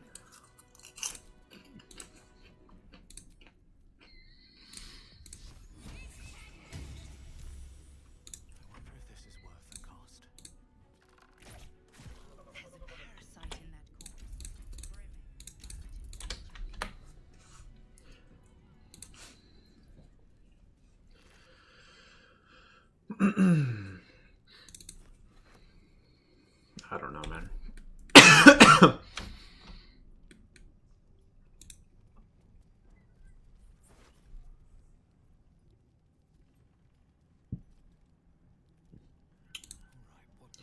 I need to check. Did I get better armor than I'm currently wearing? 14.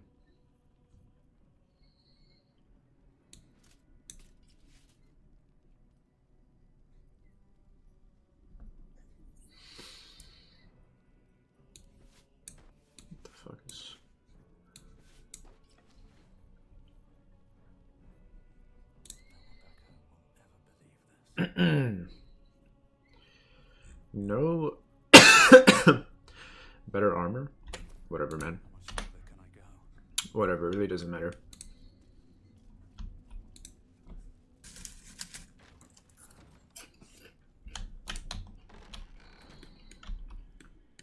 Wait, that's where I came from? No, it's not. Yes, I mean, surely we can climb that tree. Maybe not. There's nothing out here.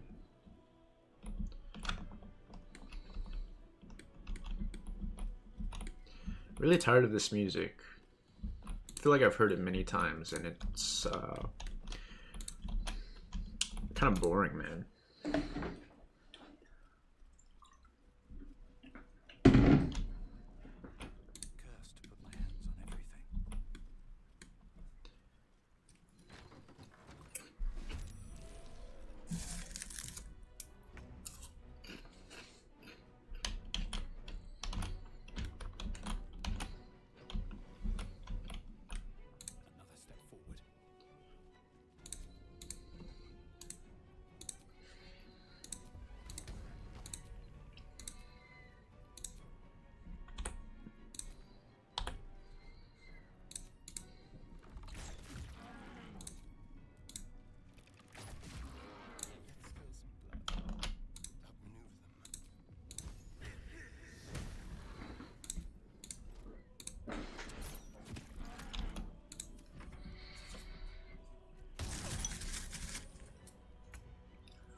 Who knows, man?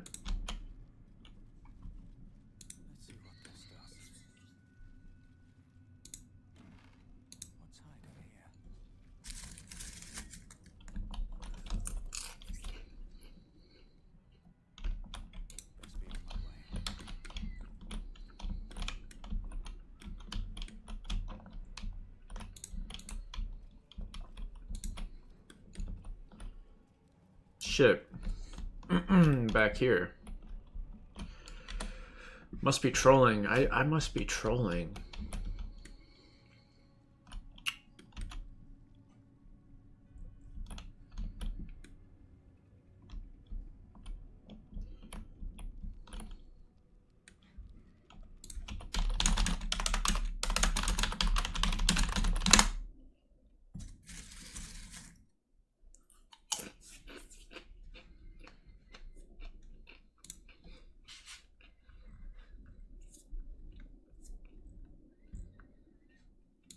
I don't know, man.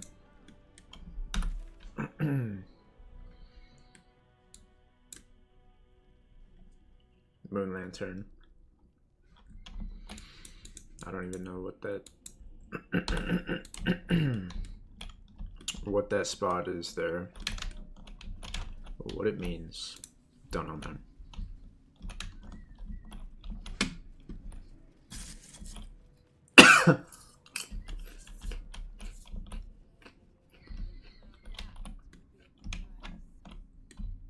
Someone's talking over here? You serious?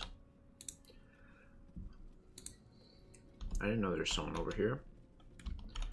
Wow. I'm gonna have to kill her.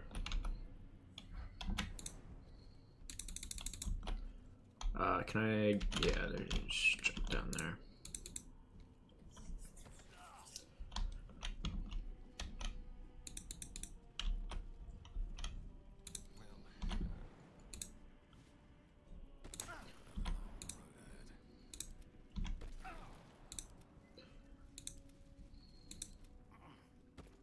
What?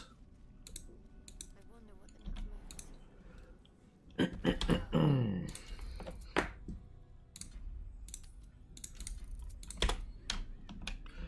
never actually looked at these images that much.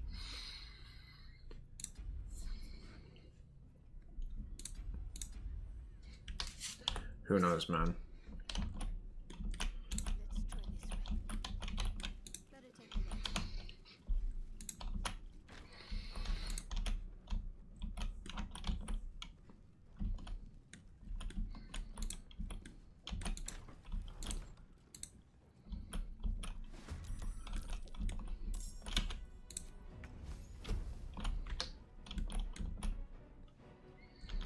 What? Oh.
Who knows, man?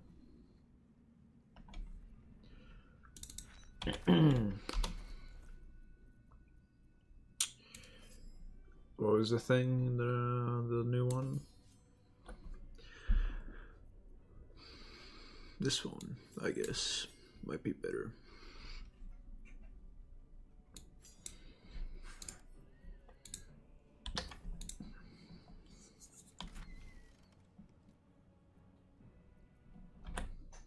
What the fuck? What was that?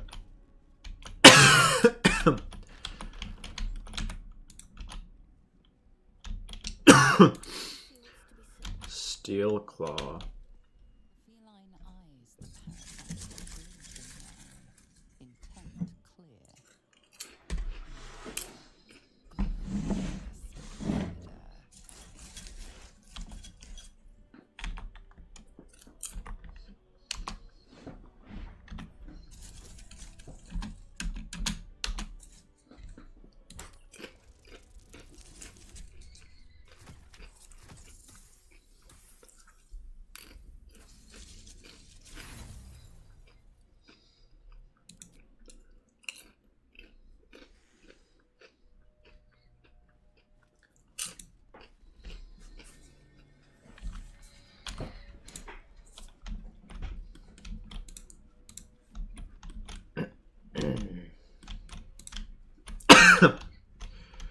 Dude, what is going on? Is there anything for me to do in this place?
Today I'm going to do a small guide on how to get a moon lantern if you didn't get one, but somehow made it to Moonrise Towers without dying. So, this is the entrance to Moonrise Towers. There's going to be a small dialogue scene, but we can avoid it if we want by just using our invisibility. We're going to have to go really quick if we do this, though. So we'll just go ahead and pass the dialogue. Dialogue would have been initiated if we had to talk to that guy. There can be no doubt. This is the place. This is where we'll discover the secret. And we'll go over here through the main room. Yep, keep going, keep going. We don't want to trigger any dialogue here, either.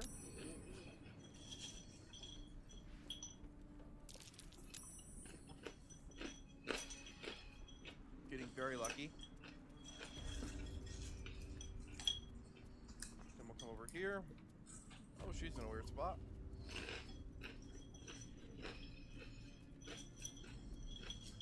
Alright. Turn-based. Alright, if you're a rogue, stealth after turn-based. If you're not, stealth before it.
We're gonna go ahead, cunning action hide.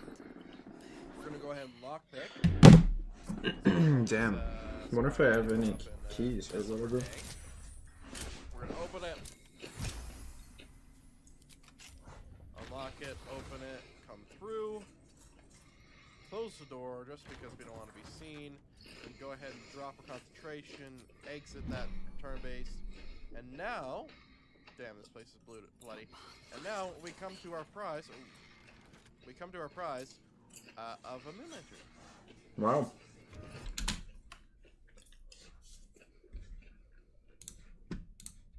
Guess I freaking missed it. I freaking missed it. Well, actually, it's not surprising because it's kind of hard. I would not know what it looks like at all either.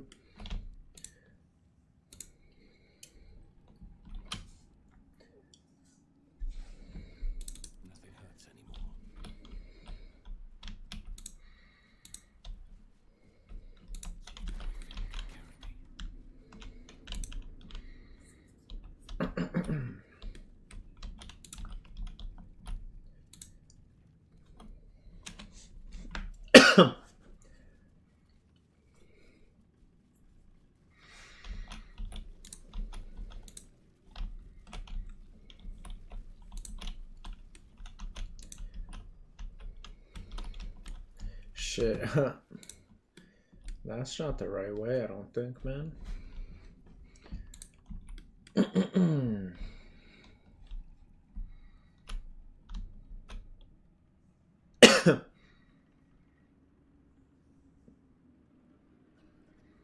Raging?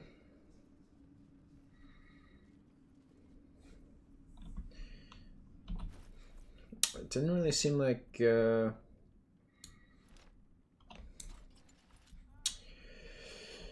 I could do that. Anyway, I don't know.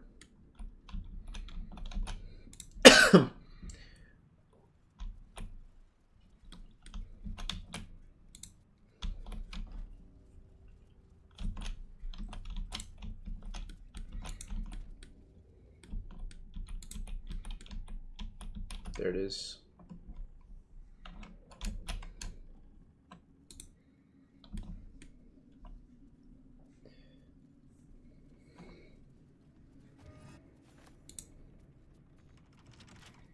Picked up a moon lantern.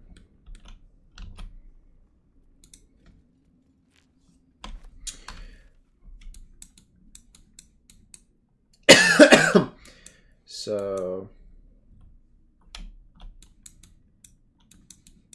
the fuck? The thing is gone now.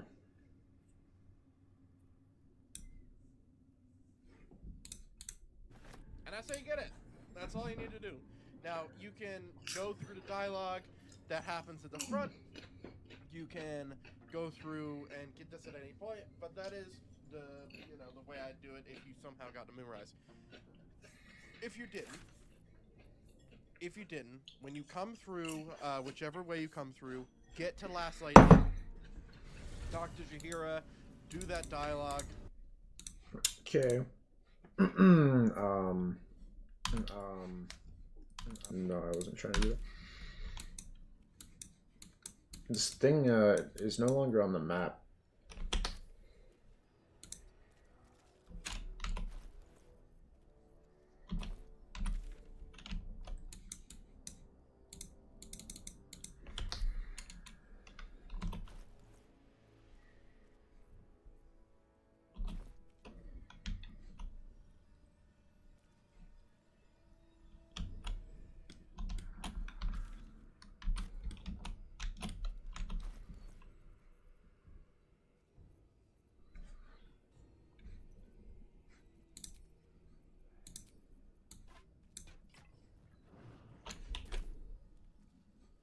Let's get on with it.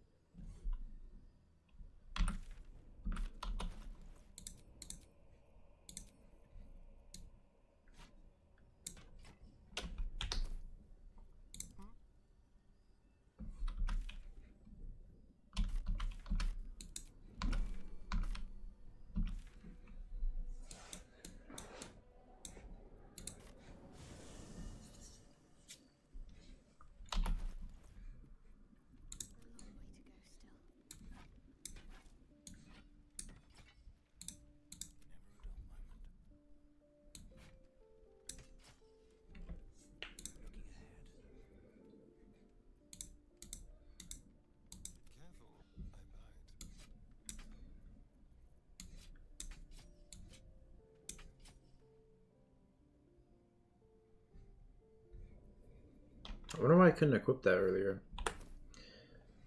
I have no idea.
actually don't. I guess I have to check my quests.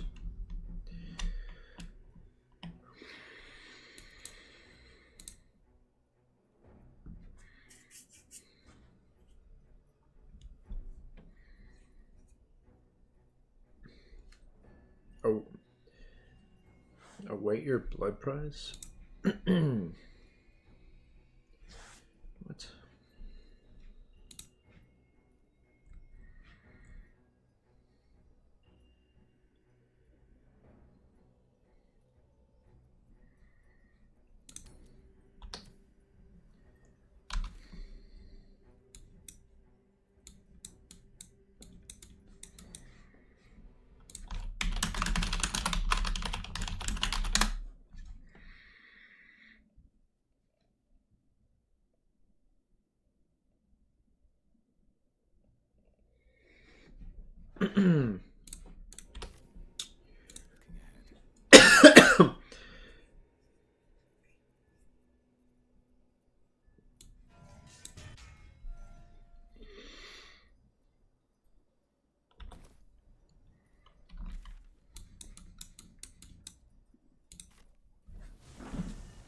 Why doesn't it show a map?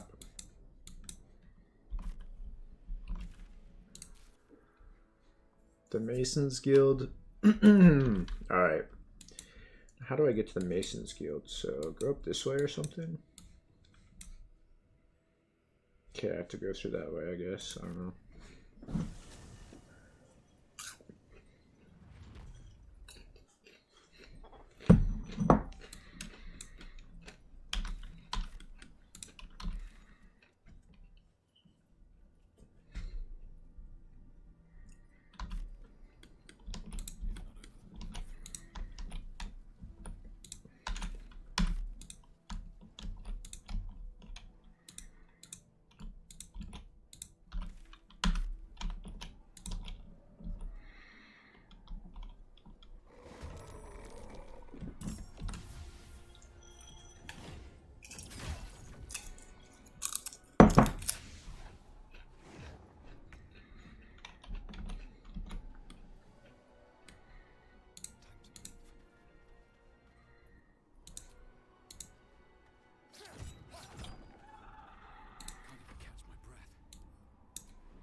I don't even remember.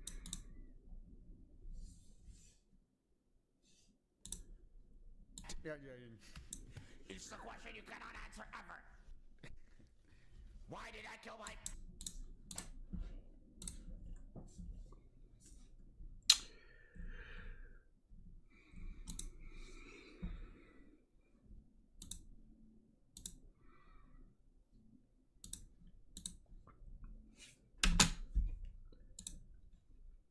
What if you die?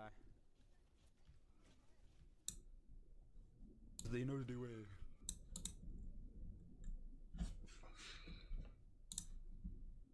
It's the question you cannot answer ever.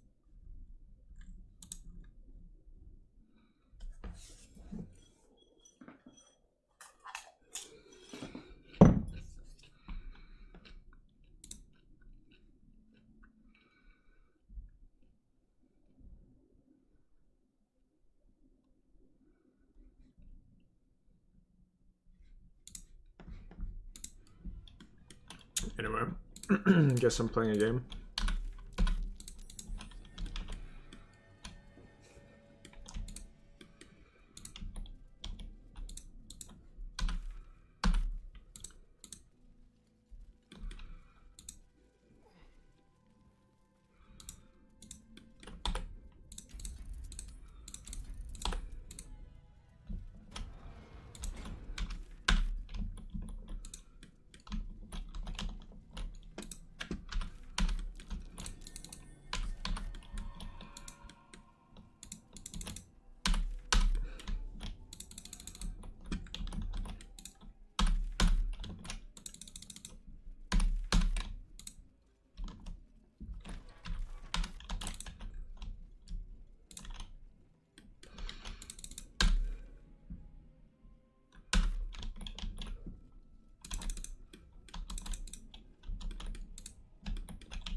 Here to see the doctor?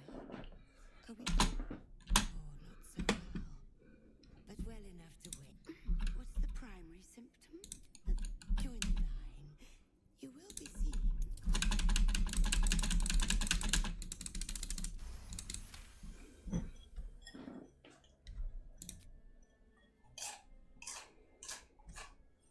Poor creature. Oh, so sad, so sick. The doctor will see you. The doctor will soothe. Down to the theater. Be swift. Be saved. Hmm?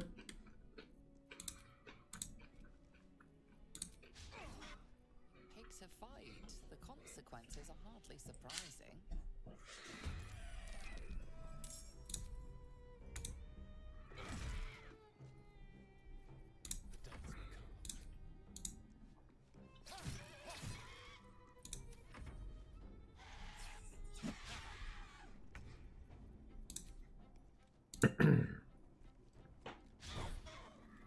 Sometimes the only way out is through.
Show us the extent of your beneficence.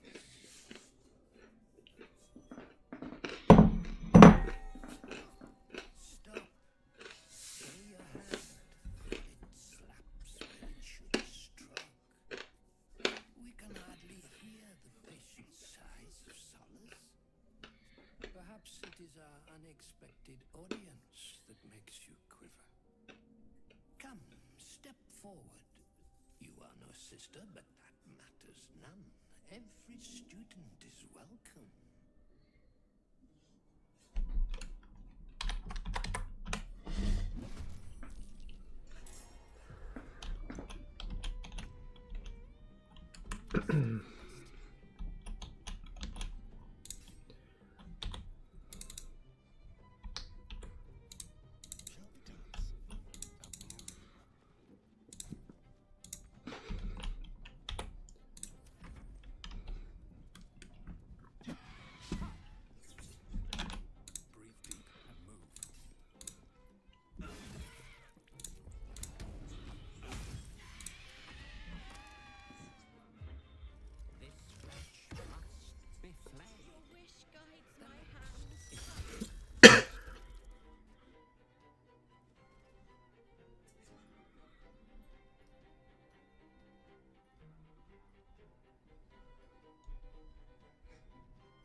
Where does she come from, man?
Oh, that guy's annoying.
Why can't I use rage anymore?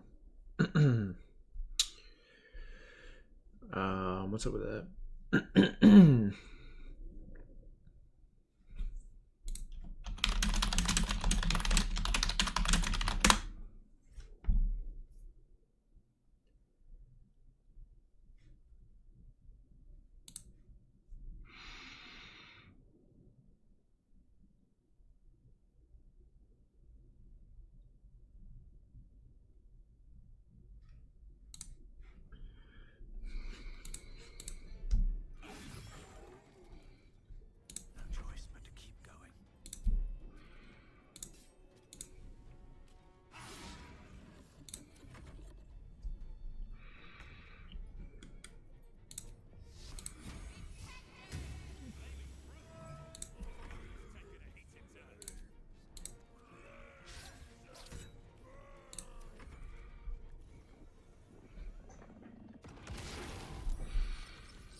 Hmm.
What just happened?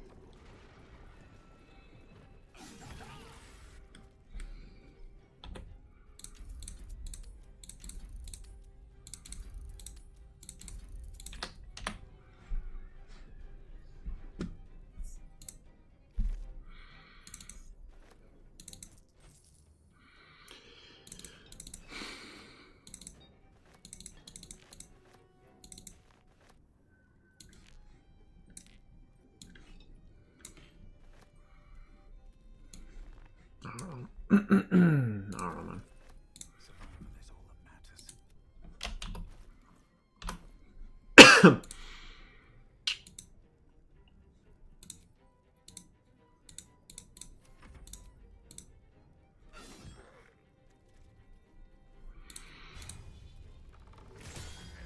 Blood comes easy these days.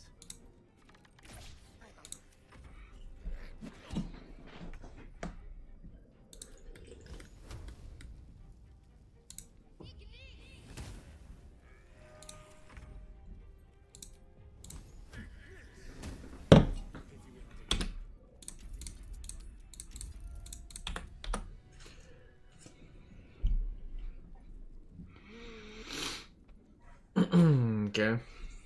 Killed that guy. Don't know why, but I did.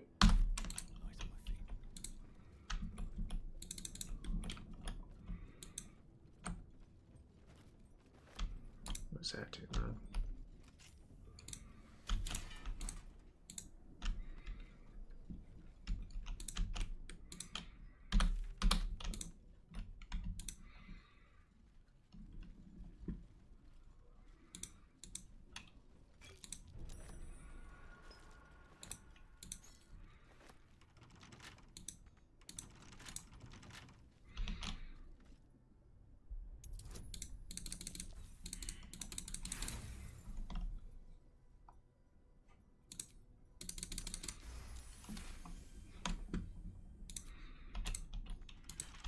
What?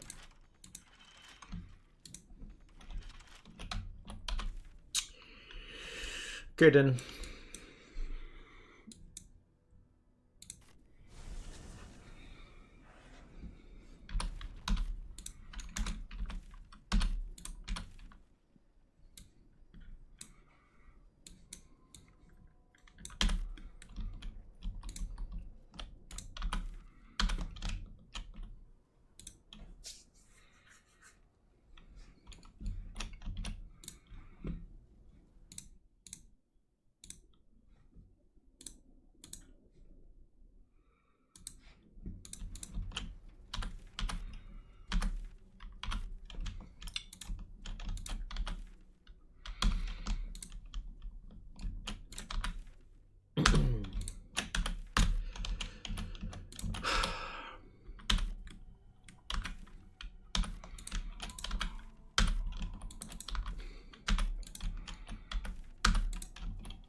Dude, where is this guy?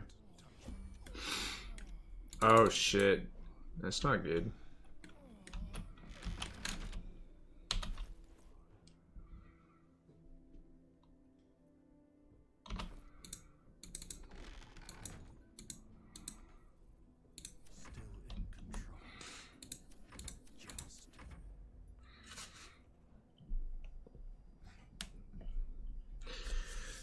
That's pretty goddamn annoying.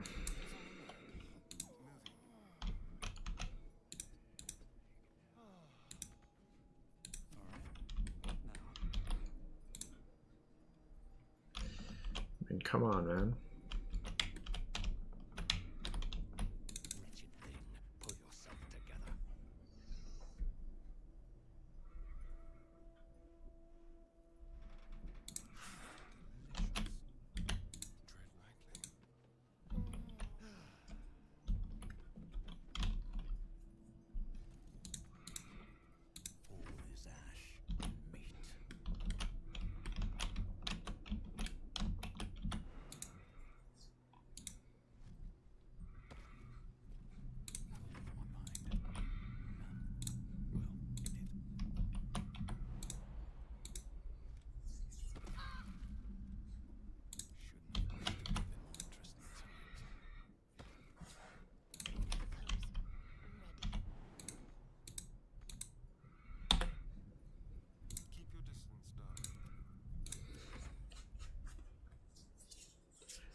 What the hell is that guy doing?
I forget why I'm even here. Mason's Guild. Seek it out. Okay, dude, I guess I'm investigating the Mason's Guild right now, because I don't know what else to do.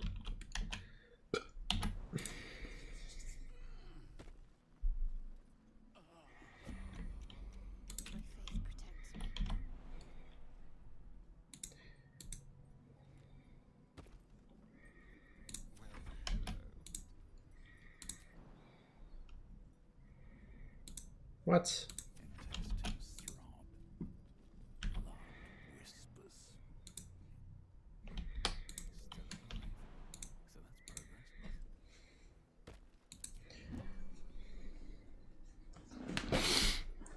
I don't know, man.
Who fucking knows? Maybe there's something I missed.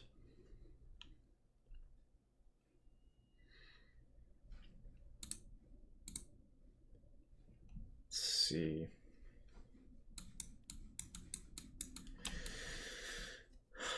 Marker.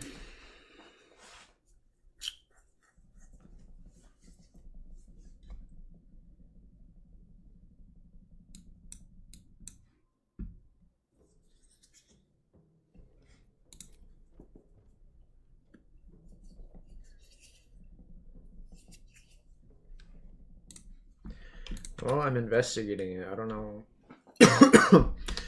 Don't know what there is to see here. What is this, like, one below it? I don't know why it's not even an option.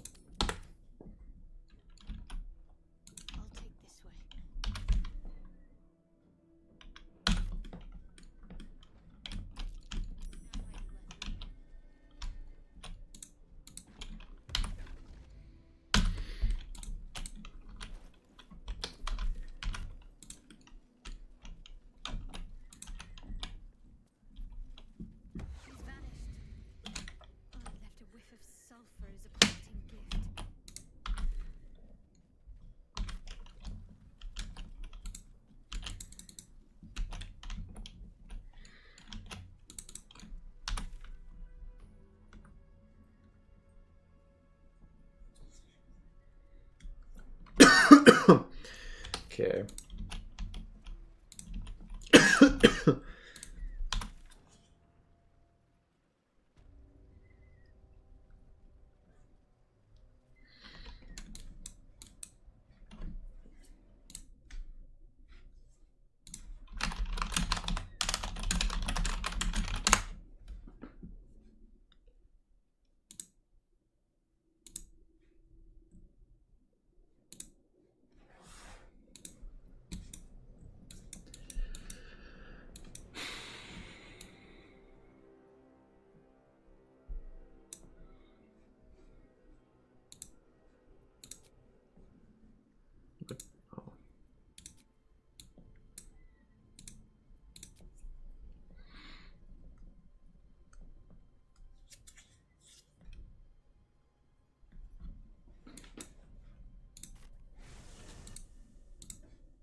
Alright.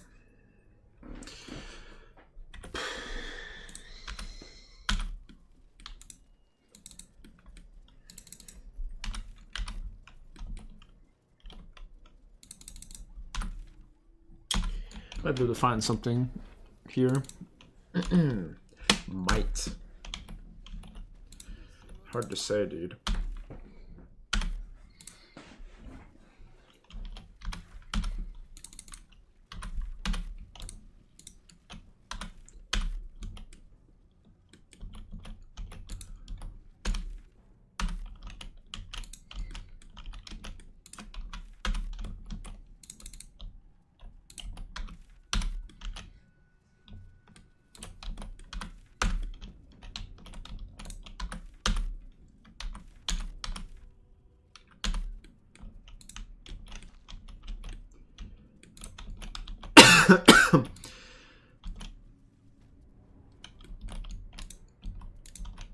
Oh, stuff up here.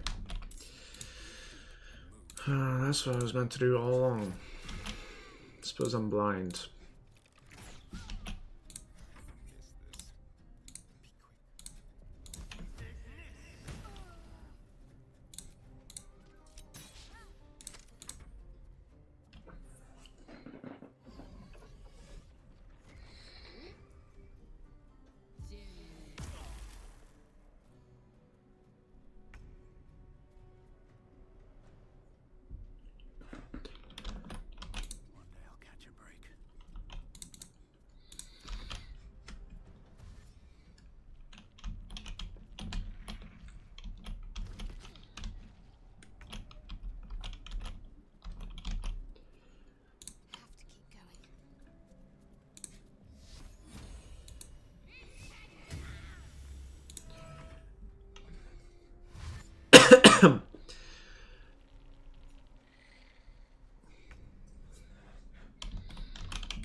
That's too bad.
No! This can't be happening.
Yeah, I keep getting distracted. Hardcore epic style, and I should stop doing that.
These people are just gonna keep appearing, I guess, forever.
Whatever, man.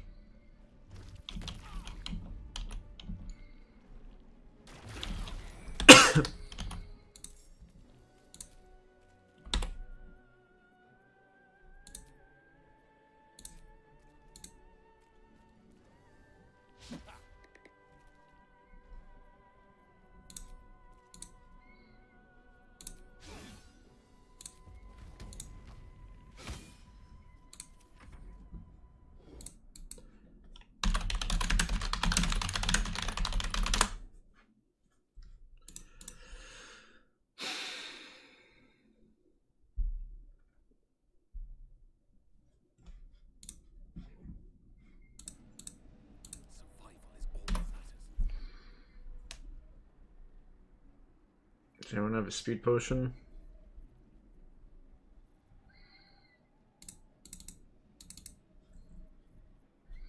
Okay, maybe next time.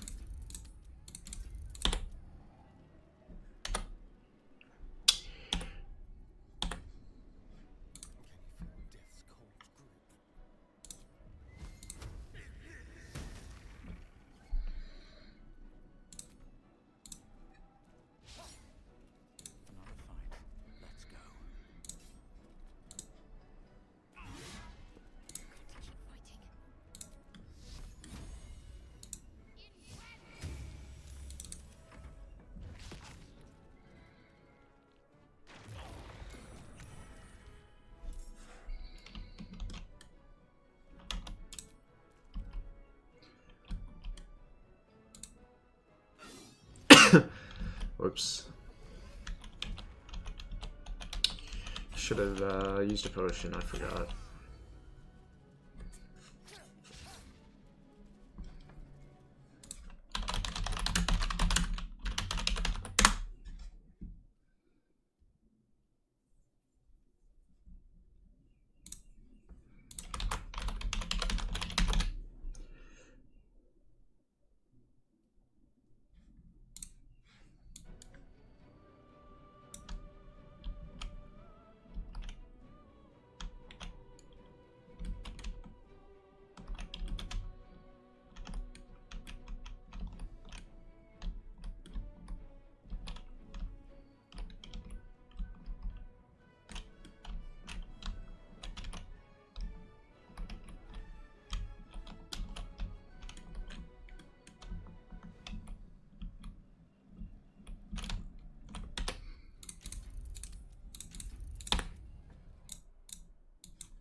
Yeah, I don't know, man. He's invulnerable. What the fuck am I gonna do about it, man?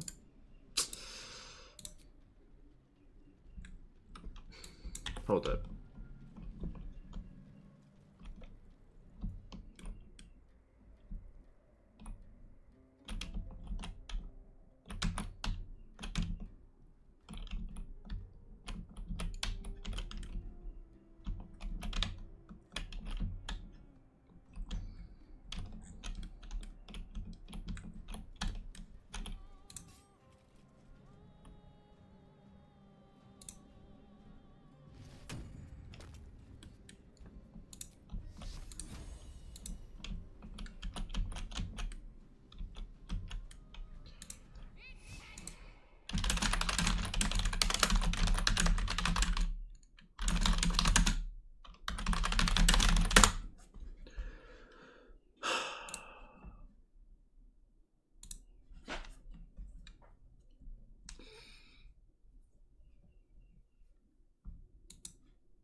I don't know, man.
Follows me everywhere.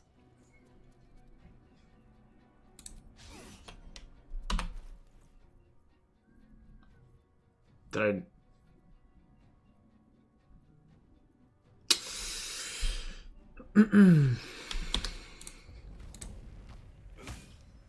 I don't know, dude. I didn't, did I already drink the potion or something? I don't know, man.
Do I have cast stone on anyone, dude?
Yeah, how do I make this guy vulnerable?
I don't know, dude. Apparently I just can't defeat this guy, so no idea what else to be doing.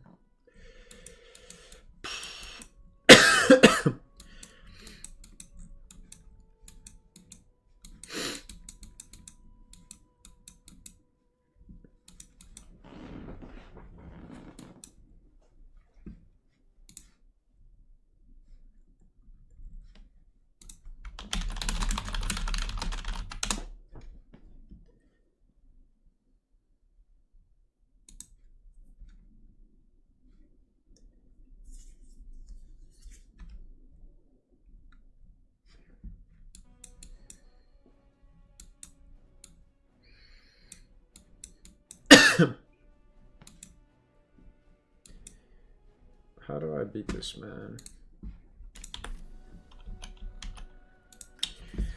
Nothing can do it. Alright.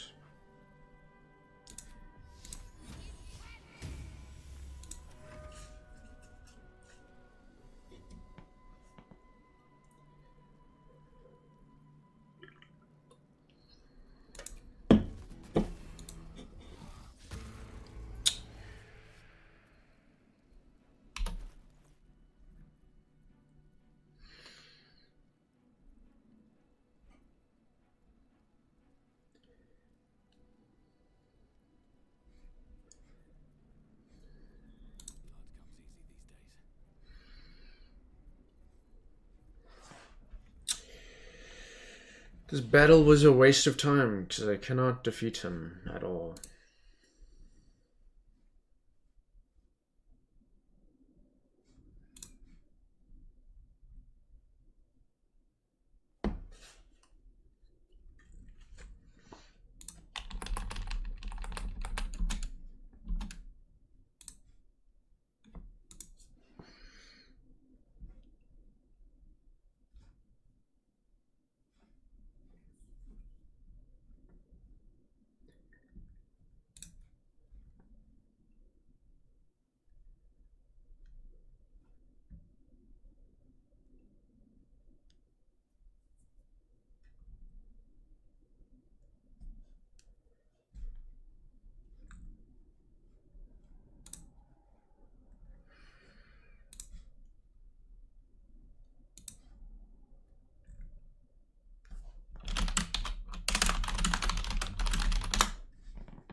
Dude, I don't even know where to go, right? Can't damage this guy, and I don't know what the fuck to do about that.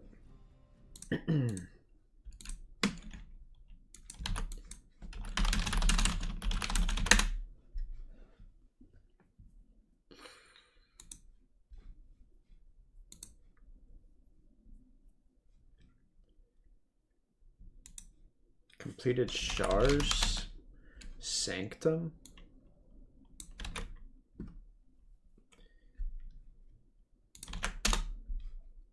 I mean, where is that?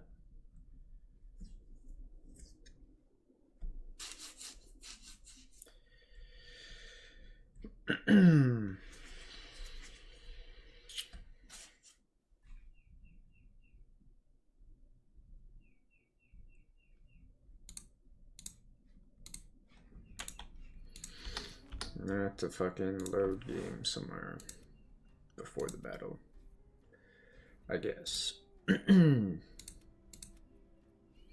See what this is.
Okay.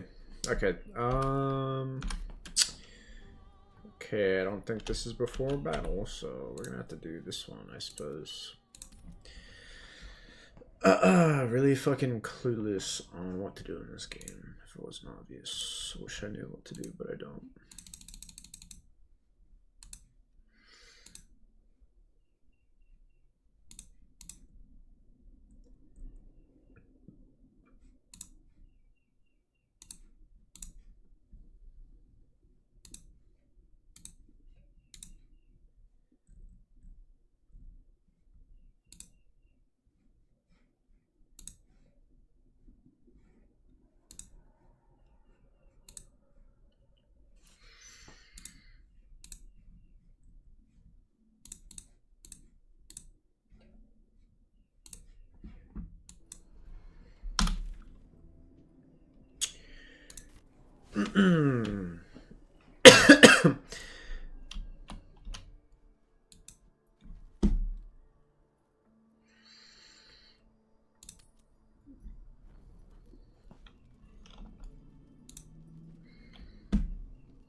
Someone in camp still wishes to speak to you.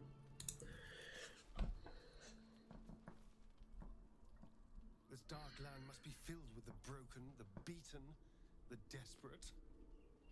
The perfect preying ground for a devil who offers a way out for those who sign on the dotted line.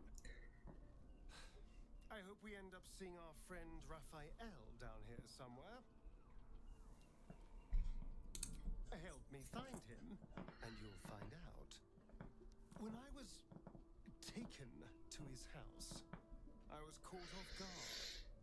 But now I know what to ask for. Perfect! I knew you would understand.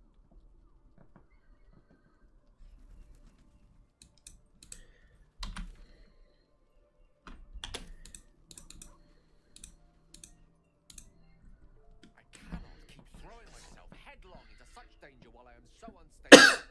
If my condition is not treated soon, I will be compelled to leave. I've already found enough magic to soothe its disquiet. If you'll just give me what I need.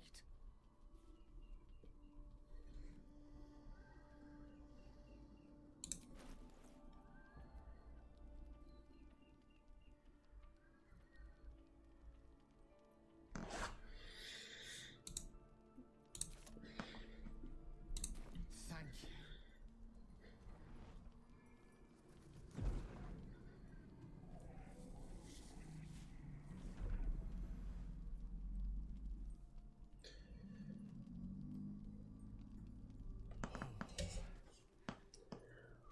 the spot. I can feel it work. The magic, it's like a lullaby that sings to sleep the demon inside. Demon, I haste the point, but no less dangerous. And no less bound to wake up again to continue its ravages. Such is the nature of all monsters. Oh, it's not so bad once you get used to it. And on the plus side, my tower in Waterdeep has never been so free of clutter. Sincerely, though, I understand I ask a lot from you with few answers in return. But in time, all will be told. My lord, I bow to your boundless kindness.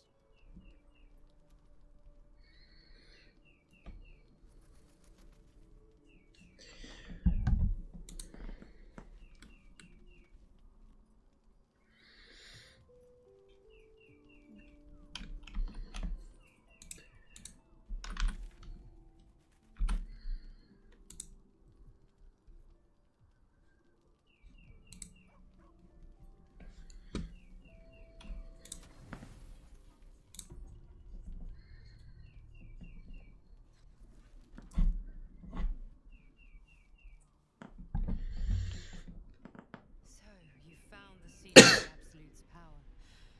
And what a power it is. I trust you've come to your senses. We have to work together, or the Absolute will enthrall us both. I cannot keep this up indefinitely.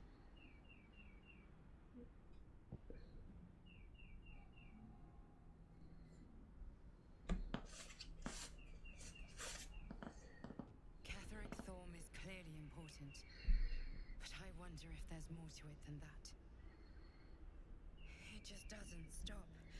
We are being bombarded by waves of telepathic energy. Wave after wave with hardly a breath between them. I almost dare not. Each wave a set of orders to the infected. The order for your transformation has been given many times already.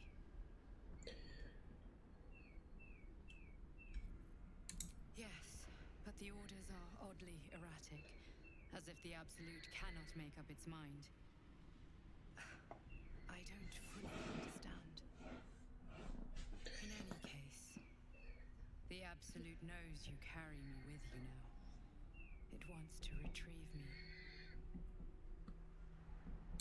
I am the only one who can resist the Absolute's influence. Its fear of me.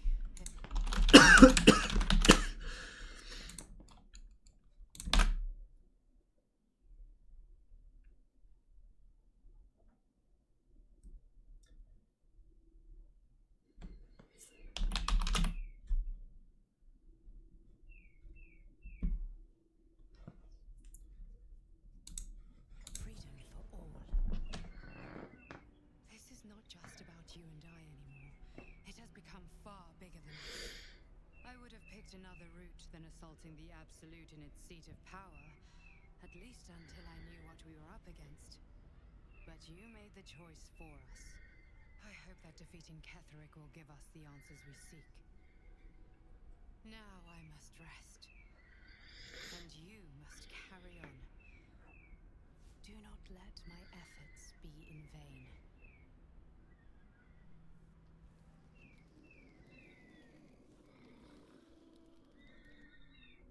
So, you found the seat of the Absolute's power. What power it is. I trust you've come to your senses. We have to work together, or the Absolute will enthrall us both. I cannot keep this up indefinitely. A set of orders to the infected. Why did he make the avatar look like that? That's crazy.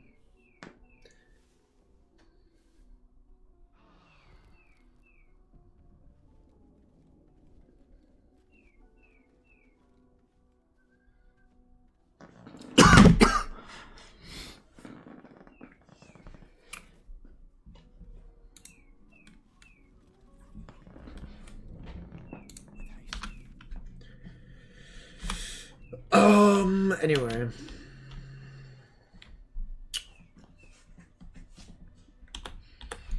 Might be able to find something to do in this game. It's possible.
Yeah, what is this? Shar Sanctum. How the fuck do I get there?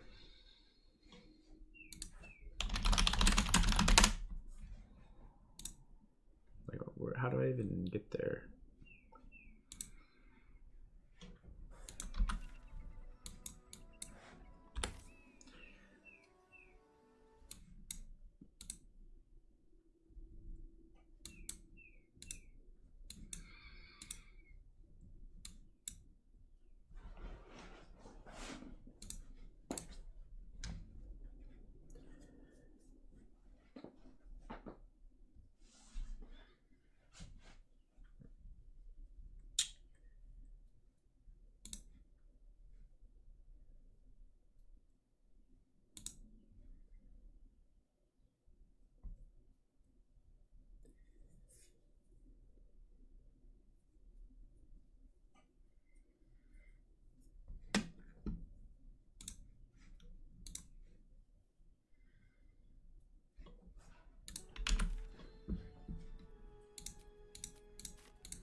I really never found this guy in my life.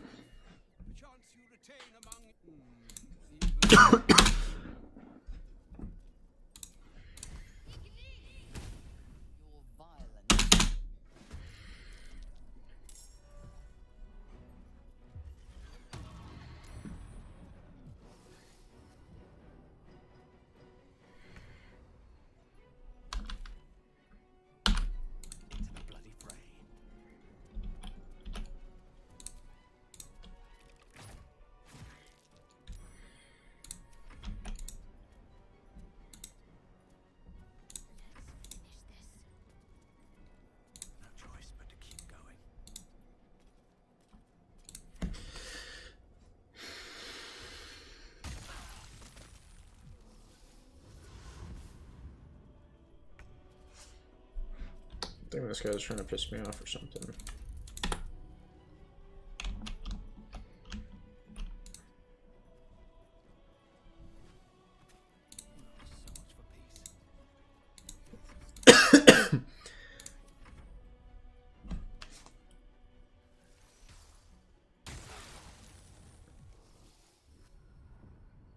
Damn. Did I ever reload before this?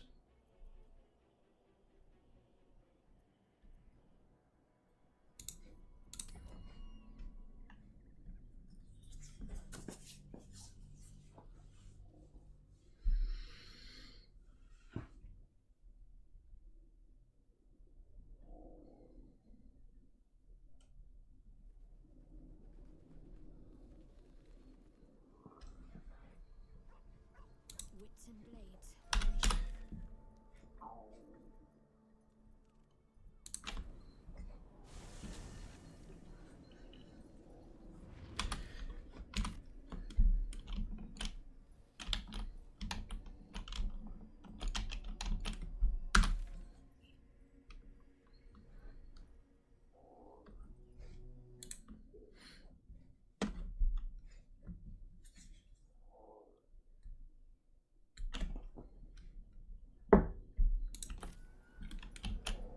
Try this way.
Waypoint discovered. Cool. Found a thing.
dude, I don't know, where the hell I'm supposed to be going, man. I really don't. Wish I did.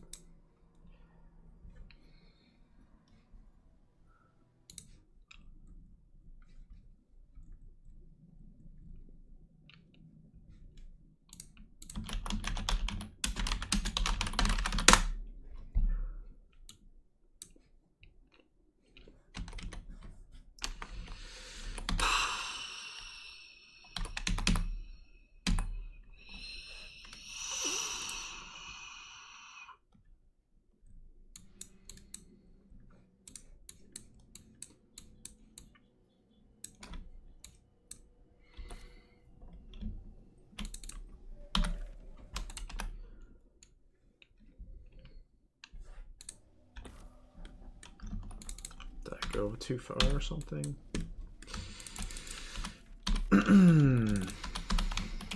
What's going on, man? Oh, I already found this, I guess. Okay. And then what? I mean... where am I supposed to go after that, man?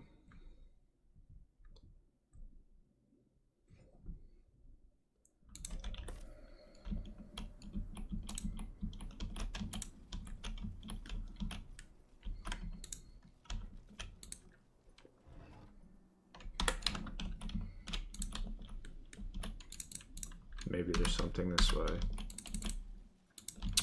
Can I go down here? I don't know.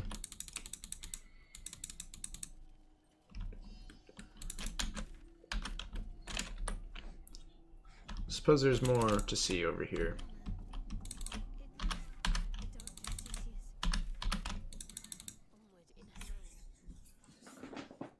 Very cool. Treasure ahead. Did not consider the peace of the dead through the dark.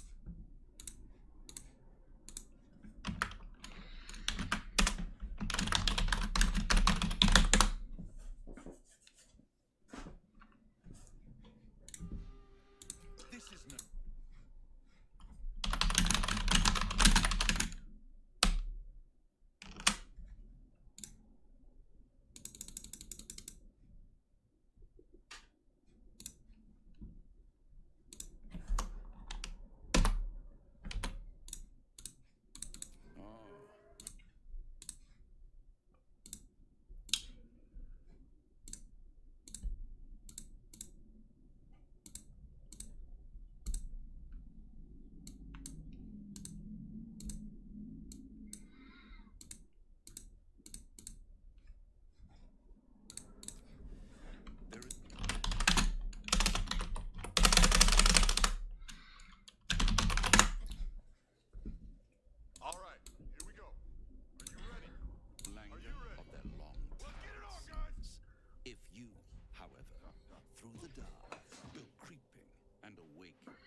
Chances are many more graves than yours alone will soon be fed.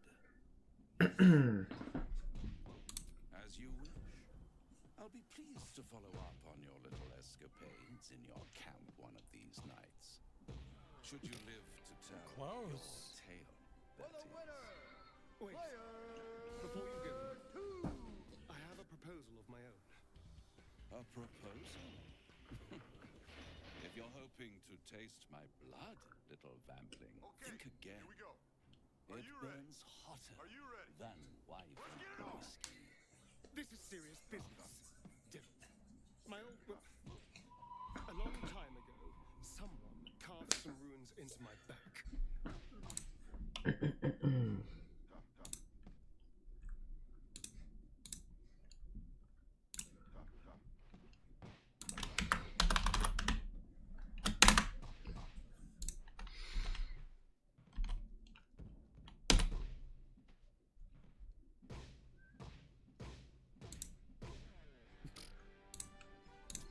Nothing you can do if you're in your back like that.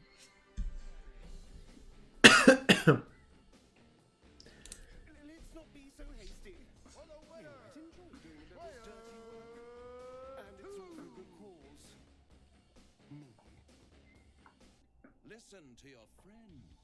What I'm asking isn't unreasonable. When you meet the beast, you'll realize that killing it is the wisest course. And once the deed is I'll done, get some points, our I guess. next meeting will be most Not productive. getting anything. All right, here we go, gentlemen. Are you ready? Scars often tell such wonderful stories.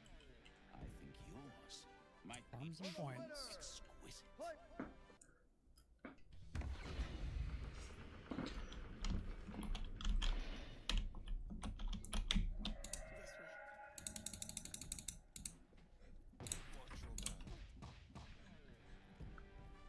Three punch, you're out.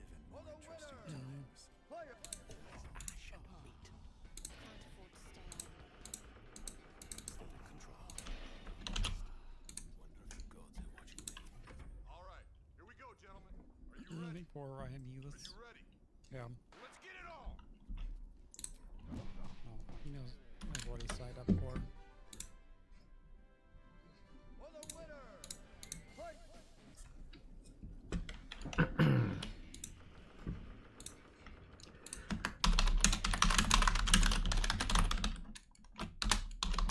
Are you ready? Are you ready? Let's get it on.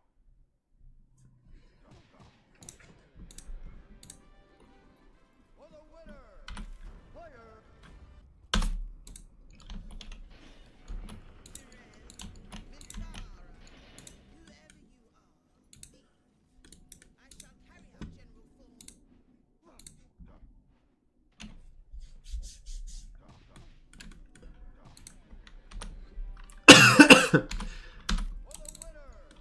Fire 1. 11 points. Go get something.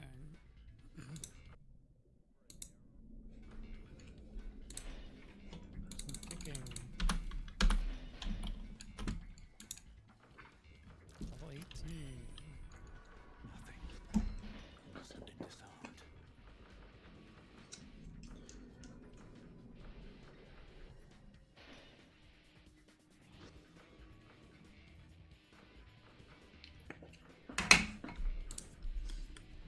Right there. All right, here we go, gentlemen. Are you ready? Are you ready? Let's get it on. Susun Elg.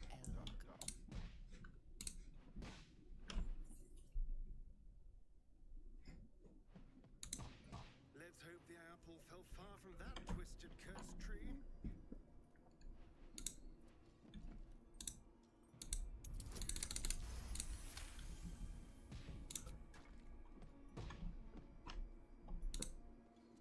Susun Elg.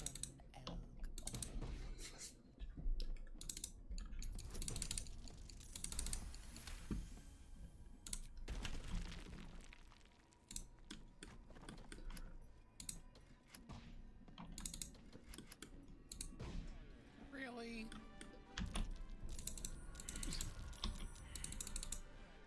For the winner.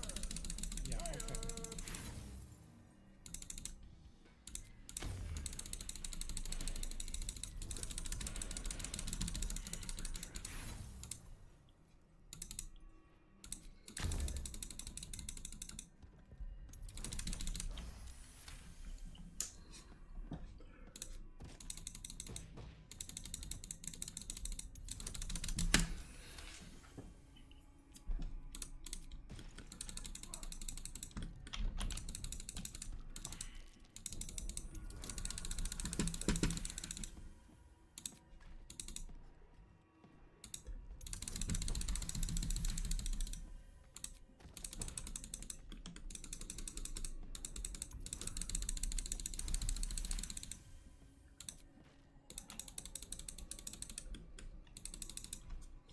So stupid.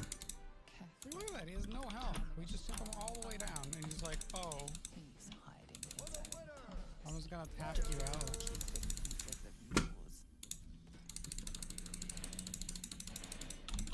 stupid. I'm sorry, this part of the game is garbage. Here we go. Are you ready? Like, the tap out system. Let's get it on. Like, it hurts the game so bad.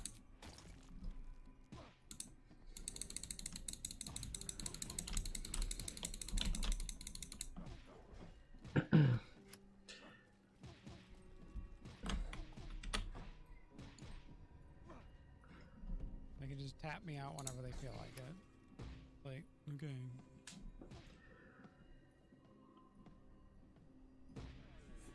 Sure thing, boss.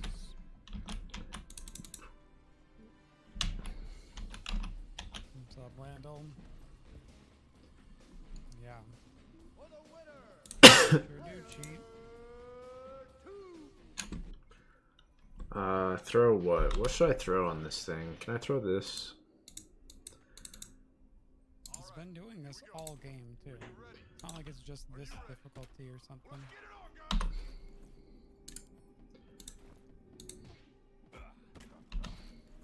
Okay, if it does it in real life, if it happens in real life, that's fine. We're not in real life. It's a video game. GG.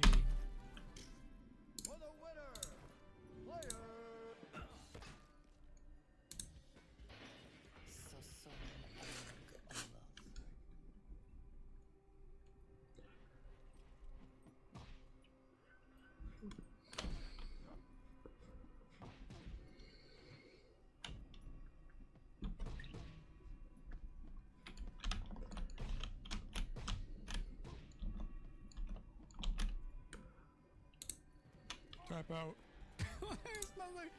There's nothing I can do. Nothing. Like, I can call it when it's gonna happen before it even happens.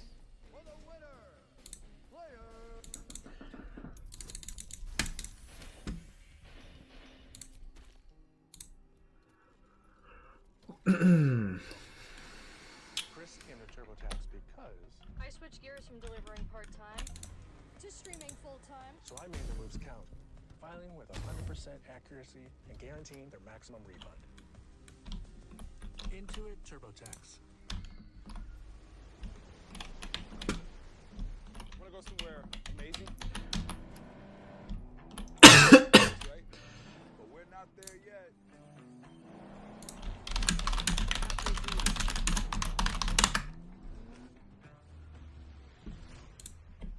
Still not it. Finding the next epic place isn't the point. In a Nissan Pathfinder, search is the adventure.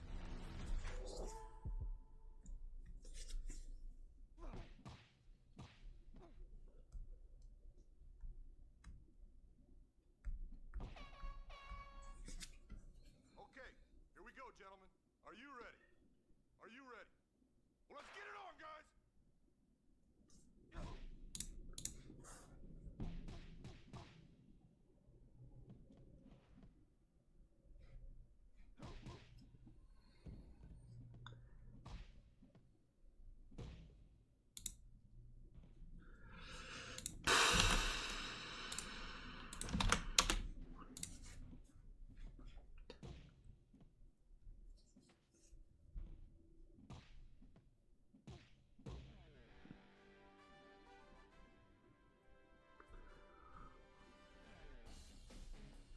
No, there's no music during the matches. No. Make your own music. Sound of your victims.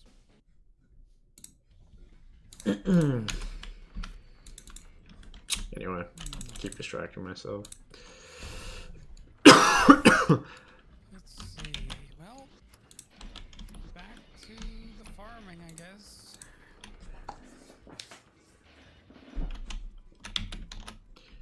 Gotta get that experience. Here we go, gentlemen. Are you ready? Are you ready? We're not in like in a match. We're in a sparring gym. Training.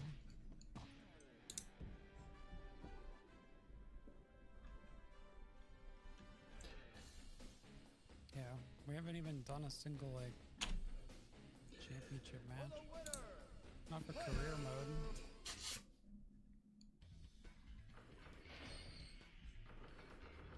We were doing the other, the UFC mode or whatever. It was like the professional.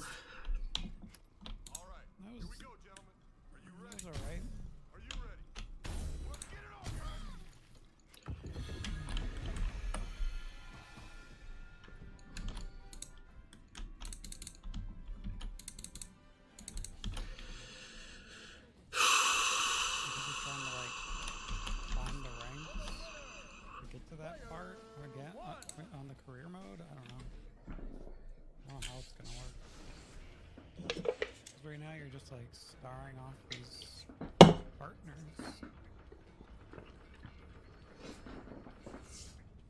Go up to 31. Fight Ryan Ellis like 1,000 times. Are you ready? Are you ready? Let's get it on!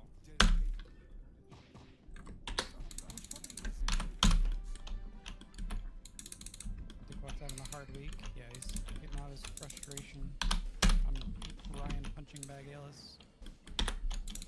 For the winner! Fighter one! Yowie. Keep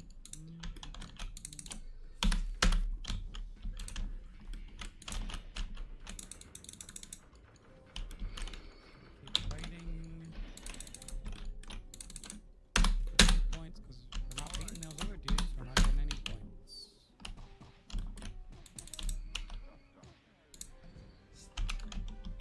For the winner! Da-da-da-da, One!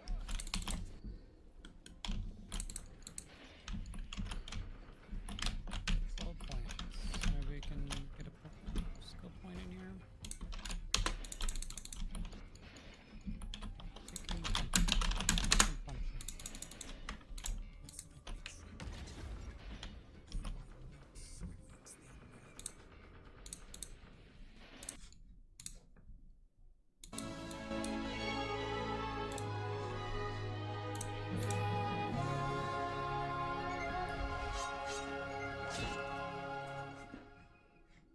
One of the most mystifying moves Sega would make during the Saturn's lifetime was the fascination with trying to copy the success certain games had on its rival's console.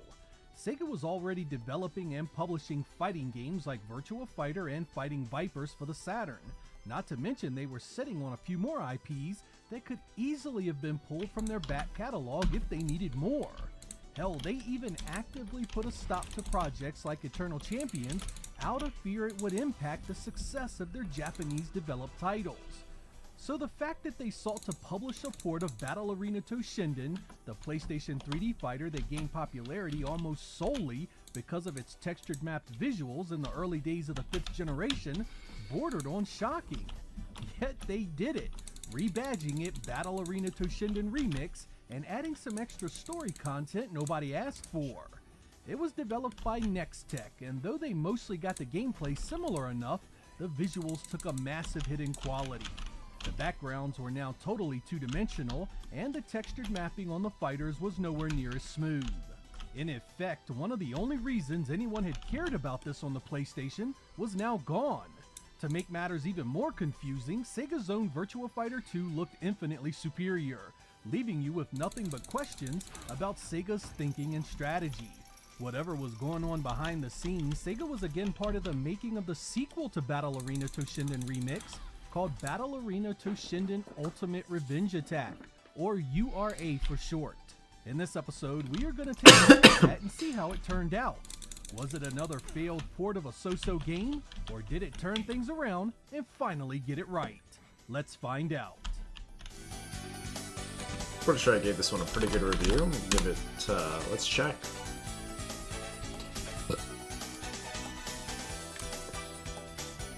Yeah, I gave it a 2.5. That's pretty good. Toshinden URA is based on the PlayStation release Battle Arena Toshinden 2. Nextech was again at the helm of this port, and they made numerous changes to the work that was done originally by the developer Tamsoft. The story has been completely retooled here and turned into a murder mystery. Fighters from all over the world are disappearing, and no one knows why or who is doing it. There is a sub-story of one of the fighters creating a robot that is meant to be a peacekeeper for the world, but that robot is stolen. Each fighter is connected to these events in some way, which is broken down further if you check out the instruction manual. The gameplay from here is still pretty much what you either loved or hated from the original. There are light and heavy attacks for your kicks and weapons, dodge buttons for left and right, and 2 buttons dedicated for your special moves. Double tapping forward or away from your opponent executes a dash, which can also be used with the dodge. You can pounce on a downed opponent, and you have a series of recoveries if you are knocked down. Press dodge while you're down and you'll roll left or right to get up. press toward or away from the opponent to roll in that direction, or press up to jump upwards as you recover. There are also what the game calls overdrive and secret attacks. Overdrives use the bar at the bottom of the screen. Once full, a powerful overdrive can be used to help you in battle. Secret attacks are used as a last-ditch effort to survive a defeat. Once your life bar gets low enough and starts to flash, you have access to your secret attack. Nail it, and it can turn the battle around completely. When you fire up Toshinden URA, there are 3 main modes you can choose to play. There's the one-player game. That's your story mode and has its ending and the potential to face up to 3 different bosses. The versus human option is your multiplayer mode. The versus computer option is sort of your practice mode, where you can face any of the computer fighters you select. In the options mode, you can choose the difficulty, 1 being easy and 8 being hard. The timer, the number of rounds, the strength of the attacks, the guard type, and the camera can all be adjusted as well. If you don't like the default button layout, you can even change that.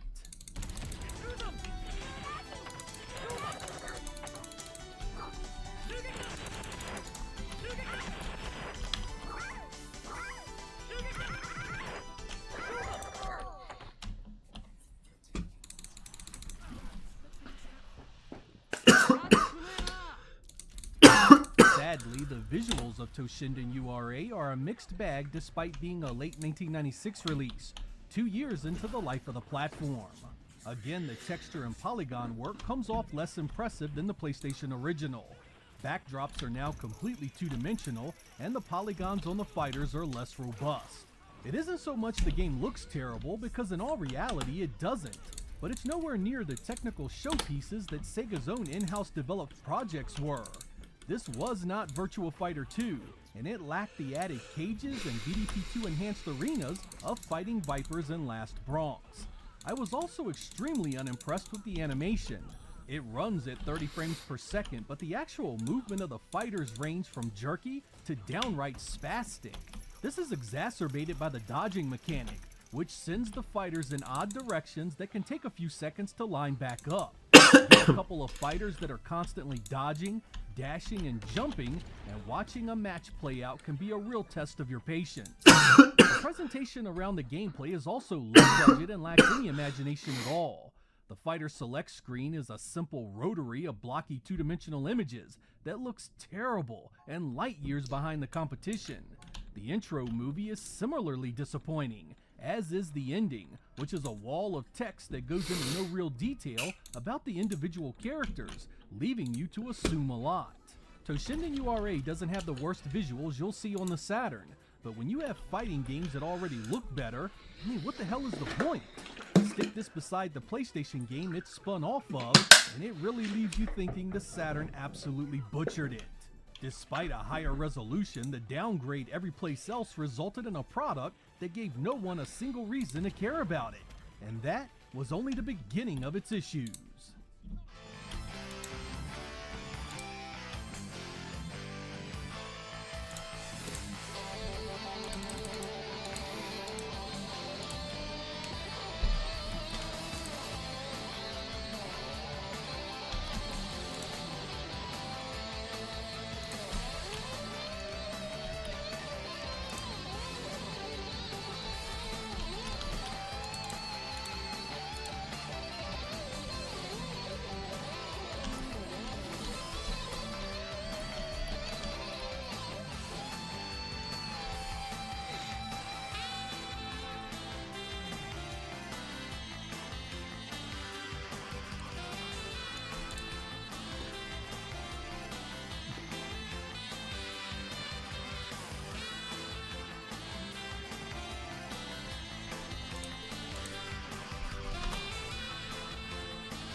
Sound in a fighting game is often a big part of its appeal.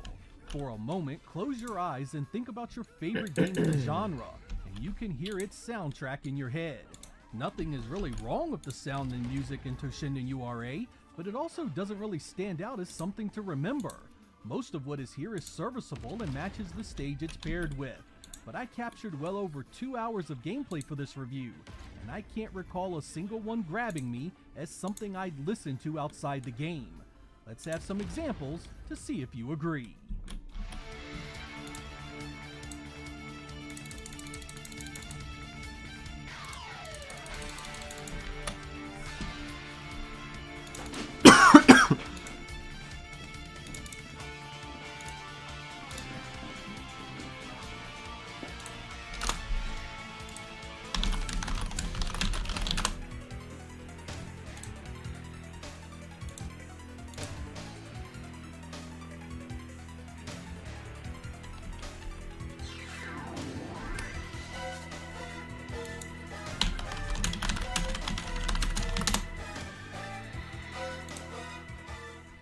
Despite my thoughts on the visuals of Toshinden URA, the graphics will look good enough to many of you. The sound, again, may not be as gripping as you want it to be, but it's not bad, and gets the job done in most cases. Where Toshinden URA really falls down, however, is its gameplay. And when I say fall, I mean a full faceplant that never recovers. The animation I mentioned earlier really plays havoc with the physics. You get hit by stuff that is nowhere near you. Some moves that look nasty take barely any life, while others that look benign can decimate your life bar. There's also a big problem with the camera keeping up with the action. It will leave you at an angle where your attacks constantly miss for far longer than it should. There is also a huge problem of being knocked down. You stay on the ground much longer than you should, which means a pounce attack or some other damage is guaranteed on the harder settings. If that wasn't enough, you'll find moves that miss regularly despite making clear contact. This happens with low and ground attacks constantly. I mean, everything about the way this plays is an absolute mess. There's also some serious balancing issues here. Some secret attacks are so overpowered and hit such a large portion of the screen, they are absolutely impossible to avoid. Overall, it's not broken, and it's certainly worth a laugh in multiplayer with a few friends. But this is not something you are going to want to return to again and again for its rock-solid mechanics. The low-budget presentation and the lack of a compelling story just pile on top of the problems. It really leaves Toshinden URA in a lonely place. It's not anywhere near as well done as Sega's 3D fighters. It even sits pretty low on the totem pole of third-party offerings. It really does make you question Sega's wisdom here. If they were going to publish this, you think they would have commissioned some explosive VDP2 effects and demanded gameplay that held up better. Finally, the game is incredibly easy on most settings. Since you can map your special attacks to one button, you can spam your most powerful moves at will. The overdrive and secret attacks are easy to pull off as well. On normal and below, you'll walk through the AI with little issue, while the hardest setting just gets you an AI that cheats its ass off to win. There's no in between, and that leaves you with an average looking and sounding game that just doesn't have enough to hold your attention for very long.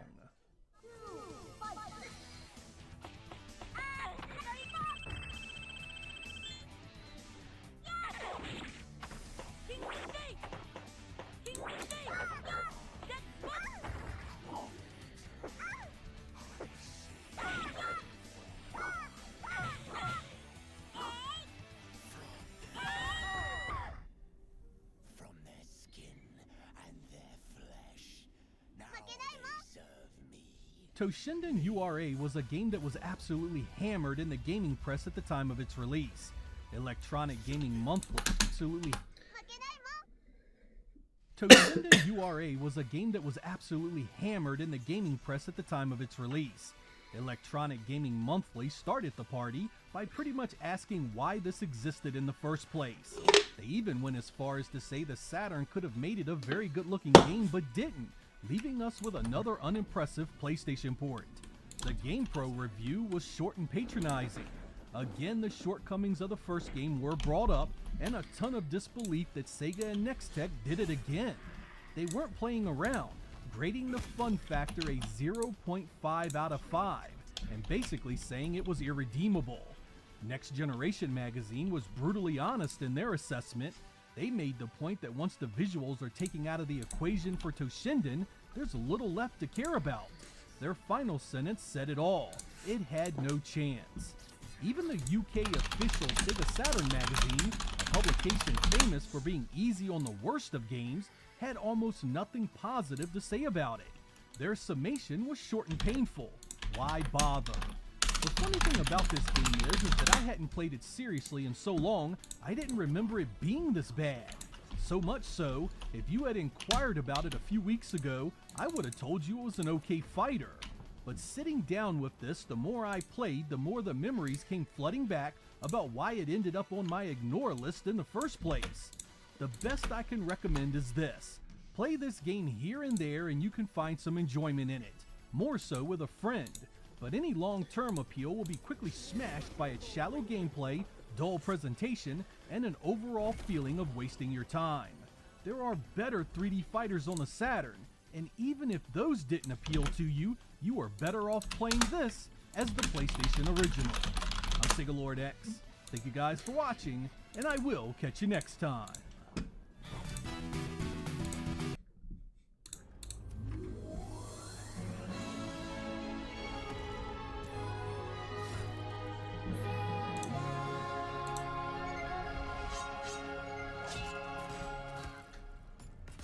The Sega Genesis was a console that had a lot of firsts for me.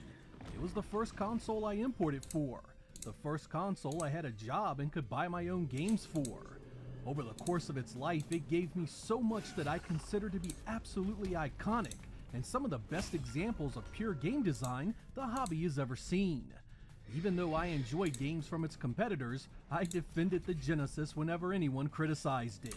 It didn't matter if it was the games, the hardware, whatever, the Genesis deserved respect in my view, and I was ride or die all the way.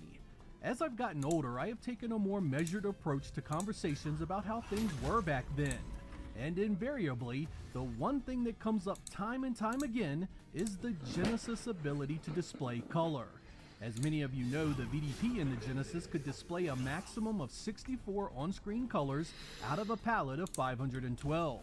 Though most games didn't do them, a few other methods like shadow and highlight as well as palette swapping could display 2 to 3 times that in certain circumstances. Many people question whether those specifications were a detriment to the platform's long-term success.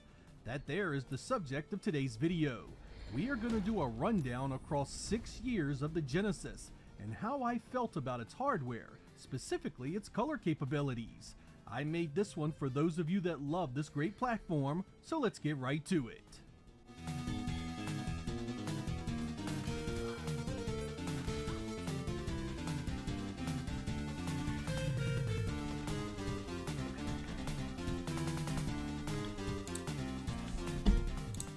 When the Genesis burst onto the North American gaming scene in 1989, the Nintendo Entertainment System was the dominant platform. By that point, arcade games had gotten far more sophisticated, especially when it came to color, sprite size, and animation, leaving NES games looking rather tame in comparison. The Genesis, on the other hand, was a revelation. You didn't hear anyone complaining about color in those early days, because home games had never looked as good as they did on Sega's new platform. Take a look here at Altered Beast side by side with the arcade. Imagine what a kid would think at this point. No, the Genesis did not replicate every detail exactly, but take a look at how close it got a game that was only a year old at that point. The same could be said of a game like Ghouls and Ghosts. The latest arcade games were coming across extremely well on the Genesis, living up to Sega's claim of the arcade experience at home. Golden Axe was another one that ported over extremely well. Not only were the sprites impressive, but the magical effects were something else. These games had come from arcade boards that could display lots more color than the Genesis, yet none of that seemed to make a difference at all. While not a one-to-one comparison, take a look at the original Shinobi next to the Revenge of Shinobi. The Genesis comes away looking extremely powerful and in some ways quite a bit more sophisticated. Those early months after the Genesis released were special, and there was nothing else flexing quite as impressively on the home market.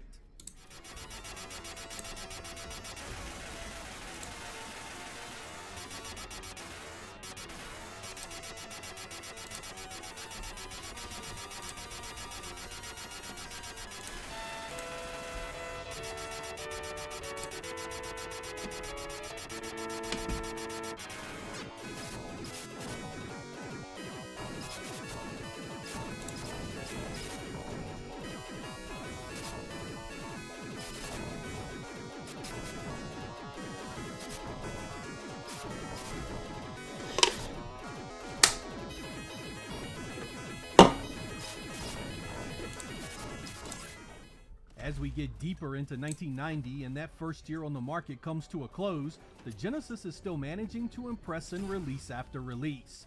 If anything, things are getting better as programmers and developers get more experience. Strider is a bona fide success story when compared to his CPS arcade counterpart. When I first laid eyes on this impressive port, I thought Sega had somehow shrunk the arcade down and fit it inside the cartridge. Some things looked different and some things sounded different, but you really didn't care because the end product was so familiar, it really was the arcade at home. But the Genesis was so much more than just arcade ports even in those early days. When Castle of Illusion showed up, it was easily one of the prettiest home games any console had ever achieved. The detail and color use at that time was spectacular, looking nearly as good as the movies that inspired it. When the kids in school talked about the Genesis, it was with wonder and admiration, with even Nintendo diehards having to admit that Sega had something special. And speaking of special, sometimes the Genesis would get a game that was inspired by an arcade release that would turn out even better. Shadow Dancer at home was not the same game at your local laundromat. Stage design, boss encounters, and numerous other changes made the two quite unique from one another. And I dare say the Genesis version looked better in pretty much every way. Main hero, the dog, the enemies, and the backgrounds just came across more impressively, especially the bolder colors. There were many other games in 1990 that stood out, but I think you get the point. The Genesis was a graphical juggernaut, and the stage was set for it to grow even more the following year. Alright, look at him. Give him the left. Look at it. No. That's him. That's it. Look at it. Give him the left. The left. That's it.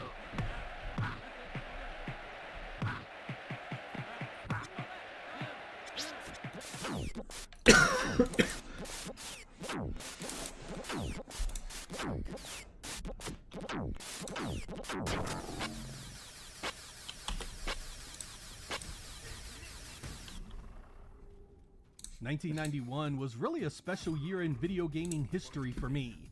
It was the year that the Genesis and the Super Nintendo went head-to-head for the very first time.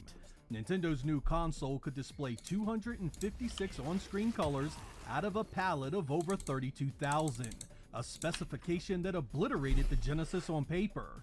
But that first year was anything but a win. In fact, when you put Sonic against Mario World in a side-by-side comparison, the Genesis stands its ground as a fantastic-looking representation of what 16-bit hardware was capable of. I mean, the last thing on my mind was that the Genesis could only display 60-some colors at a time. Sonic was fast, colorful, and loaded with background layers. Everything 16-bit visuals needed to impress. 1991 was also the year Streets of Rage went head-to-head with Final Fight.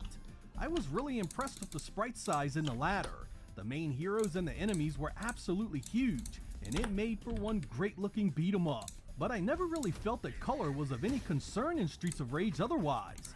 In fact, I kinda enjoyed the darker, grittier world in that game, especially with every scene seemingly taking place at night or inside a building of some type.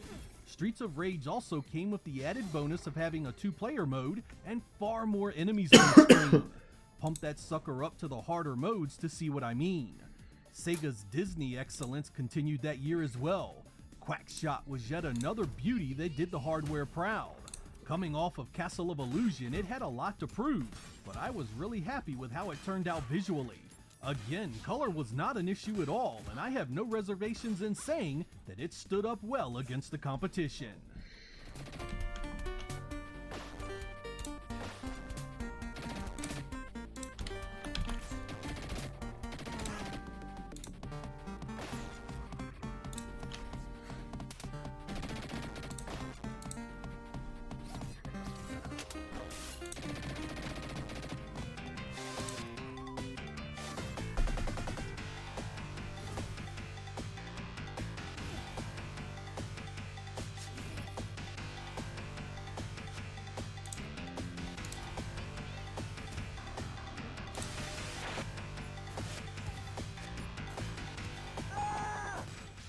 Things really started to heat up in 1992.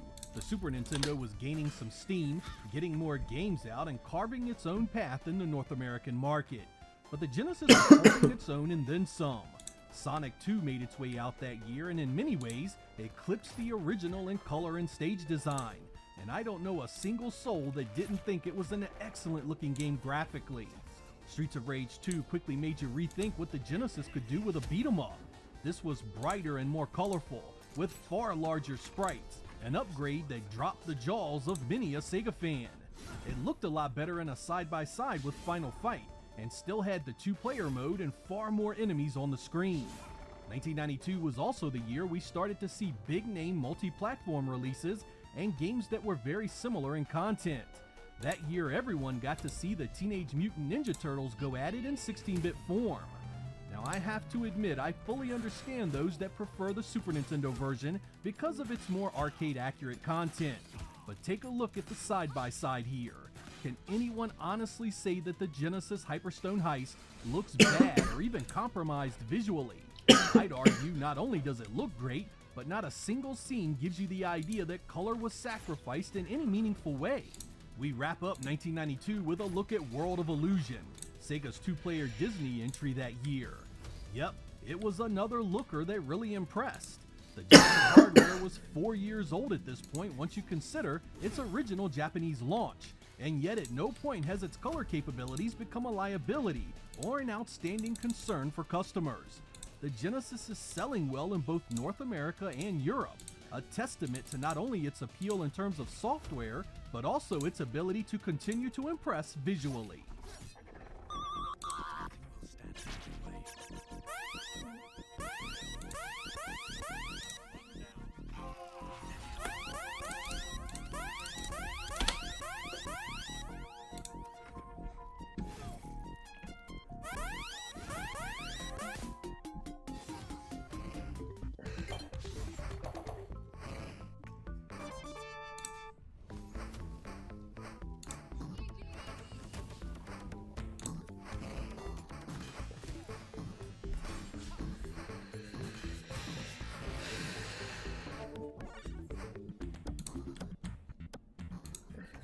1993 was another banner year full of killer releases for Sega's 16-bit workhorse. You now had games on the market that didn't just look great with outstanding color, but developers kept pulling out all the stops with sprite and background effects that made some releases look like they were running on silicon derived straight from the arcade. Take a look and gawk at the mighty Thunder Force 4. I want you to ask yourself, had you seen this at its North American launch, would the first thing you would have thought was how the Genesis needed to display more color? Seriously, let these scenes soak into your eyeballs. It's an absolute knockout, and I dare say one of the most impressive 16-bit shooters ever created. And there were lots more. What about Rocket Knight Adventures? In many ways, including color use, I always thought this looked like a Super Nintendo game to begin with. Konami loved moving art style and assets between game releases, and this one just screams something you would have seen from them on Nintendo's platform. Shinobi 3 was another standard bearer for outstanding use of color. Every stage had its own unique feel, and the art design was carefully put into place to make the most out of what the Genesis could display. No matter which platform you owned, no matter what you preferred, you simply don't come away thinking, wow, the 64 colors of the Genesis ruin that presentation. As 1993 plays out, it easily becomes the most competitive year between the Genesis and Super Nintendo in terms of multi-platform releases. The year before, Street Fighter II had graced the home market and was a massive hit for Capcom and Nintendo. And now, finally, we got to see these two titans of home entertainment go head-to-head in one of the most important and popular games released in years. That comparison will be forever argued as to which one was better overall. But for now, I want you to look at the screens primarily in terms of color and detail. I think it's pretty clear that the Super Nintendo edition uses a bit more color. But do you see these two games running and think to yourself, the Genesis Special Champion Edition is ruined or so significantly compromised that the Genesis itself suffered at retail? Of course not. Side by side, the Genesis scenes look great, and aside from a few small changes, it more than holds up next to Nintendo's newer hardware. The same could be said of other multi-platform titles. A look at WWF Royal Rumble is quite telling. Developers hardly ever used all of the color available on the Super Nintendo in the first place, so rarely was the Genesis needing that many to draw a screen that competed well. Even when the game was different but used the same IP, it came down to the developer itself on how well received it was. No game encapsulates that more during that generation than Aladdin. The Genesis game was developed by Virgin Games, while the Super Nintendo got its version from Capcom. The two visual styles were very different, and it was clear that Sega's edition focused on animation first and foremost. Seeing the two together, I can honestly tell you that I think they both look good, and each one has its strong and weak points. The one thing I never thought was that the Genesis version looks worse because of color. In fact, it's bright, detailed, and really pops in many of its areas. But for all of my gushing about how well the Genesis visuals held up over the years, I confess 1993 was the very first year color did indeed become a critique from which the Genesis could not escape. 1993 was the year Mortal Kombat came home to a massive marketing campaign across console and portable hardware.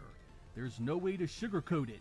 The digitized assets of this game needed as much color as it could get to mimic the vastly superior arcade visuals. The Super Nintendo clearly has a massive advantage in this regard.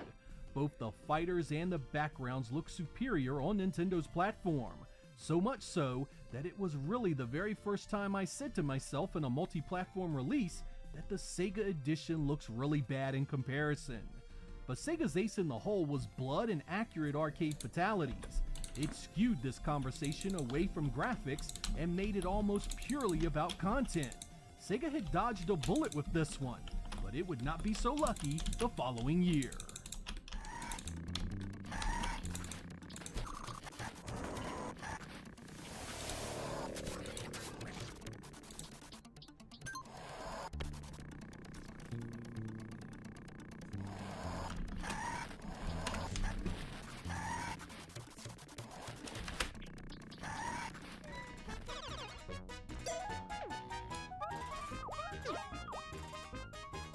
Yeah, where's Magic Spider? Never mind.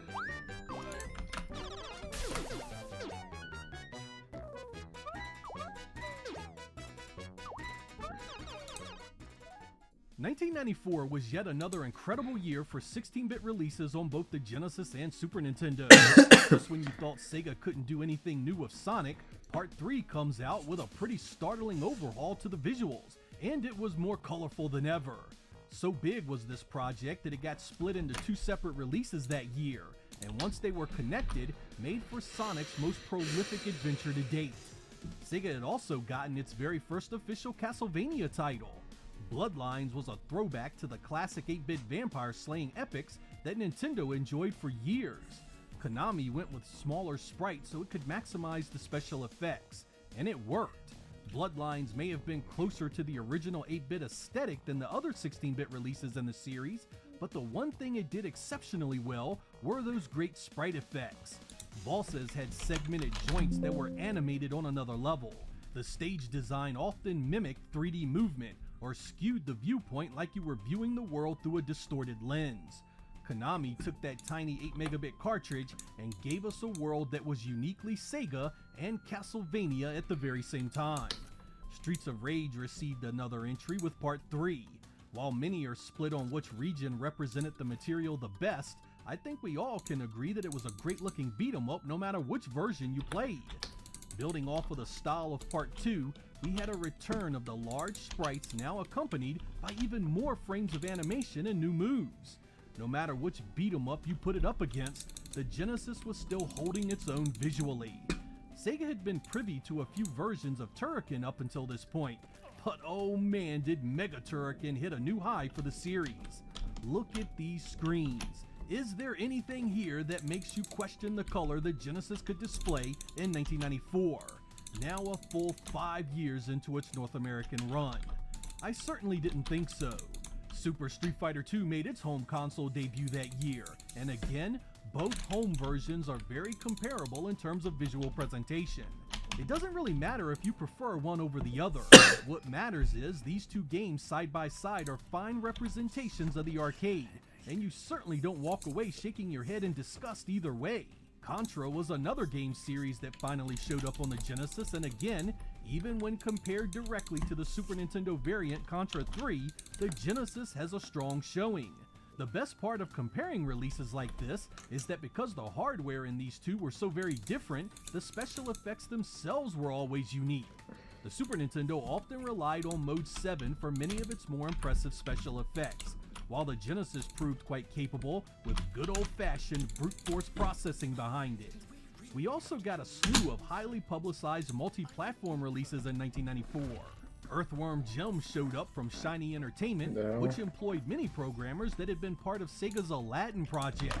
On both 16-bit machines, it was animated well, had impressive color, and had one of the wildest presentations you had ever seen. Games were looking more and more like cartoons at this point, and I don't think the Genesis suffered much at all, even at this late stage. One game that really nailed that point was Mickey Mania, which was literally a series of cartoons reborn as a video game. Did that 64 on-screen color limit hamstring this release? I reject the notion that it does, because both these games were eye-popping showpieces from the programmers at Traveler's Tales. Acclaim's wrestling series was again multi-platform that year. WWF Raw added some new fighters and a new presentation, but mostly stuck to what we had seen before. It was still a solid game, particularly in multiplayer, and the two versions again looked more similar than they did different. The Lion King was a big release that year, and it had a lot to prove as a Disney game. It certainly had the animation, and it was as detailed and as colorful as any licensed game that year. That damn second stage was awful, but overall both 16-bit versions compared well. Pitfall: The Mayan Adventure was another popular multi-platform release that looked nearly the same on both machines. No kidding there. If I removed the identification at the bottom and randomized the screens, I bet few of you could actually pick them apart. We end the look at 1994 with Mortal Kombat 2, perhaps that year's most important release that appeared on both platforms. As before, the Super Nintendo carries a heavy advantage in terms of closeness to the arcade original. You see it across the fighters and the backgrounds. The digitized images from the source needed the extra color, and the Genesis just couldn't display it at the same level. Sega skirted this issue in the first because it had the content everyone wanted, but with the sequel on even ground, the Super Nintendo came away with a better visual representation that nobody could deny.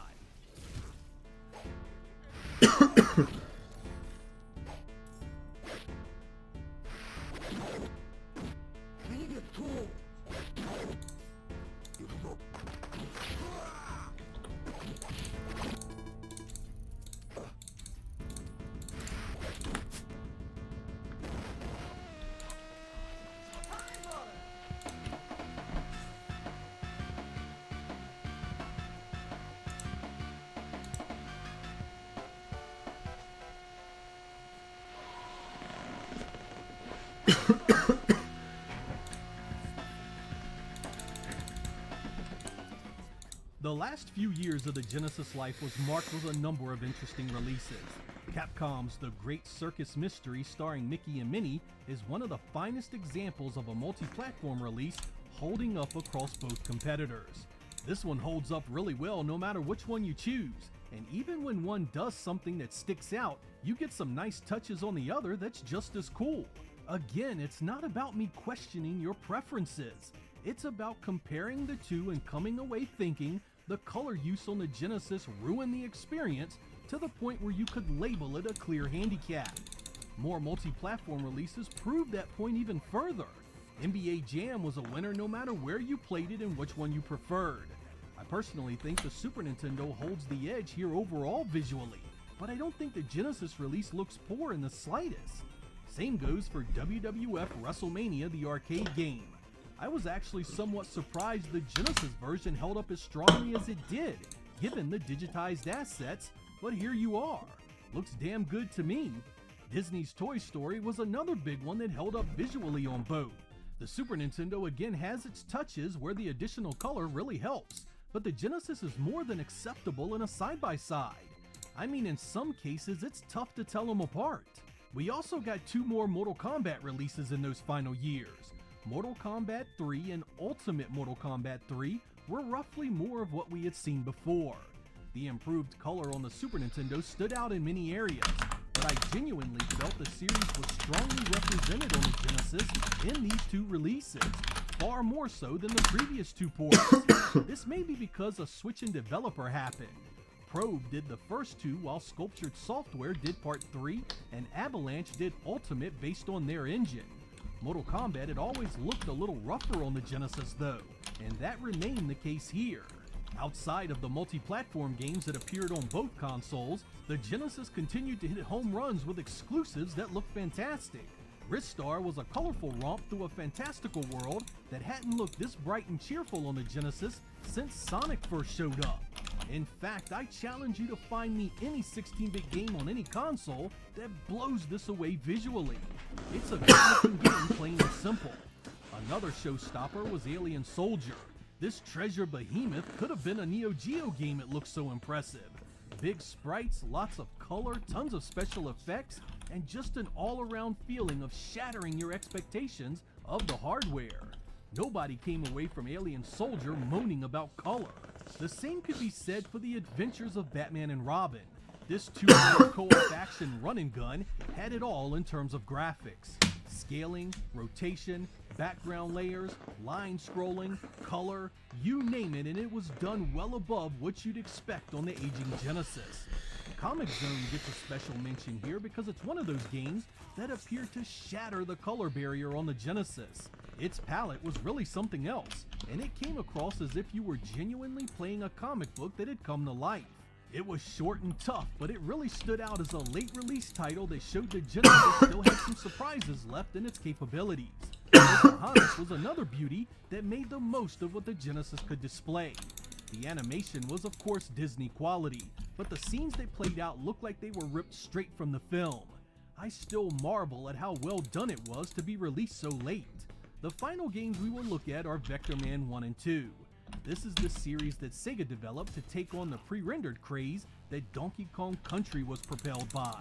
There are many things here that I feel came off really well. The animation, some of the special effects, and the way many of the assets had a 3D look all impressed me. But there is no question that the more colorful Donkey Kong Country had more big market appeal. It was more organic as well, and that made for environments that were more familiar and friendlier. Vector Man also had a run and gun element to it that made it far more challenging for the average player. You could muck about in Donkey Kong Country for a long time before meeting a challenge that would stop you in your tracks, while Vector Man could do it just a few stages in. I think it would have been better off as a traditional platformer. Gameplay design aside, it looked good and had some impressive special effects.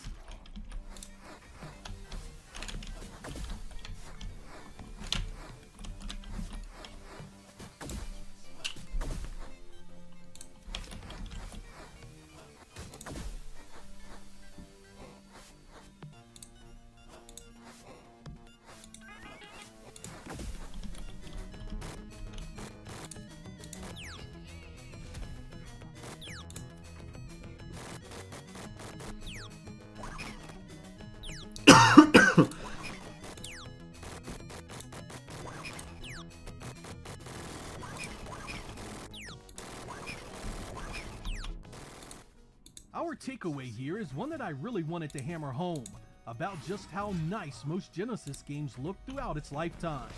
I want to stress again that this video wasn't about your preferences not being legitimate. You can feel the Super Nintendo had the better visuals all the way around, and still give the Genesis its due. What developers accomplished on that hardware originally launched in Japan in 1988 was quite something. So the answer to the question, did the 64 colors of the Genesis hurt it? I have to say absolutely not. There are instances where there is no doubt that the extra color the Super Nintendo could display gave it advantages. You saw this mostly in games that used digitized or pre-rendered assets. Using Mortal Kombat as an example, I think it's pretty clear the Nintendo releases fared better visually. When you look at the overall picture, however, I don't think the Genesis itself was hurt by its color limitations in the vast majority of its software. When a game was developed from the ground up just for the Genesis, the available color was used to a degree that rarely left its games lacking visual appeal. There was always differences between multi-platform releases, of course, especially when it came to special effects like transparencies and Mode 7 scaling, but the bulk of what you saw on the screen was comparable, right down to the finest details of the characters and backgrounds. Nintendo certainly got more mileage out of the Super Nintendo in its later years, but this was mostly due to a massive gulf in sales between the two platforms in Japan, and the fact Sega launched its 32-bit platform well over a year earlier. I guess the best way to sum up my opinion on this is that while it would have been nice to have had some extra color output with the Genesis VDP, it really wasn't a deal breaker. Games still looked great, held their own more often than not, and sometimes even managed to punch well above its weight class. The big question now is, did the sound of the Genesis hurt its popularity and market performance? But we're gonna have to wait for the answer to that in a future episode. I'm Sega Lord X. Thank you guys for watching, and I will catch you next time.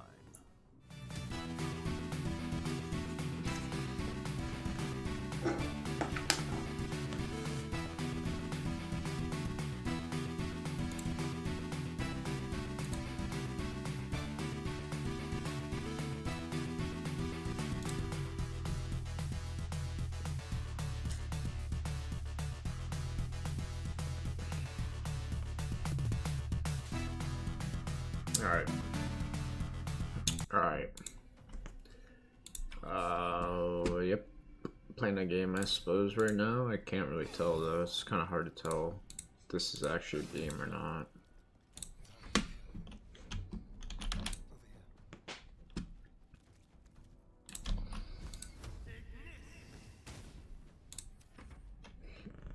I wonder when the last time I actually got achievements is.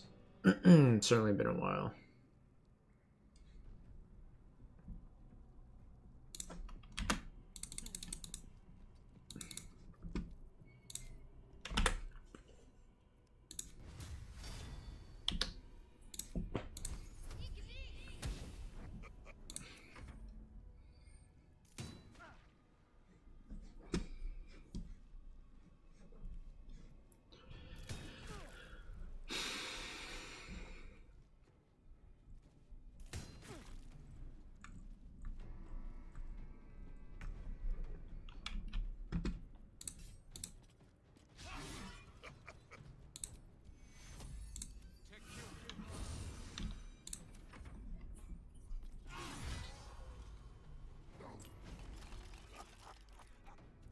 What the fuck?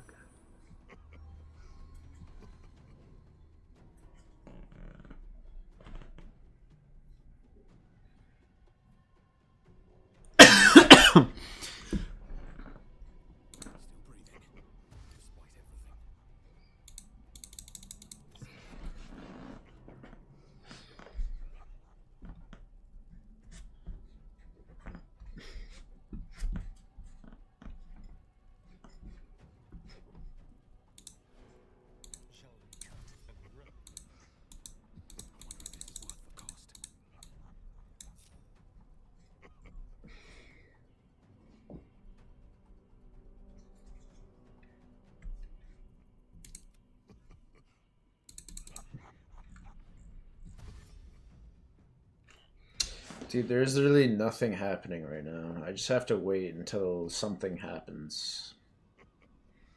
It's fucking unreal. I have not played an RPG that has longer turns than this. Ever.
Are you fucking kidding me, dude? Piece of absolute garbage. I apparently should have been like saving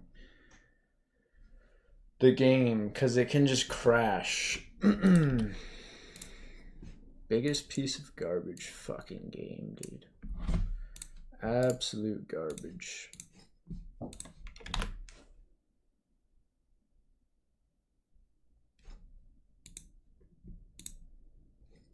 Just fucking unbelievable game.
Jesus.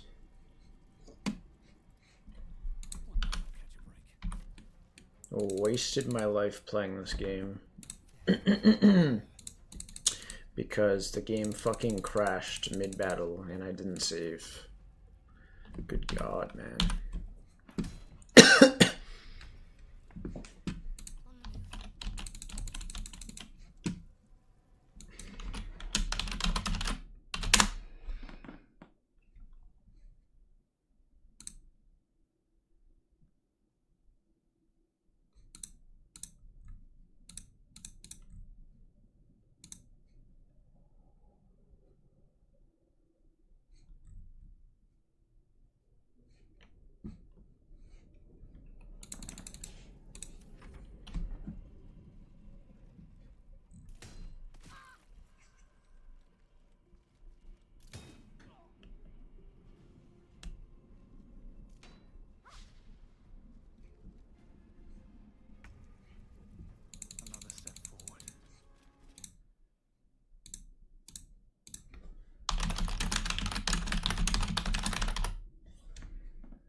Need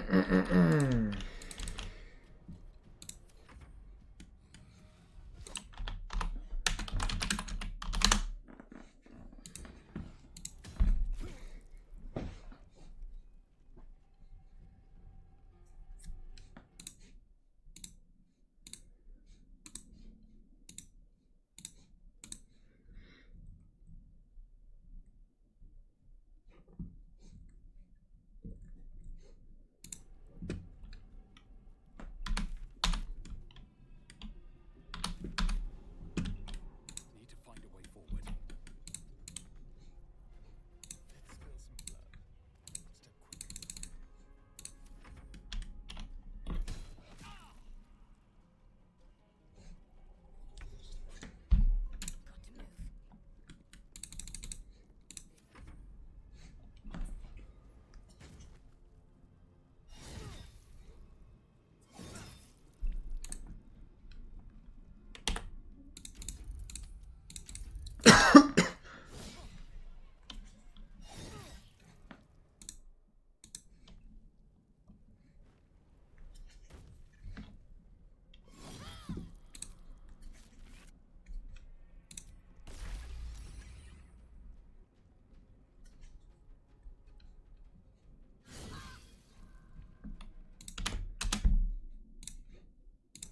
Don't waste a step.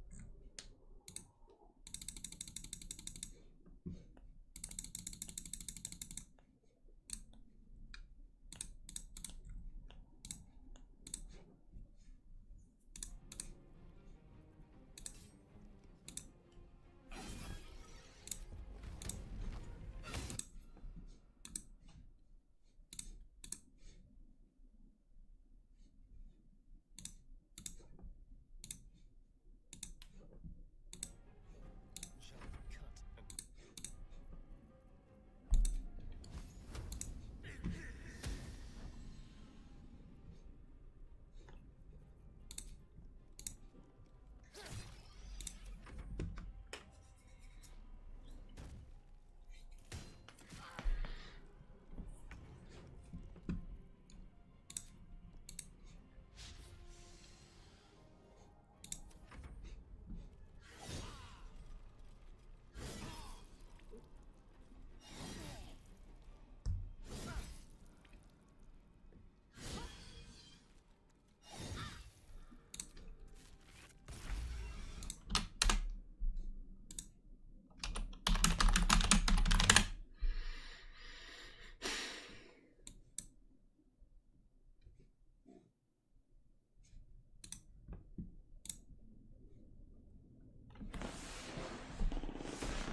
and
Another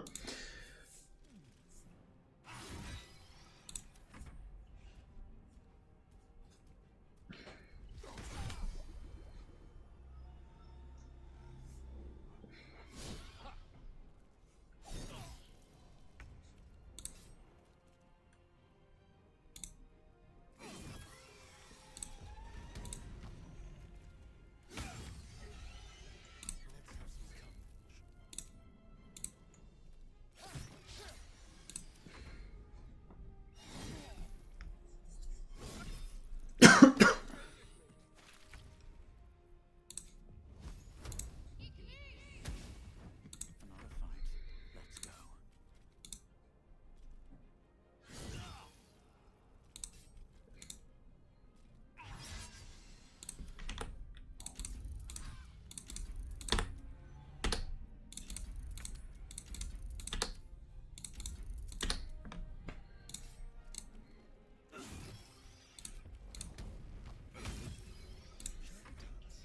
A better position.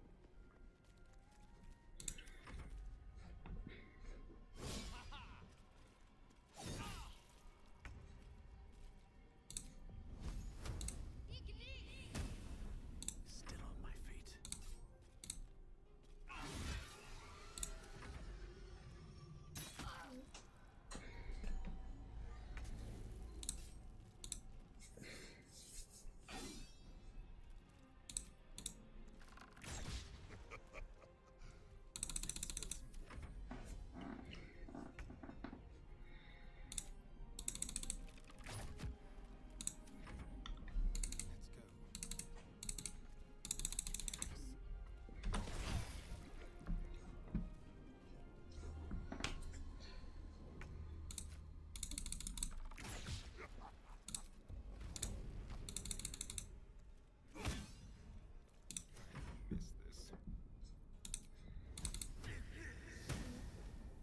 Blood comes easy these days. Hungry for the slaughter.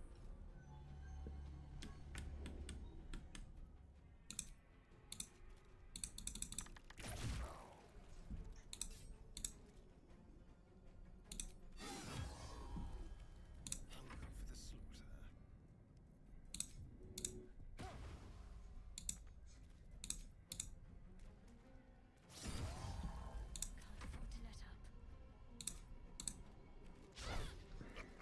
Nothing important is ever easy. Protect me.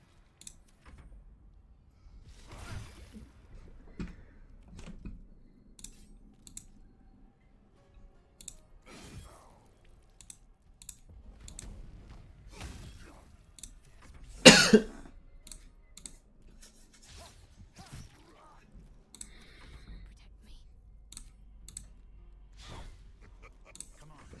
Can't stay idle.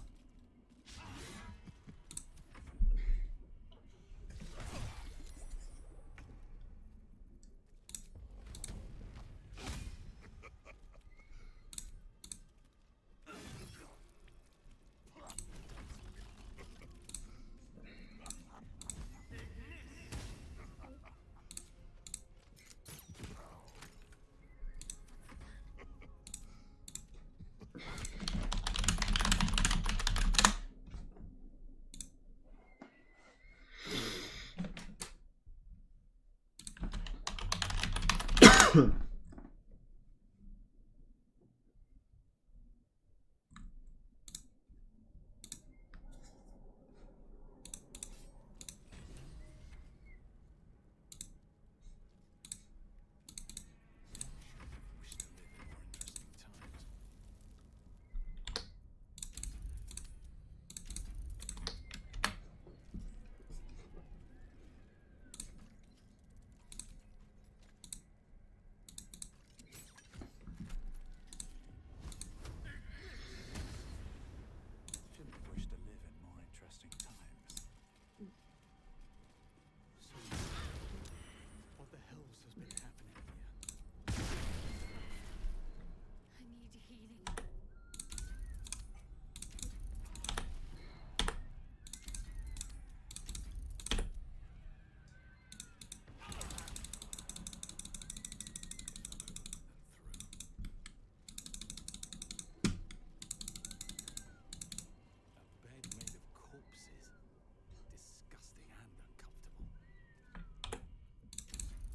Okay, well, that was a whole lot of stuff that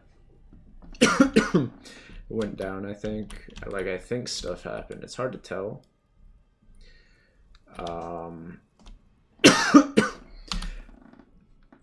You know, we'll have to see what is next in this game. I don't freaking know, but I'm done for now. I'm done for now here.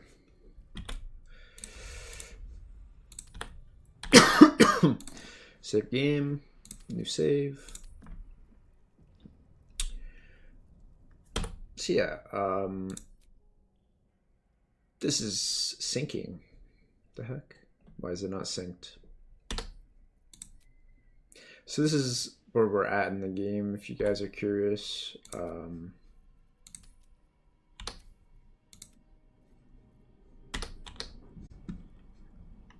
Stuff may have happened.